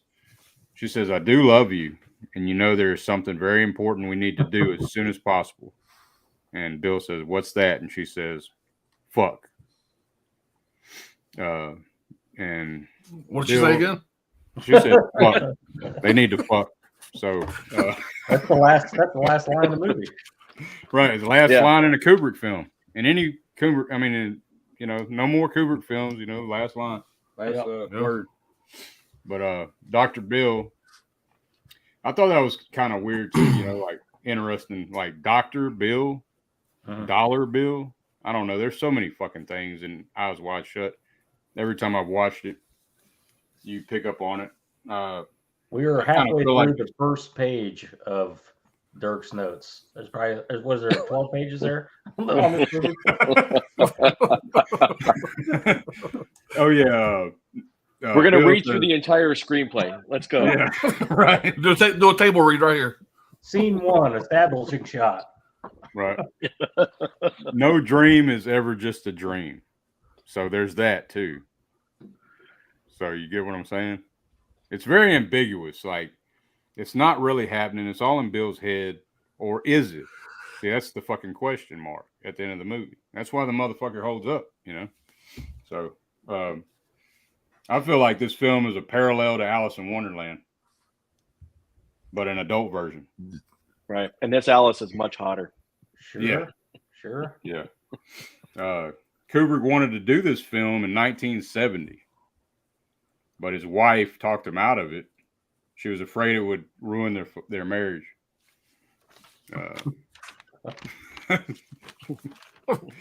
She must have been really good at losing arguments. Yeah. To be married to Kubrick. It's a great film, though, man. Y'all should check it out. Oh man, I've seen it, man. I watched it for the first time in the last year or this year. It was recent. Great. It holds up just like all Kubrick's films, man. They're never seem dated. That's my #1. Yeah, man. Hell of a pick, man. That's a nice pick, man. That's a great #1. It's like the king of 90s sex thrillers. I mean, there's really like a great mystery. Like I never got the whole dream vibe and all that stuff. I just thought like I loved at the end with who's the actor that plays his friend with the glasses? Another doctor. They're having Ziegler? they're doing speedballs in the other room. Ziegler. What's Ziegler? Oh, the actor? Yeah, the actor. Shit, I got his name right here. Very celebrated actor. Sidney Pollack? Yeah. Sidney Pollack, yeah. Yeah, he I just love his explanation to it. Like nothing happened to her. It's this is what she did drugs and she fucked a bunch of people. That's her job. Like that's just the way he explained it. Like that's just another day for her. But I remember watching it the first time, just being on the edge of my seat. Like, he goes back and they hand him that note and everything. And it's just him handing him a fucking note, but it's just creepy as fuck. Just one little line written on it, Right. But the dream thing's interesting because it's really weird that a handsome young doctor in Manhattan can't get laid. Right. Yeah. He's not even can't fuck the hookers even. But he goes to fuck the hooker, and it's really good that he didn't because she had fucking AIDS. Like his decisions are like all off of something going on in his fucking head that his wife told him. Yeah. And then when he gets called out at the fucking masked party and everything, I'm like, oh, they're gonna eat him. Yeah. Well, this is where he dies. He's fucking dinner. You know? They're telling him to get naked, and then the hooker comes out of nowhere. Yeah. She's like, "Take me," and they're like, Yeah. "You're his redeemer." Yeah. So. And the bitch It's is a dead on wild the movie. stab later. It's hard to talk about that. I didn't think it was going to be your number one. I thought it was going to be in your top for sure. But it's a hard movie to talk about. It is. It's a really it's a big mystery. So it's a really tough one to go into. Yeah. Right. There's no definitive answer, but Right. there's a lot of Kubrick films that aren't, and that's what makes them great to me. It was a very risque movie when it was released too. Yeah, it was a big hype movie. Yeah. You know, and it's a Christmas movie. I mean, it was marketed fucking weird. Like they marketed it like they marketed Fatal Attraction and shit. Yeah. Right. And it's nothing like Fatal Attraction. Yeah. But high recommend. Yeah, man. I like it. It needs a All right, 4K Brian. for sure. Oh, it'll get one, I'm sure. Positive that'll get a 4K. Eventually. Oh yeah. All right, Brian, what you got, bud? number one. I'm sorry if any of you other guys got this on your list. I thought this was going to be pulled earlier in the stream, but American Beauty, number one. Okay. Nice. Awesome one. Great movie. Yeah. Good movie, man. Yeah, this is what's his name? Lester, whatever his name is, Lester Burnham. Yeah, Kevin Spacey. Like Kevin Spacey's character, he's just hating his job, hating his life, midlife crisis type situation where he just finds a loophole to quit his job and starts fantasizing about his daughter's best friend. His wife won't sleep with him, so he jerks off in the bed. Is he crying? I don't remember. I thought he was crying. Don't the movie start off with him jerking off in the shower? Yeah, the narration of the film starts up with him in the shower. There's a pretty funny narration with Kevin Spacey in here. Got Mina Suvari in here, Wes Bentley, Thora Birch, Chris Cooper, Peter Gallagher, Allison Janney, Annette Bening, of course. Kevin Spacey improvised everything he did in the car when his character is stoned, singing American Woman. So that was all improvised. It was funny. I read the trivia that Jake Gyllenhaal and Seth Green were both auditioned for the role of Ricky Fitz. That would have been weird to see either one of them. Right. Especially Seth Green. Yeah, right. You couldn't get anybody weirder than the guy they got. Yeah. Yeah. The shot where Annette Bening screams after her failure to sell the house was done in one take, which is pretty awesome. The whole nailed by the king thing where she's like, I guess if you can't beat him, join him type of situation. Yeah. I love whenever Kevin Spacey's Lester, he starts working at he works at the fast food place. He wants the job with the least amount of responsibility possible. Even though he's totally overqualified for the job. His wife drives through the drive-through. Drive-through, like cheating on him and stuff. He calls her out on it, and the girl says, "You're so busted." I'm pretty sure that was the same chick from a Scary Movie that got stuck in the. Yeah, she's the day player. Yeah. Yeah.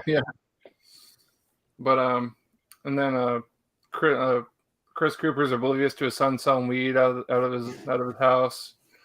Because he keeps it all stashed, and his it's like military grade weed that's like selling for a ridiculous amount of money. There's some gay tendency type stuff, and Chris Cooper's character doesn't want any part of anybody else being gay, and he ends up turning that way towards the end of the movie. Spoiler alert. Sam Mendes directed this movie awesomely. Or just not much. I mean, I love this movie. I can watch this pretty much any time and just play it and run it. I never understood the fascination with Mina Suvari as the lead character here of attraction, but to each his own, I guess. The movie as a whole is just great otherwise. So Brian, are you like me? Every time you're like sitting at a red light or somewhere and you see a bag flying through the fucking air. Do you think about that movie? Yeah. Oh, I think about that too. No, I take a video of it. Maybe every if it time was just I- bigger Start than making a video of it and shit. The And, guy and that's that- been parodied. So there's was that it's called Not Another Not American American Movie. yeah. Not Another Teen Movie. It's hilarious the way they make fun of that. And That's, by the way, that's just a great parody comedy anyway. the guy Yeah. who read for that line, the Wes Bentley, he was the only one that read for that line, the whole bag scene and everything. They cast him immediately for that role because he was the most convincing for it. I couldn't imagine anybody playing that role but Wes Bentley. And he has not had a big Hollywood career like you'd think, but he's just perfectly cast as that. Yeah, It right. just makes perfect sense. But I think the best performance is Chris Cooper, Yeah, as Colonel Fitz. And he's just reading the newspaper and he just turns to his son and he goes, "This country's going straight to hell." yep. He's just like that typical. He's like, "Okay, sure, Dad, whatever." And he's kicking the shit out of his son right up until he says he has a girlfriend. He wanted to show his girlfriend his dad's Nazi plate. Mhm. And he's like, "A girlfriend?" Like, and he just stopped. He's like, "You're normal? You're being normal?" Like I'm happy now, So it just the mom's gone cuckoo, Allison Janney, like something's wrong with her brain or something. yeah, she's Right. she's married to a deeply closeted man, Yeah. It's just that relationship's got to be dead. Mhm. She's just going through the motions of life, Yeah. He's eyeing Lester as he's working out and stuff. Yeah. He thinks his son and Lester are having, having a right. relationship. Yeah. But they're really just talking about Reanimator and selling weed. Yeah. That's where I first found out about Reanimator too. By the way, is watching this movie and them talking about it, and I was like, I want to see this movie they're talking about. Looked it up. That's cool. I remember watching that movie thinking like that's the first time I've ever seen Reanimator mentioned and probably ever will see Reanimator mentioned in a movie ever again. Right? You got an unexpected visitor? No, he's just hallucinating again. It's okay. Somebody's parked on the end of the fucking driveway out there. It's probably fucking Peter. And it's a long driveway, so I can see taillights sitting there. I don't know what the fuck it is. The Probably sheriff's your friend. over here. It might be sheriffs. I don't know. Could be your Isn't that friend, how man. Us started? If you hear gunfire, I'm fine. They're not. Yeah. If somebody walks up looking just like you, run. If I ever run into this motherfucker, you know how many times I go to places and people go, "Oh, you're back." I'm going, "You're back." Yeah. I've never You're been back. here before. in my Like, I've life. never You been look here. Just like so and so. There must be a lot of handsome motherfuckers down here. I'm telling you, just like me. I've never met anybody in my life that looked like me. So I'm just missing these guys. You say everybody's got a doppelganger. Hadn't you seen fucking Us? Yeah. That's a, I can say this motherfucker because you say I look like Bull Hurley. You like that motherfucker on Game of Thrones on the fucking wall. You like Oh, Sam. okay. that's Jon Snow. That's who the fuck you look like to me. The So- bitch. I'm shaving his beard tomorrow.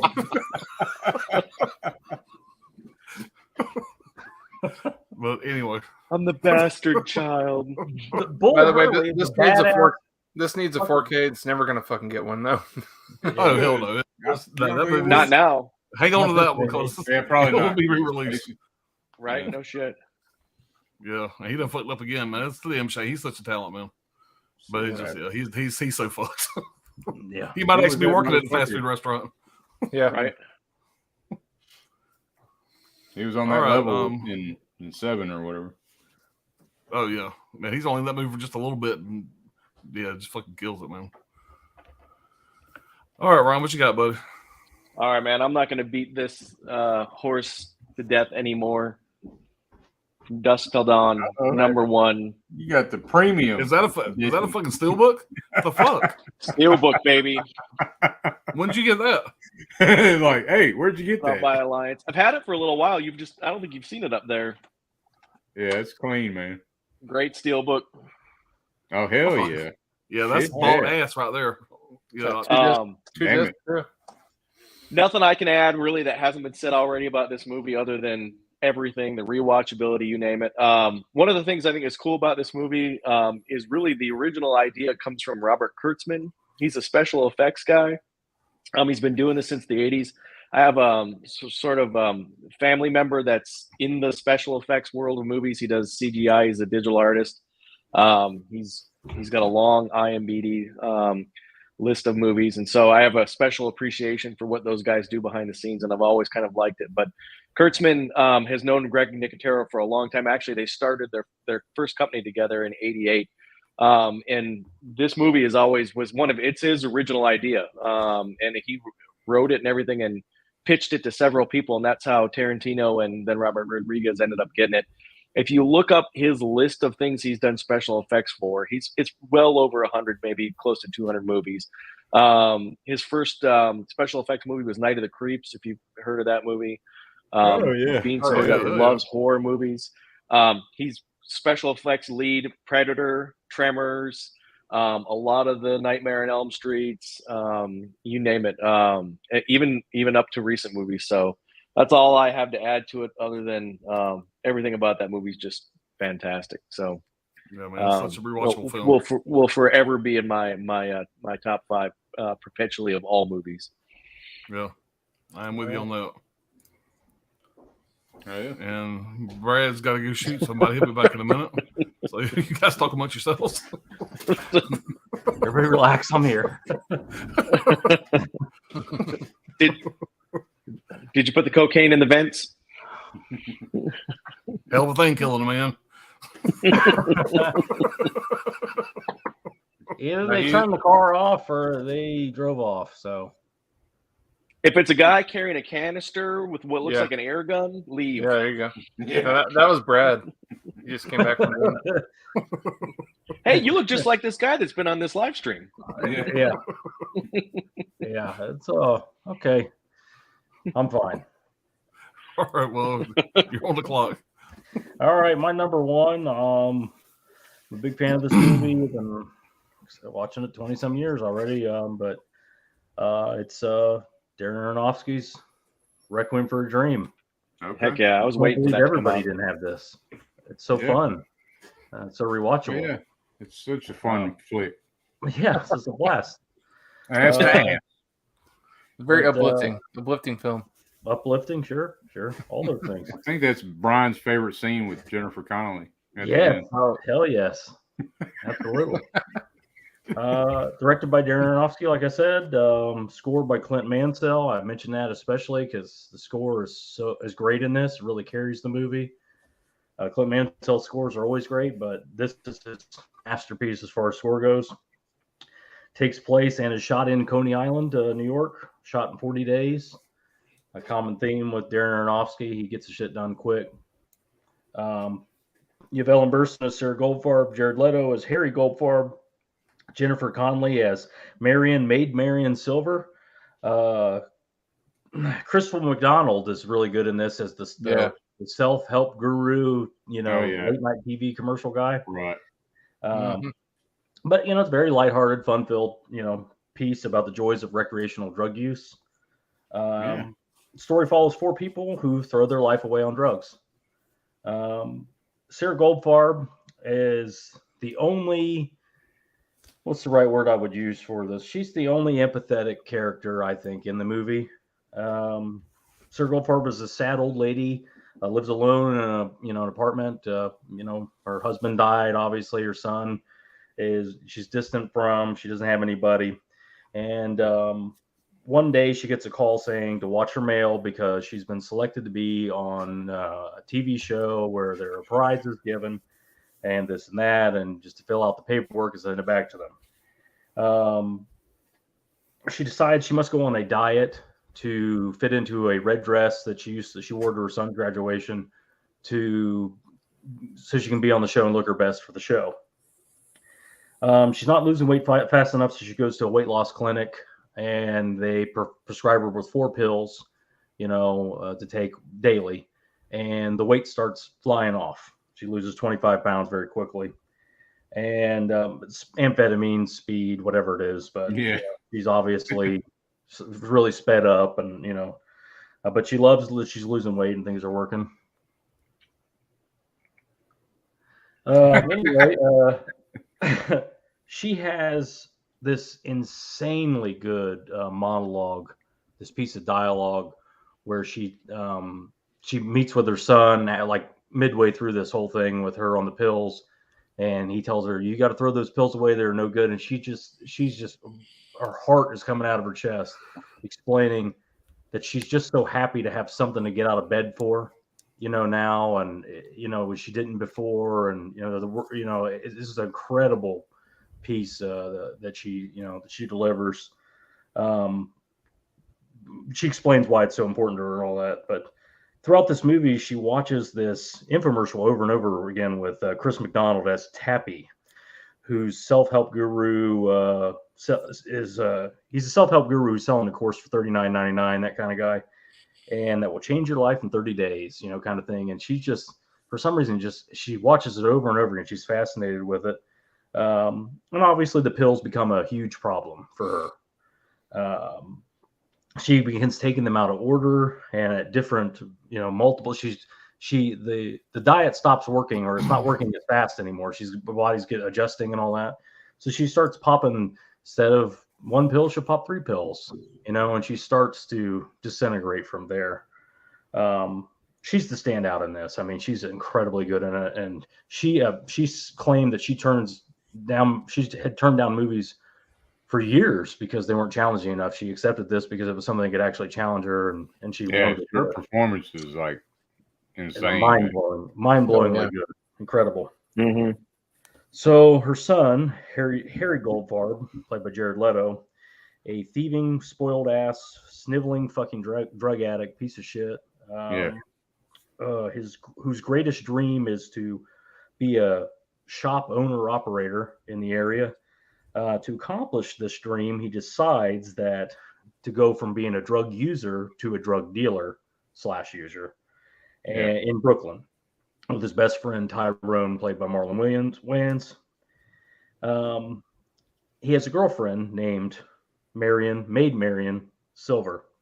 Like Harry, she wants to be a shop owner herself. They have the same dream, record for a dream, all that. She wants to be the shop owner. And just like Harry, she's a spoiled ass brat drug dealer or drug addict. She explains to Harry that her parents pay for her entire life, for food, rent, everything, but apparently that's not good enough for her. She's rebelling against her parents, dating this fucking loser, doing drugs constantly. But she supports Harry in his decision to open a shop, and she wants to be a drug dealer. She supports him being a drug dealer to get the money for their storefronts. That they're gonna have matching storefronts or some dumb shit they come up with. So they all go into business together with Tyrone, their friend. Tyrone's played by Marlon Wayans. He has the drug connections, so that's why they need Tyrone. They seem to be legitimately good friends, Tyrone and Jared Leto's character, Marlon Wayans, and Jared Leto's character.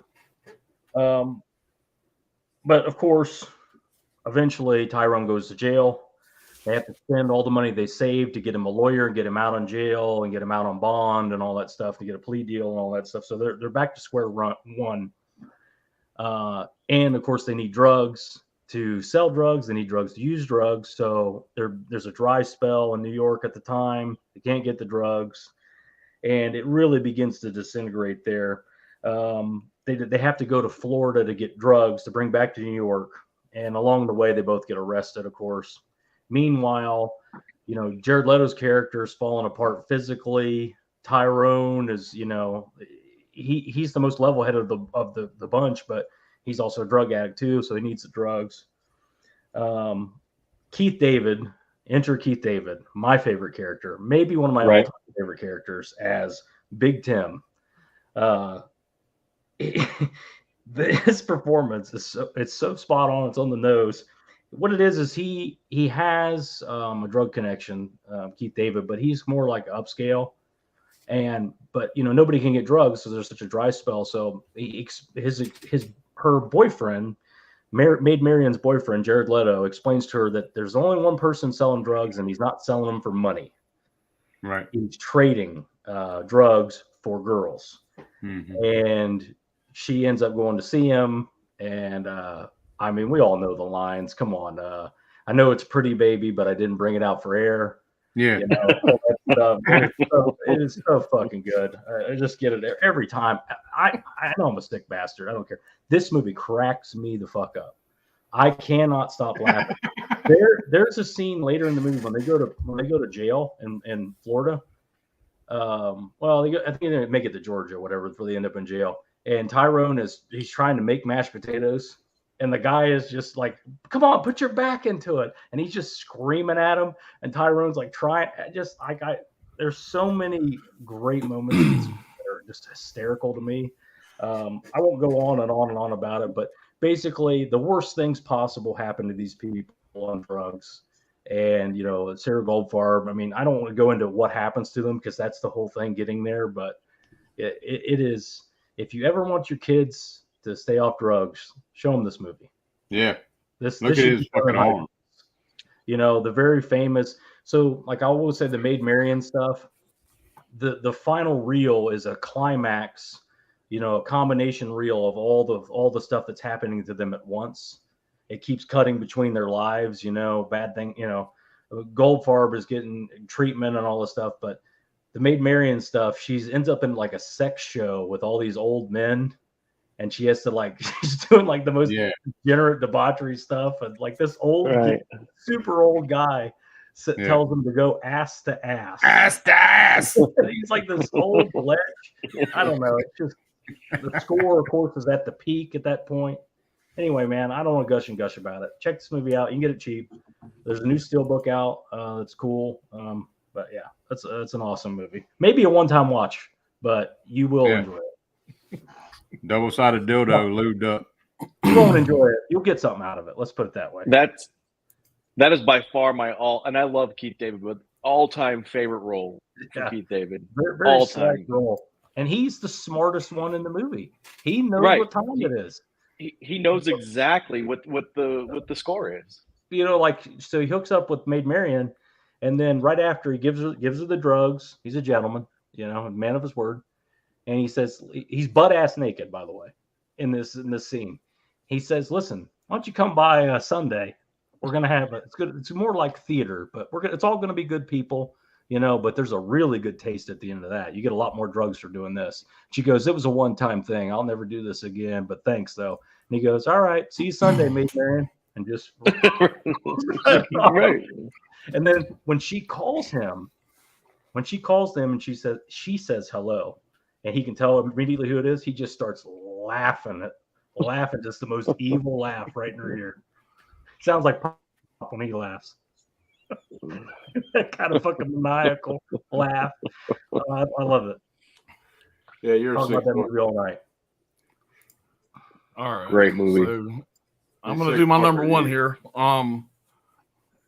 And I'm sure y'all motherfuckers are real goddamn surprised what this is gonna fucking be. I've been waiting a motherfucking long time to talk about this goddamn movie, so y'all just bear with me. I'm just gonna have to listen. It's my stream, damn it. At least we'll screen it for us. We're gonna watch the whole thing right now. Do you hear it? Do you hear the? All right, I'll turn that off. I'll turn it off. No, this ain't no fucking surprise. Anybody that ever watches my channels, if I can get this fucking shit anyway, y'all see it. Yeah, Armageddon, love it. I know I probably just lost 17 fucking subscribers. I don't give a fuck. I love this fucking movie. I like this movie more than the fucking actors that starred in it love this fucking movie. But it's one of the most rewatchable movies that I fucking have. I love everything about it. The fucking cast. It was directed by Michael Bay. Stars Bruce Willis, Billy Bob Thornton, Ben Affleck, Liv Tyler, Steve Buscemi, which fucking love him in this movie. Will Patton, William Fincher, Owen Wilson, Michael Clark Duncan, Peter Stormare, and Keith David. And everybody plays so fucking well off each other. This is why I defend this movie so much. I know the plot is fucking stupid. I know most people hate this movie. I mean, they literally hate this fucking movie, which makes no sense to me because this cast plays so fucking well off each other, which is why I like the movie so much.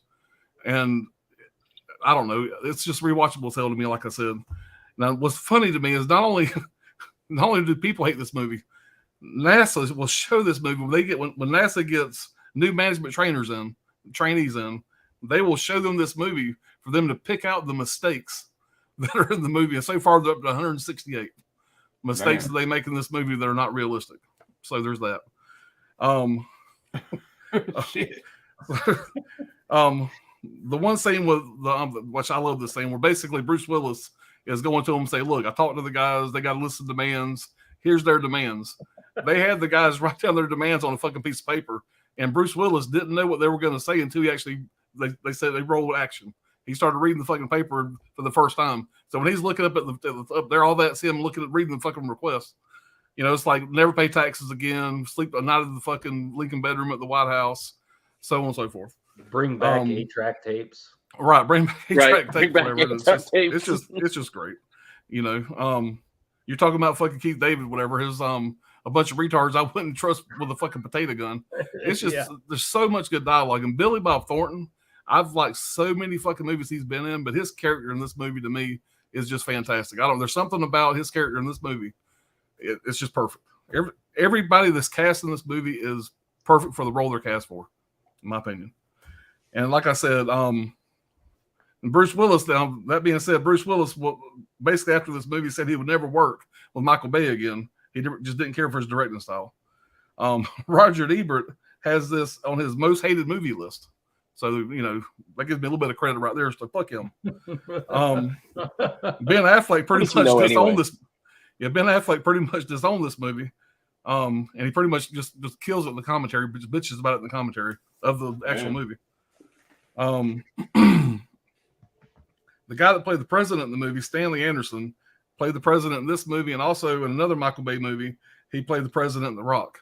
So, and actually, the last time I watched The Rock, I actually picked up on that for the first time. Oh, you know, I didn't know that. Damn. But just from the very opening scene where he catches AJ in the bed with his daughter, all that with him chasing around the fucking oil rig with a shotgun, to the very fucking last scene, the tear-jerking scene at the end. There's so many quotable lines in this movie, and I don't understand the hate. People say it's not realistic. What the fuck? How many movies do we watch are realistic? When you really think about it, it's a fucking movie. It's supposed to be a good time. Get some fucking popcorn, watch the movie, give it a fair shake. Yeah. I'm gonna sit here and fucking just talk for a fucking hour, so I'm not going to. Go for it. But I'm done. But like I said, I don't understand the hate for this fucking movie. Before I got on YouTube, be honest with you, I was like, fuck, everybody's got to like this movie. And I was blown away with how many people hate on this fucking movie. Every time I watch it, I like it a little bit more. You know, am I dumb ass pop? Maybe. But I stand by my fucking decision. I love this fucking movie. It's my number one. And it's probably going to be in my fucking top whatever when we're done with this fucking stream. You know, it's just, I don't know. It's casted so fucking well. You know where to find them. Armageddon. Yeah. And that's what I got to say about that, goddammit. But that's my number one pick, and I stand behind it 100%. And Dirk was nice enough to send me the VHS, still sealed. Hell yeah. Back on my shelf here soon. I got the Criterion. I got the fucking Blu-ray, but I couldn't find it somewhere around here. But so I got every version this motherfucker's been released on besides Laserdisc. And so I need to get hopefully a 4K will come out one day. Maybe not. But it might. But Michael Bay, you know, this and Deep Impact came out about the same time. And you know, Michael Bay he states that they're totally different films. And I know you get a lot of shit for that movie, but I don't really see. There's so many worse fucking movies. You know? Yeah, I mean, it's just what pisses me off about it the most is people say, "Oh, it's just so unrealistic. It's just stupid." Yes, of course it's fucking stupid, but goddamn, it's just a fun. It's a fun popcorn movie. Right. It's a fun summer blockbuster. I remember when that bitch come out when it dropped, and everybody was on that motherfucker. Yeah, everybody saw that fucking movie when it came out. Everybody loved it. How do you put? Yeah, you know, the thing though is I think everybody secretly, I think that movie is a scooter. Everybody wants to ride one, but nobody wants to be seen on it. Yeah, yeah. You know, I think people love that movie, but they love to hate it because they think that's the response they're supposed to have. Because it is just a fun damn movie. Yeah, I don't hate that movie at all. There's a lot of shit about it. I'm just messing around.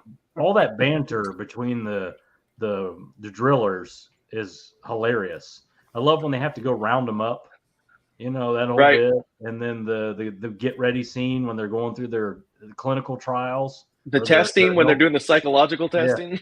Yeah. Yeah. I can handle that. I don't know if I can handle this room. I had my first PhD when I was 10. Yeah. You stick with that, I'm gonna stab you in the heart with it. You seen Pulp Fiction? You ever see Pulp Fiction? Yeah. But I don't know. I Michael agree Clark with Duncan, Bob. whatever, when he's riding the motorcycle through, he's probably the only black guy on a motorcycle in South Dakota or North Dakota, whatever it is. Canoka, South Dakota. Yeah, that scene where he says, "Come and get Papa Bear." All that was improvised, and that became like his nickname. Like later in life, whatever. People always called him Papa Bear from that one scene. Yeah. Oh, shit. But Yeah. I mean, they all kind of run from the cops. Owen Wilson was running on a horse, from Right. the helicopter. I mean, it's just. And dude, the Russian is probably my favorite. Maybe him or Steve Buscemi, but the Russian is fucking hilarious. Yep. Dude. He's hilarious. I love the guy getting the mama tattoo when the feds show up. Yeah. And she's like, "Are you in trouble again?" And he goes, "No, I swear." And then this is 14 FBI agents outside. I'm afraid I don't know, Crazy Willie. Well, right before that, she says, "Max, what about Max to run the other rig?" And he goes, "You got a weight limit on the shuttle?" Cuts him stuffing donuts in the face. Right. It's just a fun movie, man. Like I said, I'm not oblivious to the stupidity. I understand that, why would you send old driller stuff, to do this? Well, I understand all that bullshit, but it's just fun, man. It's just the characters, the dialogue, I don't know. But I will stand behind it. I think Dirt said, "Fuck you. I don't like Armageddon. I'm quitting." Right. Fuck Armageddon. That's it. I'm out. But everybody knew that was my number one. It wasn't no fucking big surprise. I mean, but I thought somebody else would pick American Beauty out of the top 5. it made my next to final cut. It was right there. It was right there. Yeah, most of the movies that you guys picked, whatever, were considered. Not Requiem for a Dream. I didn't have that one considered. I wasn't a big fan of that. Thanks. No, I liked it, but I wasn't going to pull American Beauty because I don't support perverts, and that's the right thing to do. Okay, Brad.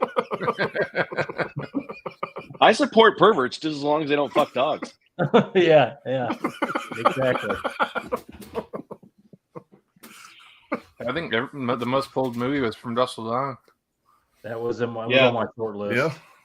Yeah. I bought the fucking Blu-ray again to rewatch it after I already fucking sold the fucking thing. Hope we got it for cheap. We're never. Yeah, it's cheap, but we're not.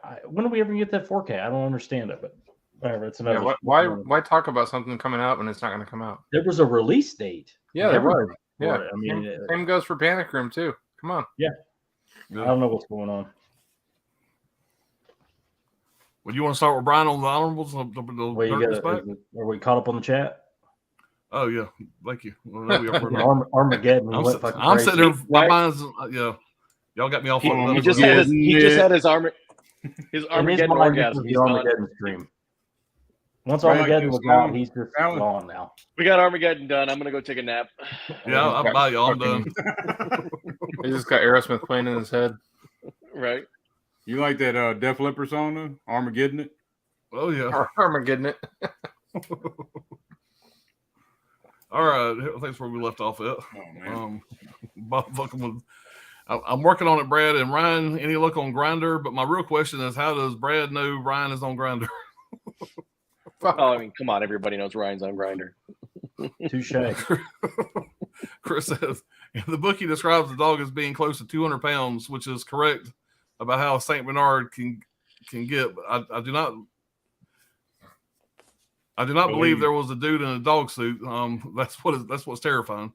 Yeah, and rewatching the movie after I knew that, you still really can't tell. But yeah, they do a great job at. All right. Chris says H.P. Lovecraft has a few adapted movies as well.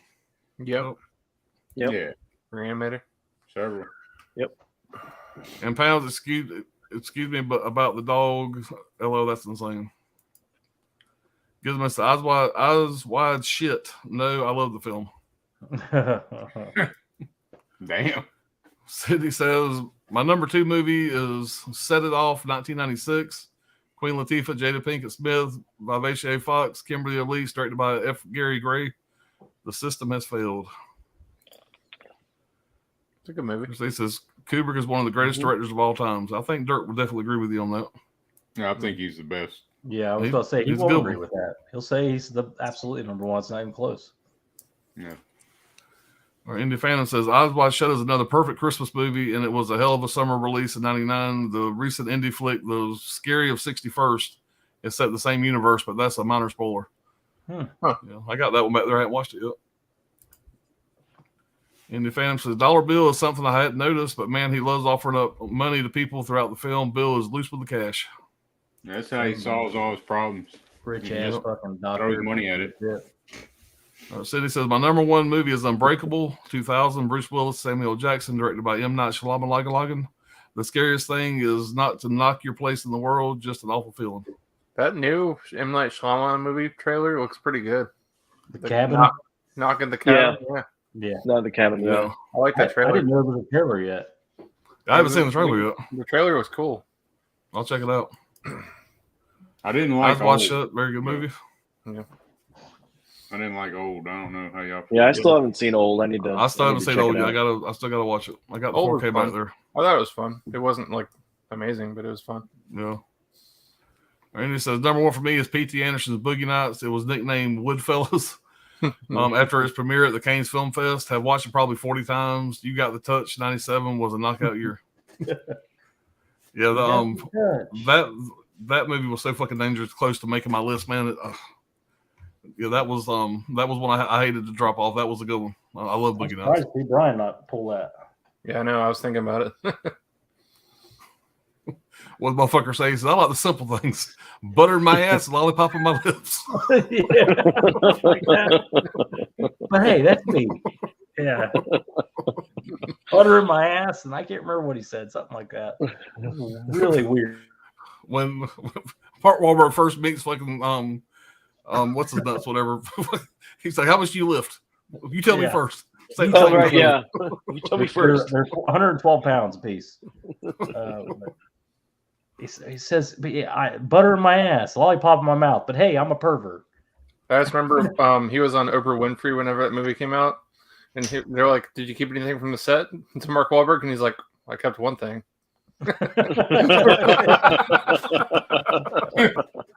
That's hilarious.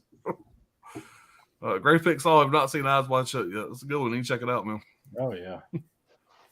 All right, very nice pick. Brian Kevin Spacey is in this. LOL. Great scenes in this. All right, Gizmo. American Beauty is so true, and I love that everyone knows it, but no one wants to compare to anyone in the film. It is a masterpiece. Any fan? Hell yeah, American Beauty had a lot of attention at the time. Mina Savaria, am I saying that right? Yeah. Was having a big American year with this and American Pie.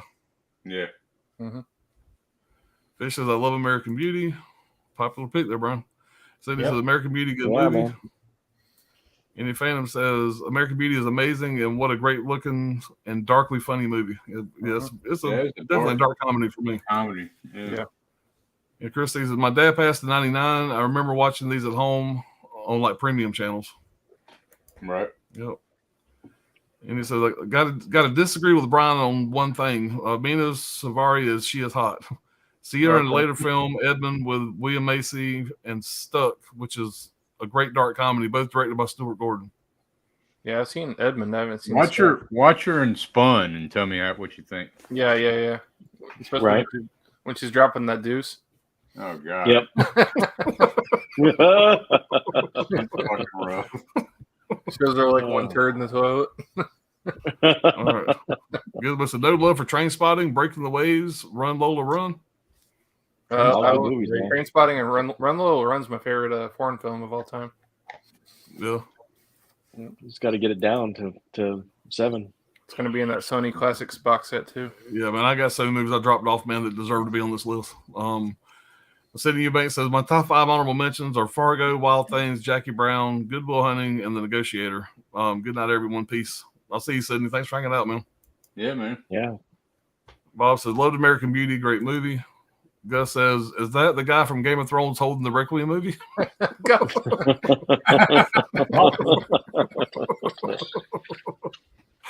Nice slipcover, Brian. Yeah. Jay says, "Great stream, guys. I got to catch the rest tomorrow. All right, man. Have a good night, buddy. Good morning." Still got a couple honorables to do. Yeah. Gizmo says, "Requiem is also one of my favorite films of all time. It's a perfect date movie or a Christmas movie for the entire family. Trust me." Hell yeah. Right, of I course. want to redo my number man. one. I want to redo my number one. Bob said, "Possibly borrowing Ryan's from Dust Till Dawn Steelbook for Monday." Yeah, I could probably use it. Right. Officially, I could buy it from him for $1 and sell it back to him after the stream. So Then technically it would be yours, right? Right. There you go. Bob said, "Requiem for a Dream has one, if not the best score, Love Addiction films." Yeah, it does have a great score. Yeah. Chris says, "Well, we need to check Brad's movie out there." Yeah, if you haven't seen it, definitely watch it once at least. What movie is Pop's number one? And I of course, get LOL. But, Yeah. Shit, damn, they just jumped on me. Sorry about that. Holland says, "My number one is Battle Royale. No depiction of animal cruelty, so we're all good. Speaking of endless ammo, that fucking Uzi, all the kids look the same, like ugly, lumpy potatoes."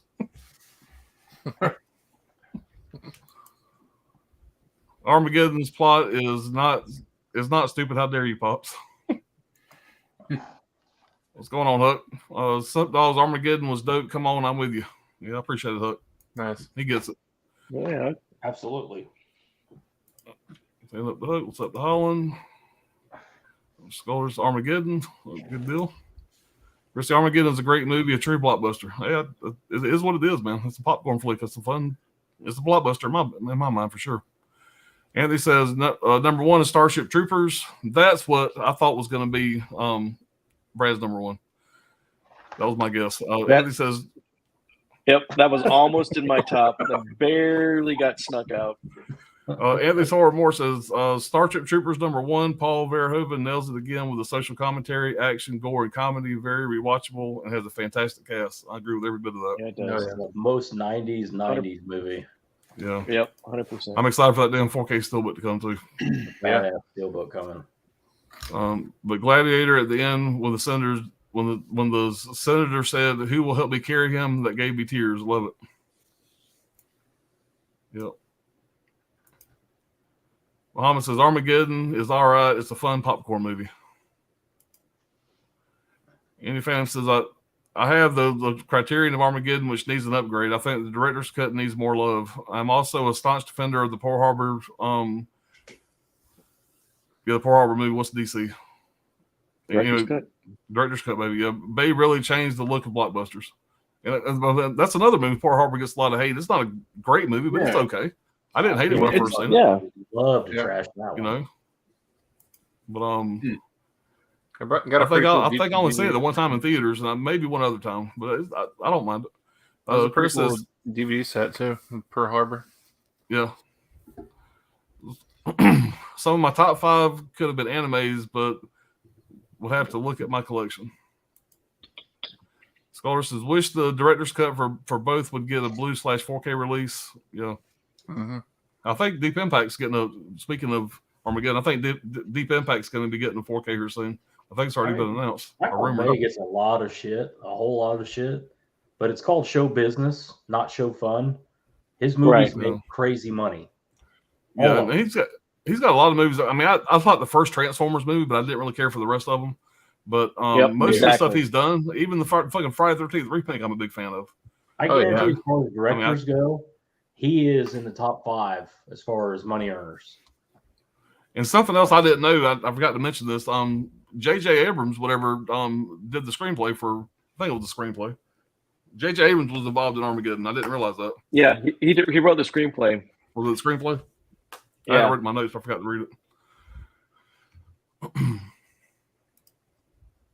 All right, Ed Scolder, he says, hope that happens, but they seem to be DVD only for a long time. Yeah. All right, Anthony says, best quote in Starship Troopers. This is for all you new people. I have only one rule. Everybody fights, no one quits. If you don't do your job, I'll kill you myself. Welcome to the Roughnecks. Such a cool movie. All right, Anthony's Horror more. I love Starship Troopers. I'll be getting that Blu-ray still. But the only thing about Starship Troopers, it's just not fucking realistic, man. Just not realistic. God damn. You can tell those bugs aren't real. Yeah. All right. Indie Phantom says saw Def Leppard live with Billy Idol. Last major concert I went to, and one of my favorites, Armageddon Rocks the House. Yeah, I just seen them earlier this year. Them and Motley Crue and Poison and Joan Jett. All right, Anthony says, Chris C, hell yeah, I've got that one pre-ordered. Yep. Hollis says, old was fine. People made it out to be utter shit. Yeah. I haven't seen it. I don't know. It's not one I'll go back to. I'm going to check it out eventually, yeah. I'll never watch it again. Well, yeah. I told my story on that. I tried to watch it twice, but I gotta. Yeah.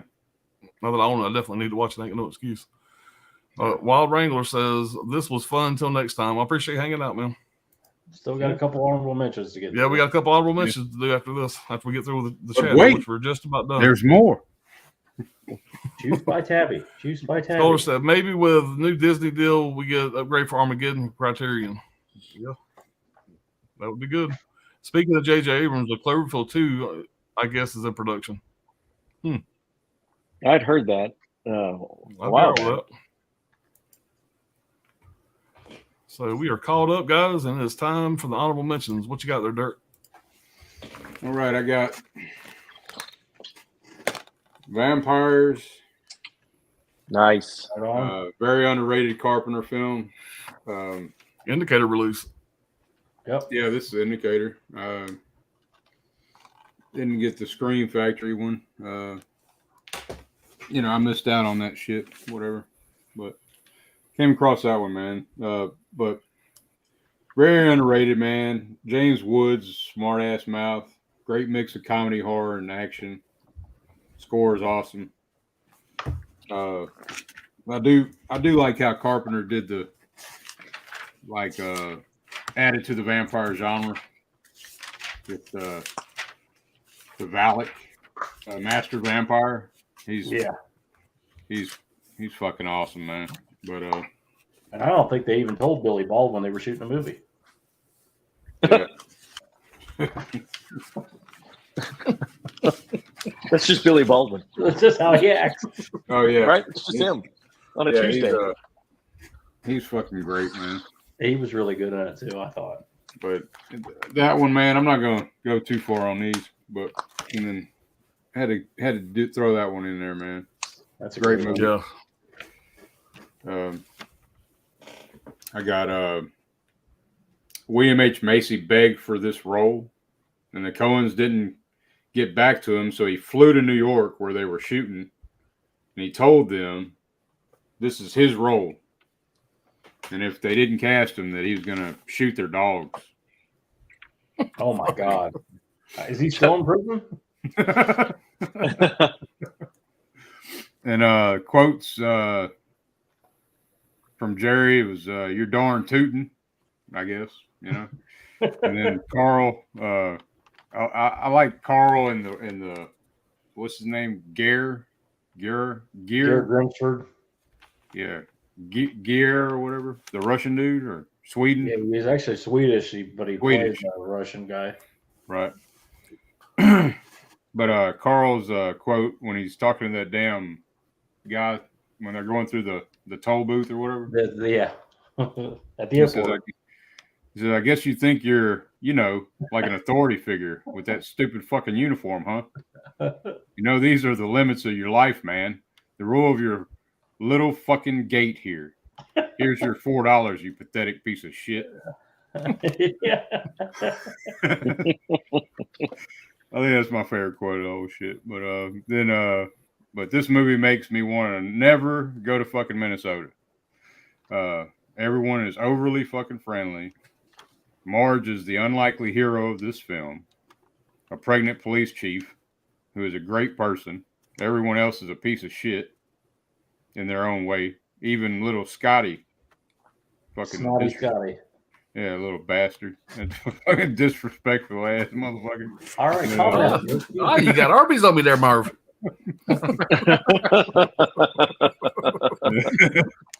I didn't mention his wife because who fucking cares? Carl and Gare are the outlaw kidnappers that make this film great, in my opinion. Jerry is a desperate, in-debt dumbass.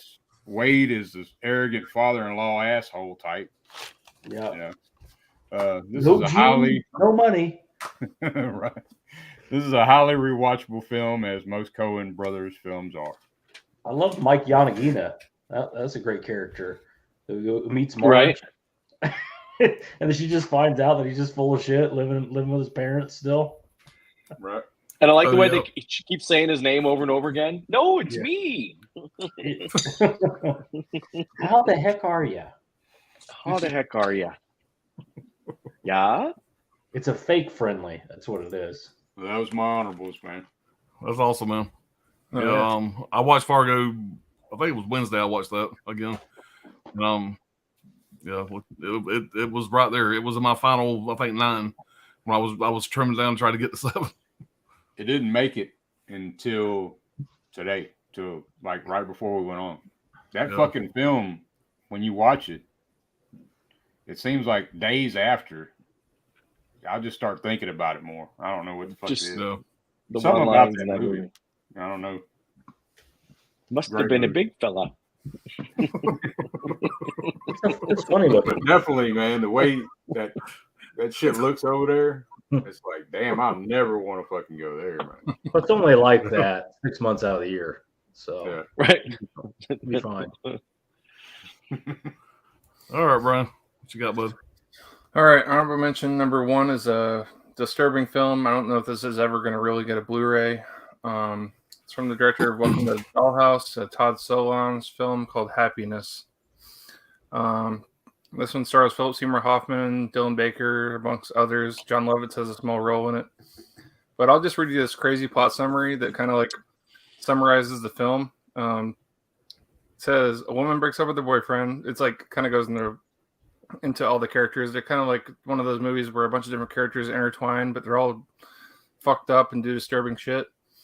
A woman breaks up with her boyfriend. He thinks it's because he's fat. A man is unable to tell the next door neighbor he finds her sexually attractive. An old couple wants to split up, but they don't want to get a divorce. A therapist masturbates to teen magazines. An 11-year-old kid is insecure about the fact that he hasn't come yet. Office workers try to recall the face of a coworker who recently died. A woman is sure she has everything she could ever want. The lives of these individuals intertwine about their lives in their own unique ways, engaging in acts as a society might find disturbing and desperate search for human connection. Yeah, there's like weird shit in here. There's like pedophilia. There's a scene where like Philip Seymour Hoffman like is like prank phone calling these girls and like fucking jerking off while prank phone calling them. Like, Damn. This is a wild out there movie, and I don't think that many people have seen it. It's just one I go back to because it's just one of those that you just can't like turn your head away from when you put it on. You're a sick fuck. Yeah, I'm a sick fuck. Yeah. Where in the fuck did you find this trash? Louis Lasser's in here as well. From Blood Rage and stuff. We've also got Laura Flynn Boyle. I don't know. It's just a wild, crazy movie, man. This director hasn't done too much else other than those couple movies. I think he directed a movie that's on Criterion called Life During Wartime, and it's supposed to be like a sequel to Happiness, but it's like the same characters in this movie, but played by different actors, which is a weird thing. So, but it was #1 film of the year by Newsweek, and it's got a little like mature subject matter thing over here. You think? That's my first one. Prank phone calls, the girls jacking off. Yeah, It's PG. wild. He jerks off, and then I think he puts it on like a newspaper clipping or something like that, and like sticks it to his wall. So God damn. he uses his glue as glue. Hoffman. Cum glue. Yeah, I mean, everybody does that, don't they? it's a wild fucking movie. I used to stick my posters in my ceilings. Oh my god. Yeah, Well, folks, we've reached that time of the night. yeah. Well, These fuckers ain't watching no more anyway, but they're all asleep.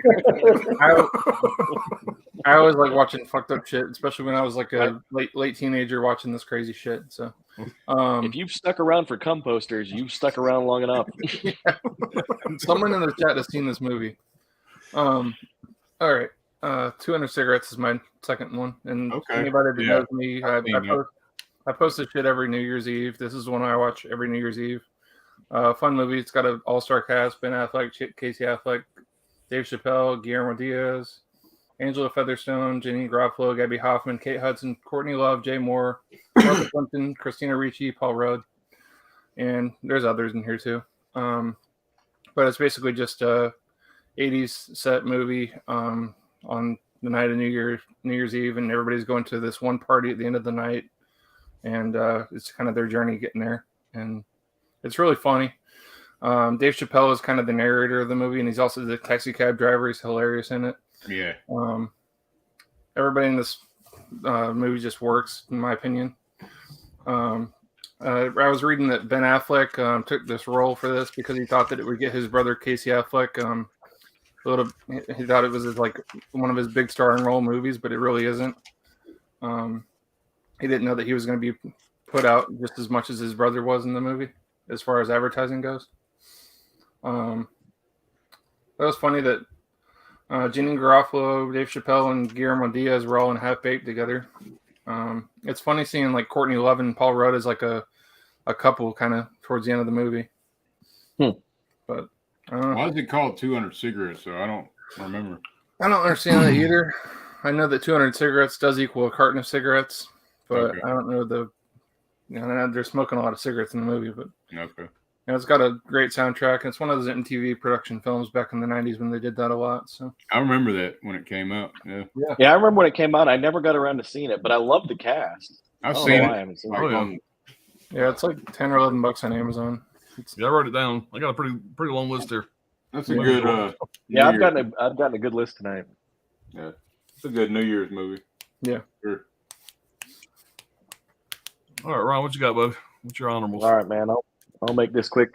We're coming to the end of the night, but most people, I think I've mentioned a couple times, I am a veteran, so these movies do mean a lot to me, and I got two of them that made my honorable mentions tonight. Pops has already mentioned one. Of course, that's Saving Private Ryan. Yeah. This movie was hard for me to watch. I remember the first time I saw it, I had to step out and then step back into it a couple of times. There's not much more I can say about it other than, it was the first time I think somebody that took a war movie and made it very authentic in terms of the realities of combat, at least in the beginning. The only reason it didn't make my top 5 really is because to me the story really kind of dropped off once you got past those opening scenes. The grittiness of the combat they got right quite a bit. The history of those units in Normandy, they were a little spotty on, but again, it's a movie. It's meant to be. This movie though, this next one is where I'm going to get a little tiny bit artsy, but to me, this movie really should have been in my top 5, but I comboed it with Saving Private Ryan because they both came out within about 6 months of each other. But this movie called The Thin Red Line by Terrence Malick. Yeah. Oh yeah, great movie. If you've never seen this movie is an unbelievable epic war movie. Terrence Malick, if you don't know him, I call him he's like the Daniel Day-Lewis of directors. He's only done maybe 6 movies, but for whatever reason, he's such a renowned, well-known director. He hadn't done anything in 20 years when they announced that he was going to do this movie, and actors started coming out of the woodwork to be in it. That's how much they appreciate what he does. It's War Piece. It stars Sean Penn, Adrian Brody, Jim Caviezel, George Clooney, John Cusack, Woody Harrelson, Elias Koteas, John Travolta. He had scenes in it with Mickey Rourke, Billy Bob Thornton. Billy Bob Thornton recorded a 2-hour narration that was cut from it. Everybody wanted to be in this movie when they found out that Terrence Malick was doing it. Al Pacino, Bruce Willis, Brad Pitt, Peter Berg, Will Patton, all of them. In fact, they were approaching the casting director so much they had to shut it down because that many people, all of them were offering to be in the movie for free. Sean Penn wanted $1. Bruce Willis went so far to say as that he was willing to pay for every single casting person to be flown around first class just to be a part of this movie. And all he wanted was 3 lines. Damn. That's what they think about Terrence Malick. When you watch this movie, if you can, try to watch it in high def, because it's not Saving Private Ryan. It's not going to be a lot of gunfire and blowing up scenes, although it does have that. But cinematographically, it has a lot of symbolism, and it's got a lot of underlying themes about war and humanism in war, and it's an all around. It's stunningly beautiful. I sort of compare it to like what The Revenant is. If you watch The Revenant, people talk about how beautiful it is, and it's got a good story that goes with it, which I agree. But the way it's filmed is really what The Revenant won a lot of awards for. But if you've never seen the Thin Red Line, it's a long movie. The original cutting was 5 hours. They wielded it down to 3. In fact, Matthew McConaughey was so enamored by Terrence Malick, he just hung around him for 3 months after they were done filming just so he could watch him do the editing in the movie. Definitely worth a watch. Those are my 2 war honorable mentions. Oh yeah, Terrence Malick. Terrence Malick. Okay. Yeah, I wrote his name down. I'm gonna check out his filmography, see what all he's done. yeah. Check out Badlands. I know I've seen that. Thin Red Line. Badlands. Yep. Okay. Oh, yeah. Not familiar with those movies. So my stuff is not as highbrow or good, but I'm a huge Paul Verhoeven freak. Everybody, well, these lunkheads know. Except for Showgirls. I have not seen Showgirls. I will see it one day. Oh man, in particular, the great director's movie. cut. Yeah, man. The director's cut got a ton of more gore in it, and it's way more pervy, which is awesome. Paul Verhoeven is a goddamn pervert from Amsterdam or where the fuck he's from, the Netherlands, and he loved. I guarantee you, this is his favorite movie he's made. He would take that serum in a second to try to be invisible, so he could do pervert shit all over town like Kevin Bacon does. This movie is quote unquote got a lot of camp to it. A lot of people. It's been mocked for years. It's got a scary movie, made fun of it. I mean, whatever. It's at the end of the day, it's a sci-fi horror movie. It's a lot of fun. Rana Mitra is great in it. If anybody's seen that part, she's awesome to look at. And but yeah, Josh Brolin, Elizabeth Shue. There's a ton of people in this. It's a really well made. For Paul Verhoeven, it's exceptionally well made, and it doesn't get any credit. I don't know why, but especially the director's cut is great. It's one of my all-time favorite Kevin Bacon movies. I can't watch it because there's a dog that gets killed in that movie. I can't watch it. 2007. We're just wondering the runtime if it's Forgot about it. long. Never mind. I hate it. Even the CGI you would think would be super dated, it actually holds up pretty well. Okay. If it's got the black and white treatment, you wouldn't even know. I've always loved this movie. I think it's a lot of fun. But you can always adjust your TV settings to black and white. Yeah, I could do that. And my other one, Starship Troopers, Paul Verhoeven, another Paul Verhoeven movie. This movie, there's so much going on in it. There's so much subtext. It takes place in the future. I don't remember exactly what year it takes place.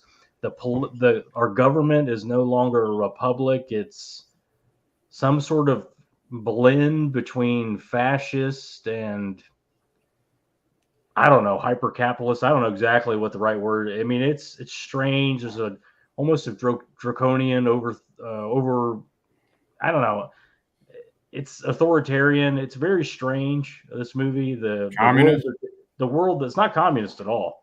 The world that they built, more fascist. Yeah, it's more of a fascist state. But you have to become a citizen to vote. You have to become a citizen to have children. And the fastest way to become a citizen is to go through the Starfleet Academy or whatever, become an infantry and serve your country. Right. So it's more fascist. The higher ups, they dress like the Third Reich. You know, they dress like SS officers basically. But you know, he's saying a lot here. I don't know. I don't care. This movie's just a tits out fun fucking. It's just a blast. The gore is ridiculous. The story is this weird love triangle. There's just so much shit going on in it. It's hard to explain, but it's very patriotic movie. Sound like you're from Boston. Yeah, it's a very patriotic movie, and that's just like I said. It's a great castle. Like it's a great Tom Clancy movie. Yeah, Patriotica's acting up. Patriotica.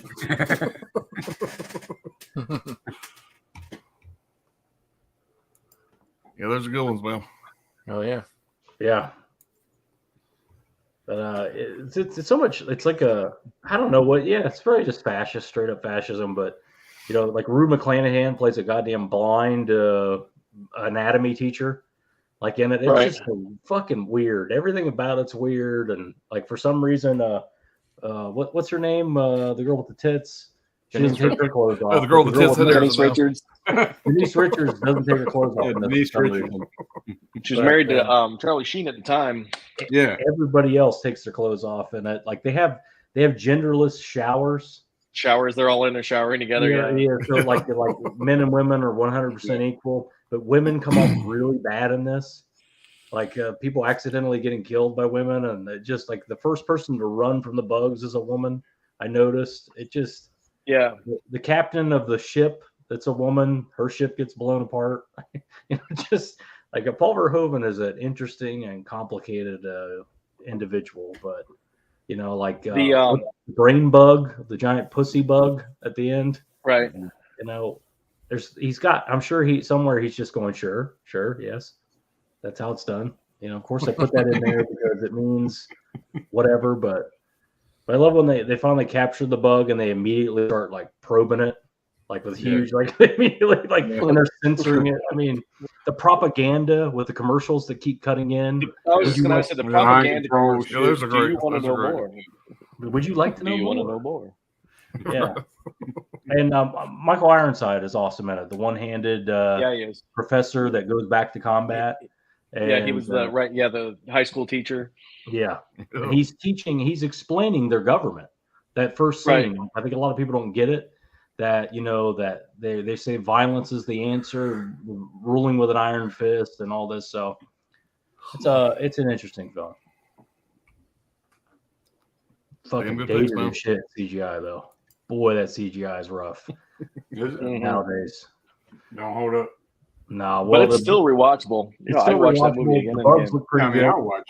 And there's one little bit where they cut away and they say in other news a colony of Mormon separatists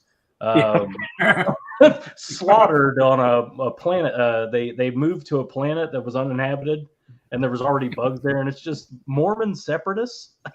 Like, or whatever the fuck they were, and there's just bodies fucking everywhere, arms and legs and shit. It's a satire for sure. It's just a lot of. It is. Oh yeah. You get the sense like he's satiring everyone. Like no one's safe from this thing. He's covering everything: feminist, chauvinist, whatever you name it. He's satirizing it. And the fact that they're even bugs, I think, is got some sort of underlying Paul. Yeah. Anachronism. There's a lot you couldn't. I'm sure you couldn't get a fucking answer out of them either. Oh, probably yeah. Yeah. You mean like 4 sequels to it? yeah. Yeah, right. Jasper Van Dien, his character are these movies. His role of accomplishments are these movies, the Starship Troopers movies. Yeah. Rico. Yep. All right. I'll go through these pretty fast, guys. Y'all heard me tell the story about this one here. This is going to be Castaway. That's my first honorable mention. Great Tom Hanks movie. Not many actors can pull off what he did in this movie here. Just pretty much him in a fucking volleyball for most of the movie. I just think his acting in this is great. I have a soft spot for this movie. I've told the story before. I'll be fast about it. When I got separated from my first wife, I stayed in the fucking Red Roof Inn for a week. And that's how I discovered this movie. I found it on one of their in-room movie things you can buy. And so I'm sitting there, you know, trying to figure out fucking life, getting in the fucking divorce. And I watched this movie for the first time, so it kind of resonated a little bit. You guys seen the movie, think about it. It kind of makes sense. So every time I watch this movie, I kind of think about that part of my life, whatever. So I kind of got a soft spot for it. I always probably liked it more than most people probably do just because of that. Now Tom Hanks basically gained weight for the didn't work out or anything for the scenes not on the island, and then they halted filming for a year so he could lose 50 pounds and grow his hair out. The funny thing is if you notice in the movie, if you guys have seen it, that when his hair grows out, it's like mostly blonde. Well, that was all his hair. For whatever reason, when it started fucking growing out, it started turning blonde for some reason, which was kind of strange. The another thing about this, FedEx is prominently shown in this movie, and FedEx didn't get a dime for that. They didn't pay FedEx. FedEx didn't make anything off of it. And basically, they just asked FedEx, got their approval, of course. But the FedEx, whatever, was like, hell yeah, go for it. So FedEx basically got free advertising for this fucking movie. Damn, I didn't know that. Huh. Their job applications went up 30% after this movie came out. So they got like 30% more job applications. That's kind of backwards, shouldn't it be? It's kind of fucked up because fucking plane crashes, I worked at FedEx. I want to work for those guys. I worked at FedEx right out of high school, very briefly. It was a seasonal thing. They show that movie the second day orientation at FedEx. Do they really? It's just package handling. The second day, you just go in and right. They're very proud of that. You watch Castaway. You watch Castaway second day orientation. But it was directed by Robert Zemeckis, stars Tom Hanks, Helen Hunt. This is back when Helen Hunt, looked normal. Had a $90 million budget, made $233 million in the States, $429 million worldwide. So it was a huge fucking hit. Of course, anything with Tom Hanks in the fucking 90s was going to be. Right. But I don't know, just Tom Hanks just acts his ass off through the whole movie. You can feel his fucking pain. The fucking scene where he has the fucking abscess tooth. And he knocks the bitch out with a fucking roller with a skate blade. Yeah, it's rough, dude. It's a rough fucking watch. I just rewatched. I'm actually not quite done with it. I got a little bit to finish it up. I was trying to finish before the stream, whatever. But it's just so fucking good. I love it. All right, the other one I got here, and I just watched this one again this week. Whatever, I haven't seen it in a while. It's been many years since I've seen it last. But that's going to be Good Will Hunting. Oh yeah. This fucking movie is just so fucking good. Robin Williams, rest in peace. He was always one of my favorites, man, and he acts his ass off in this movie. And I'm sure most of y'all know that Matt Damon and Ben Affleck, whatever, they were the heart and soul behind this movie, trying to get it made. This is pretty much what leapfrogged them to fucking stardom. Basically, the opening shot, or one of the first things they filmed was Robin Williams and.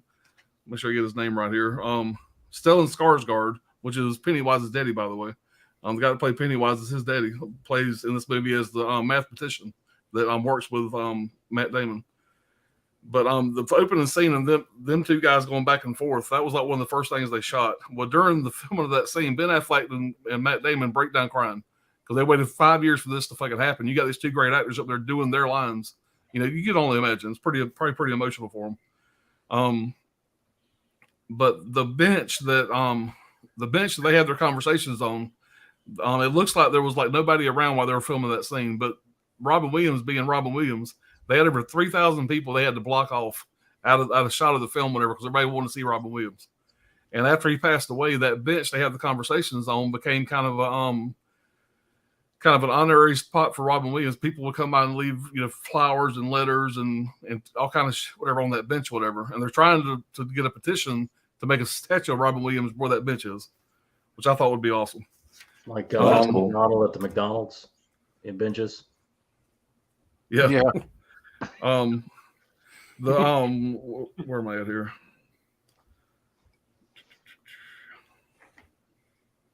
Oh, this is something else that's pretty funny. Basically, they went around to all different kind of production companies to try to get them to pick up this film. Matt Damon and Ben Affleck did.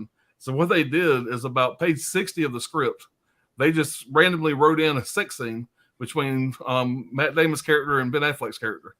Just a whatever random sex scene between them two. And the only person that reached back out to them saying, I like the movie, but you need to take that part out, was the psycho guy Weinstein, the fucking pervert. Yeah. Anyway, he reached back out to him and says, "Hey, I love the movie, but that sex scene on page 60, y'all need to get rid of that." He was the only one that even fucking noticed this. They knew he was the only one that read it. So Miramax ended up picking up. They ended up going with Miramax because of that. So I thought that was pretty funny. Them throwing the fucking sex scene on page 60 to see if anybody actually read the script. What else do I got here? Everybody knows this part probably. The scene with Matt Damon and Robin Williams where he's talking about his wife farting in her sleep, and Matt Damon's laughing like a motherfucker through the whole thing. You can actually see the cameraman because he ad-libbed all that, and Matt Damon got just died laughing over it. They left it in the movie.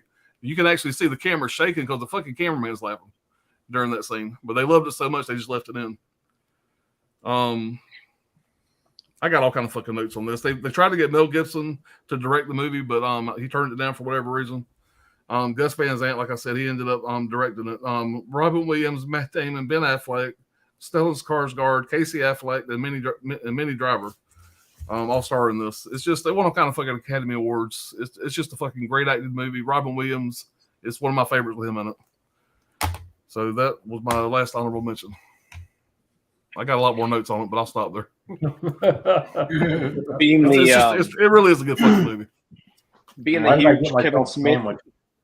I got myself sandwiched Kevin between Smith those 4 movies with my bullshit. There's always been a rumor that's like circled around Hollywood that apparently Kevin Smith wrote that movie. Yes, to the point that I've watched. He did.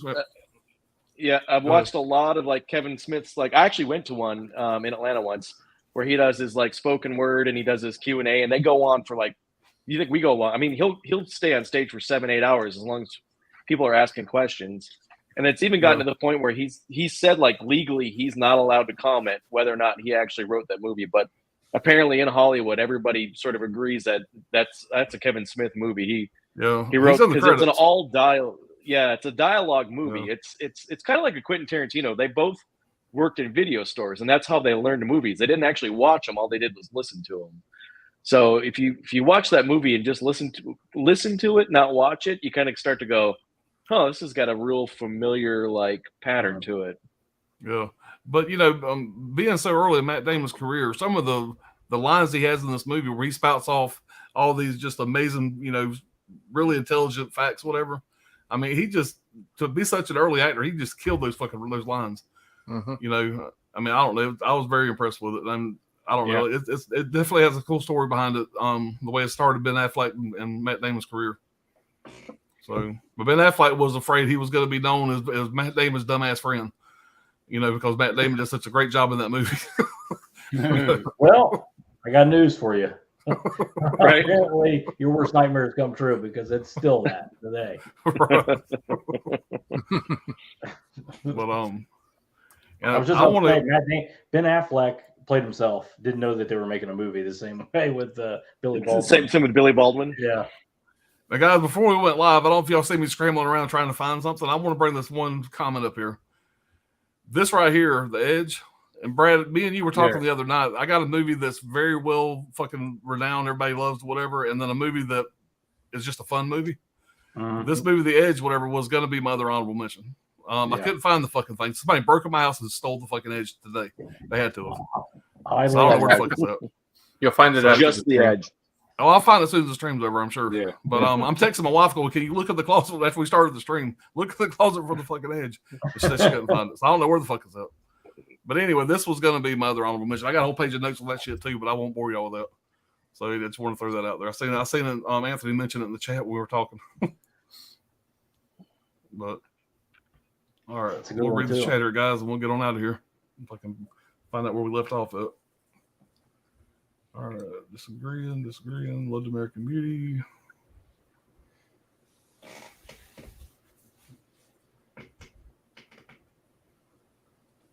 No pressure here at all. Nope. No.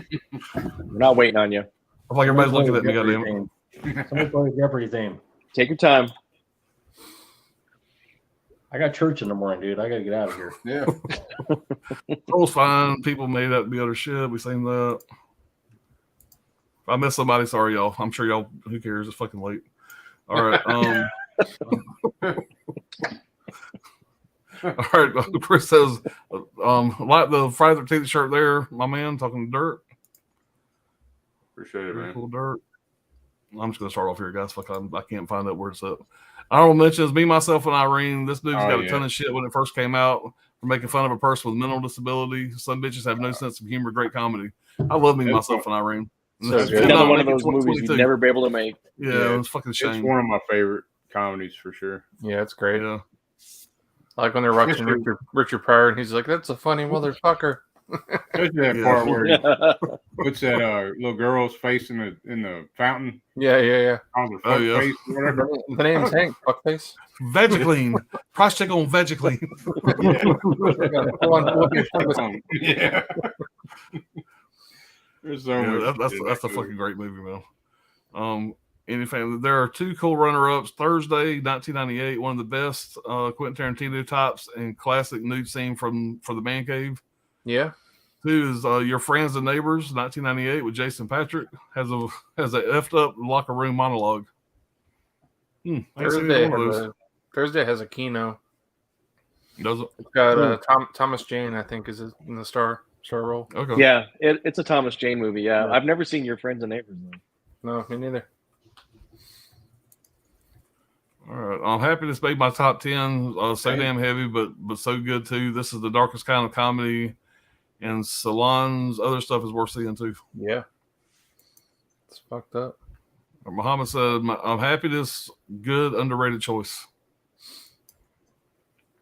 Okay, Brian, that's the top of the list. Yeah, so maybe talk about happiness. Yeah. Oh, it says I still have to watch 200 Cigarettes. Yeah, I do too. I wrote it down. Anthony says, second honorable mention. Okay, we Edge, a tense survival movie starring Anthony Hopkins and Alec Baldwin. Their plane crashes in the Alaska wilderness, and they have to survive the elements of a Kodiak bear. Have y'all seen that? Have y'all seen The Edge? Oh yeah, Mm-hmm. That's a great movie. One thing I've always noticed, and I did see this, and I don't have the notes in front of me right now, but if you notice how many times they fucking say Charles, come on, Charles. Well, they're looking at the fucking notes. Whatever I found that he said Alec Baldwin says Charles 98 times in the movie. And so it's just something I've always what's noticed. funny is when The Walking Dead first came out, that sort of reminded me of that because what's his face? The main character kept Carl. And you guys ever seen Legends of the Fall? Yeah, with Brad Pitt. Mm-hmm. Well, that same bear that's in The Edge is the same bear that's in Legends of the Fall. I thought I recognized that bear. Bart the bear. He's a very Bart famous movie bear. Yeah, he died. He died in 2000, shortly after The Edge. No, he looked familiar. Yeah. If there was a movie, if there was a grizzly bear in a movie, it would probably Bart the bear. But for 20 years, I thought I knew that fucking bear. Yeah. Was he in The Great Outdoors too? I think he did, but in that movie, that's probably his dad. He had a picnic basket. Yeah, he got his ass hair shot off. Yeah. Shit. There's a documentary about that bear. Picnic basket. Yeah. Yeah. Oh, shit. Grizzly man. Yeah, grizzly man. Grizzly man. I watched that on Brad's recommendation. It was good, pretty good documentary. It was fucked up.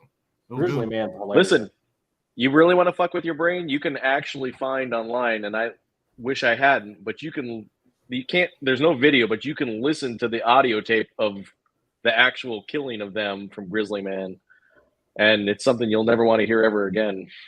Oh damn. Yeah. Yeah, it's because the camera was rolling when he and his girlfriend got attacked, and you can listen to the whole thing. Yeah, I bet that is rough.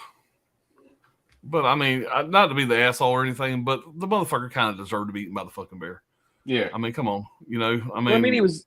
Yeah, and I think maybe he knew, but yeah, I mean, you can't like move into the middle of their house.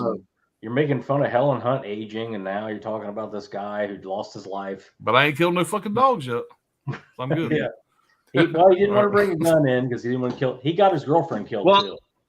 I mean, what's kind of fucked up is they went and found the bear and killed the bear, and that's how they found it was because that bear fucking they found them the minute they showed up. The minute they showed up, that bear attacked them, and they had to kill it. And then they found him in the bear. Yeah, right. I hope nobody kills me for eating my fucking dinner. I'm just saying. Yeah. Our mama says, when you guys say 1988 movie, very bad things. If so, what's your opinion on it? Yeah. Underrated for sure. Yeah. It's Oh dark. yeah. It's very dark. It's a great, it's a good Vegas movie. Yeah. It was very under the radar movie. Yeah. Shout Select. Is it? Yeah. Is it a shot sleep? Well, I fuck on. I'll show you what I fucking You're on it. I'm trying to look at the fucking cover. I was waiting for Brian. Pops, you have it. It's Yeah, Brian. I text Brian all the time. Brian, do I own this? I didn't want to tell him. I just said Shout Select. Yeah. Cameron Diaz is holding a chainsaw on the cover. Yeah. I gotta find that. Yeah. Yeah, I do. You're right. I do own that. But, We'll trade, Pops. Let me have that. You can have the steel book. Just on Tuesday.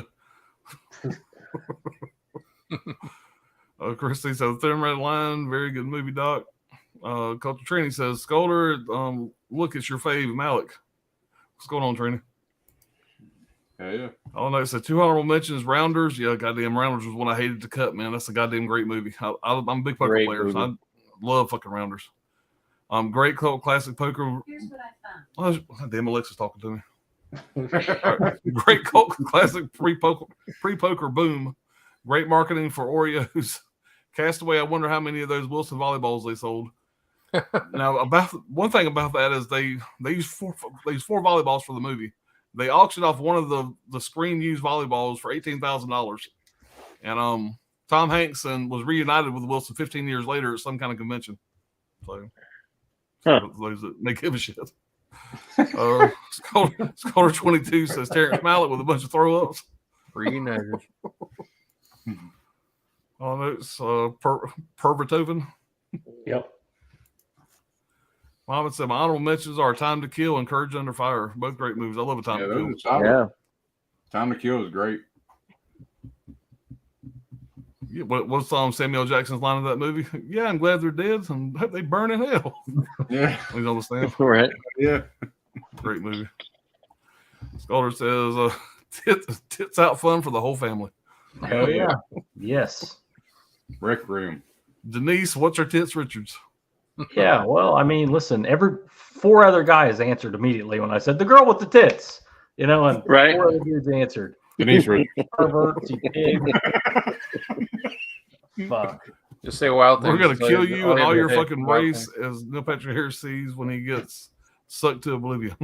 Yeah, another great line. Michael Ironside pulls up the dead guy by his head and puts his robot fingers in it, pulls it out and goes, they sucked his brains out. This is delivered so serious. So just like, this is what we're doing now, guys.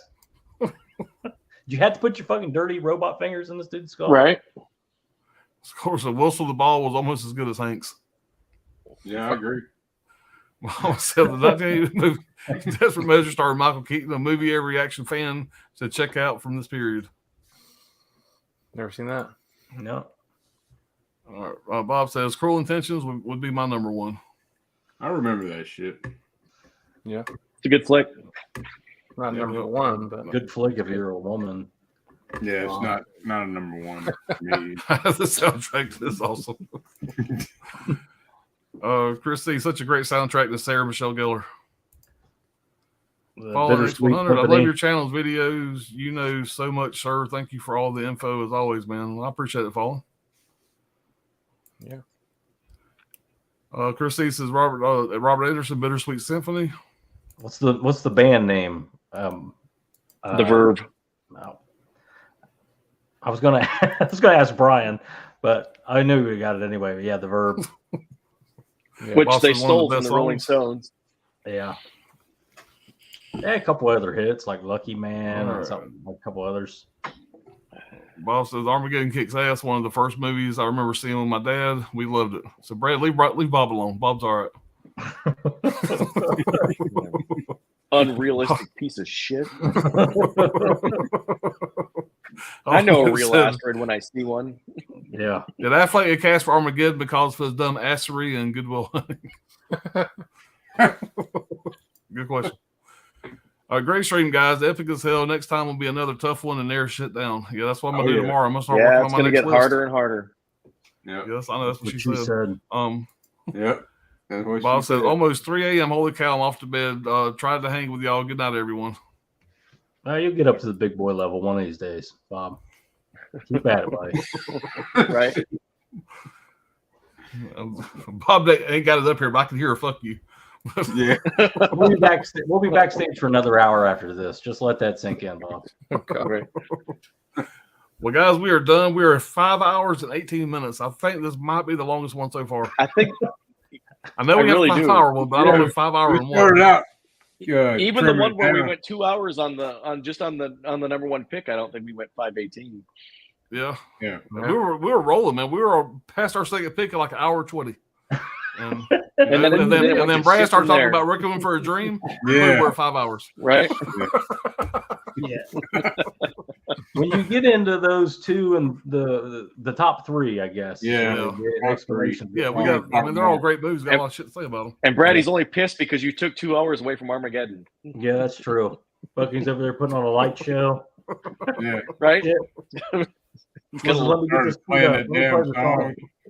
Yeah, the backdrop going on. Yeah. You had all that shit playing. Then I had my song playing out. Goddamn Brad was just talking. Goddamn Brad, you fucking me up here. I'm nervous. I want to do this. He was trying to get the stream copyright infringed. Right. Yeah. Oh, I had a shit. book of shit on American Psycho. Bob said we had 5 hours 30 minutes before. Oh damn. Huh? Y'all take care. Love the stream. Appreciate it, Chris. Thank you guys for hanging out. Yeah, man. Yeah, man. Thanks, Anthony. Great stream, guys. Have a good night, everybody. Yeah. Appreciate y'all Good hanging. night, everyone. Yeah. Yeah, guys, we're gonna jump on out of here, guys. Y'all got anything y'all want to talk about? Or coming up, Nope. or Got to double down for the next one. yeah, we'll be doing this again in 2 weeks, guys. If everybody's schedule works out, our plan is to do it on 2 Saturdays from now. We'll do what's the next one, y'all? 2001 to 2005. Is that right? 95. Or 2000. You're going the wrong way. Oh, I'm going the wrong way. Fuck. It's late, y'all. 91 to 95. 91 to 95. That one. That's what I meant. 91 and 95. Yep. Yeah. Nail it. Yeah. Sorry. All right, I'm back. He did that. He did that intentionally because he wants to get Armageddon again. Yeah. We're just gonna do the same one over again. So Right. You know what you should have done before we jump off? When I was ranting and raving about Requiem for a Dream, a movie everybody hates, you should have started playing Don't Want to Miss a Thing. It's like music at the Oscars, where they play music. That crossed my mind. I didn't want to be rude. That crossed my mind. I'm over here talking about Keith Push it out of the way. Dick and whatnot. You're just like, all right, that's enough. Yeah. Oh man, guys, been a great time as always. Looking forward to the next one already. Hell yeah. Thanks everybody for hanging out, guys. We're at 21. We stayed around 30 most of the stream. So Oh yeah. That was not bad, awesome, not man. 21 hanging out. That's awesome, man. Appreciate everybody waiting to the end. absolutely. But guys, we'll see y'all soon. I'll be on Bob's channel Monday. I think Brian is going to be on there the following Monday, right, Brian? Yeah, we'll be on there Wednesday too. So Oh yeah, Wednesday we're going to do the Kindred Kindred. thing. So Yeah. we got some stuff coming up. Oh, that's interesting. So, You're going to be on Bob's Blu-rays channel? Oh, my invitation must have got lost in the mail.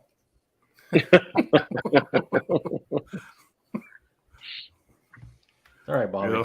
That's cool. I understand. Not coming to the 4K tent revival of my 12 subscribers. Either. he's in your spam Right. folder there, Brad. He's in your spam. Right. Me and Dirk, we're going to go over there and talk about titty movies and have a great time. You're not invited. How about that? Right. No titties for you, Bob. Come on. Come posters everywhere over there. Yeah. Right. On my All right, ceiling. guys. And now, We'll see y'all now next that you time. say that, On my bed. Hold on. Right. I'll take my. Y'all go ahead.